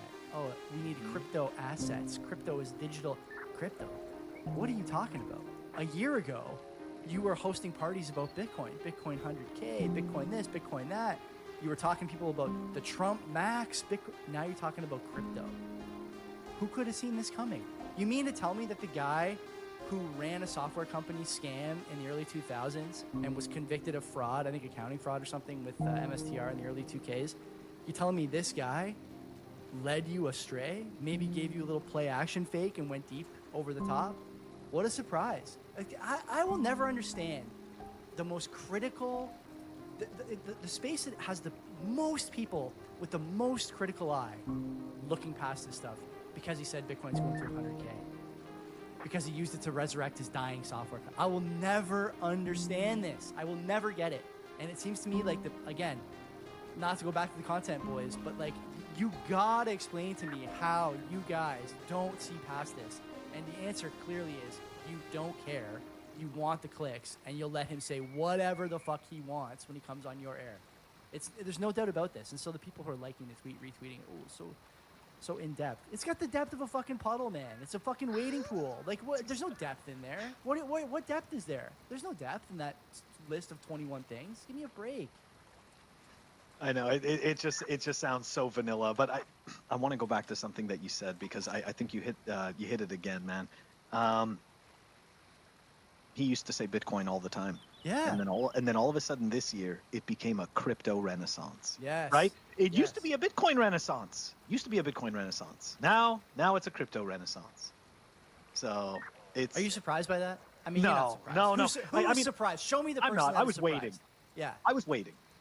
And so was my camera. My camera was waiting to turn off. They just got the call. They took Phil off the air here because he said the wrong thing about Sailor. But show me the person that was waiting, and was surprised that Sailor went from Bitcoin only, Bitcoin Renaissance to now it's a crypto asset. It's the best crypto asset. It's this, it's that, it's the other thing. To me, you look at guys like Sailor. He's in the same boat as guys like David Sachs, okay, and Jason Calcanis and these other guys. Except those other guys are independently wealthy. They're independently famous, right, without Bitcoin. And so when I hear Calcanis and Sachs and Chamath and these all-in guys say, "Oh, Bitcoin's it's the next thing," I don't think they actually know about Bitcoin, but I understand that they see value in it because the number go up, whatever. When I think about Sailor, he did it the other way. He had no Bitcoin, understood the value, and tried to use it to save this other stuff he was doing. But he still somehow, even though that was the first step he took, still somehow doesn't get it, or just assumes that you don't get it and think that you're like he thinks you're not going to care, or you're too stupid to understand, or you won't call it out, or whatever. And so far, Phil, he's been right. He has been right. That's the whole problem with it, right? Like once upon a time, Bitcoiners were like, we used to say that it's the money of enemies, and it was true, right? Like there was a Telegram group. It still exists, but it's so dead right now. It's called the Taco Carnivore Bitcoin. I was in it for right? a while. Yeah. Taco plebs. Yeah. So, that's Dieter's that's right. That motherfucker blocked me. I have no idea why. Probably because I talked about having a kid. He's offended by that. By the way, can I just say that the NIMS on Twitter, Dieter, talking to you specifically, you need to put some calluses on your fucking hands before you start tweeting out pictures of those things, because you look like a little baby with your little freckled hands and your tiny little joint. It's ridiculous. It's unbelievable. You're a NIM and still somehow I know you're 120 pounds soaking wet. It's not hard to tell, man. It's not hard to tell. You got to stop this. Oh God, I love Dieter. He's so funny. But yeah, and he triggers so many people. But the Taco Pleb group. I mean, man, when that thing first opened, right? Like when we first started. So that if we back that up, it wasn't just Dieter's group. There was also Psychedelic Bart. There was a few people. Like I'm not going to go through the whole history This of is the Taco so Plebs. what a throwback. But, I remember yeah. all these. Yeah, okay. But like it started off as a Twitter group, right? It was a place for all of us toxic Bitcoiners to like go and hang out and fucking, like not be a part of this like giant Twitter circle jerk that was forming. And what ended up happening was that the group immediately within the first day just completely overloaded, and there had to be a Telegram group created. And what started to happen was influencers and stuff like that wanted to come there and start arguing with us, right? Like they Phil's want camera's 1,000 it's dying. Yeah, they wanted to, they wanted to argue with us and give us shit and try to figure out, what the beef was. Yeah. And all of those people, right, or not all of them, but a good majority of those people, what happened was all their voices went silent, right? like their voices went silent, and they stopped arguing, and they all started going into the same team.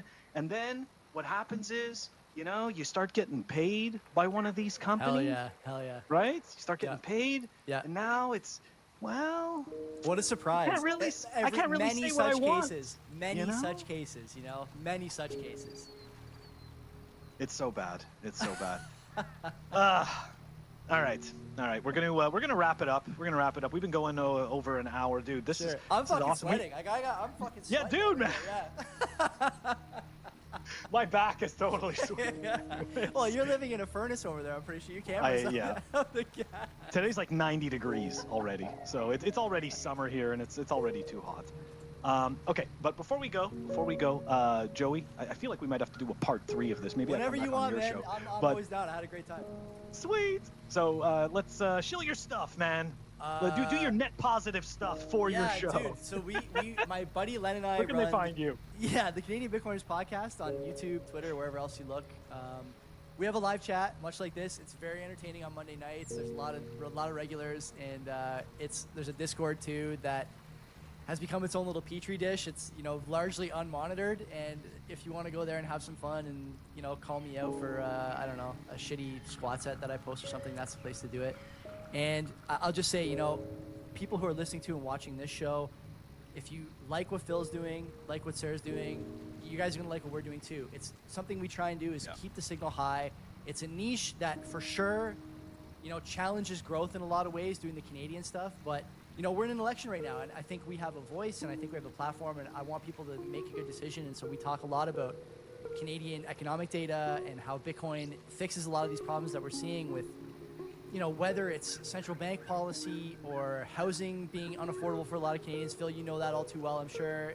These things are important, and Bitcoin can fix a lot of these problems. I actually know Dan outside of the chat, and so I'm gonna have to send him a message after this. Yeah, you motherfucker. But give him shit.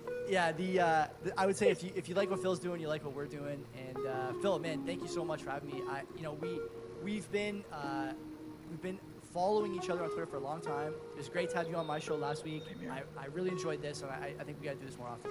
Absolutely, man. I love it. I love it. This is great. Thank you again so much for joining me on this show and having such a great rip. Right? It's not often that we get to actually sit there and have like these nice, honest conversations. Totally. It's fantastic. All right, guys. This is gonna do it for this episode of Pleb Underground. Guys, you know the deal. Don't forget to check us out on Apple Podcasts. That's where we upload our audio only as well. We're on Spotify. If you so desire to stream us sats to help me fix my camera, check us out on fountain.fm. All right, guys. Catch you next week. Take it easy. Peace.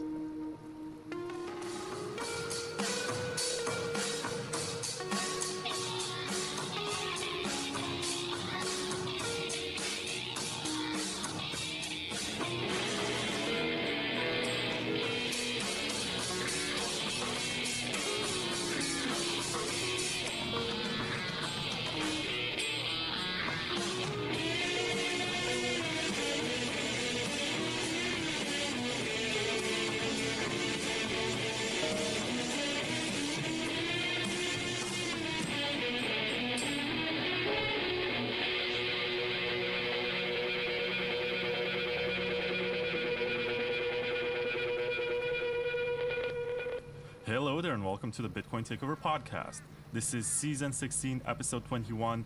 This episode is sponsored by noance.com, hodling.ch, siteshift.ai, Citrea, Layer 2 Labs, and Bitcoin.com News. And we are live with Philip Baturan, who is the CEO of an application layer for Bitcoin, which brings a lot of interesting features that very much resemble something I've seen from Revolut, I think. And his project is called Tenari, and it's pretty exciting. You launched recently. I read the news about you. I was asked if I'd be interested to interview you, and I said yeah, because this is exactly the kind of vision that I have for Bitcoin, to become useful and to basically replace the current financial system as opposed to being embedded into it. So yesterday I had an interview with someone who's doing like a Bitcoin debit card to allow people to spend. Today I have an interview with someone who's actually pushing the Bitcoin economy to happen. So thank you for being here, Philip. Sure, thank you very much for hosting me. So tell me more about Tenari. When did you come up with the idea and why did you choose to build on Citrea? I guess the origin of idea behind Tenari is kind of stretches pretty long ago, because I've been interested in Bitcoin for a long time, a few years now, and then those principal Bitcoin, which is self-custody, is something that I think is really important. But then I didn't see Bitcoin actually replacing the what it promised to do, replacing this financial system. I mean, the current financial system, it sucks, right? People know it. Banks are not what we want to have in this kind of power. But then blockchain or Bitcoin as a technology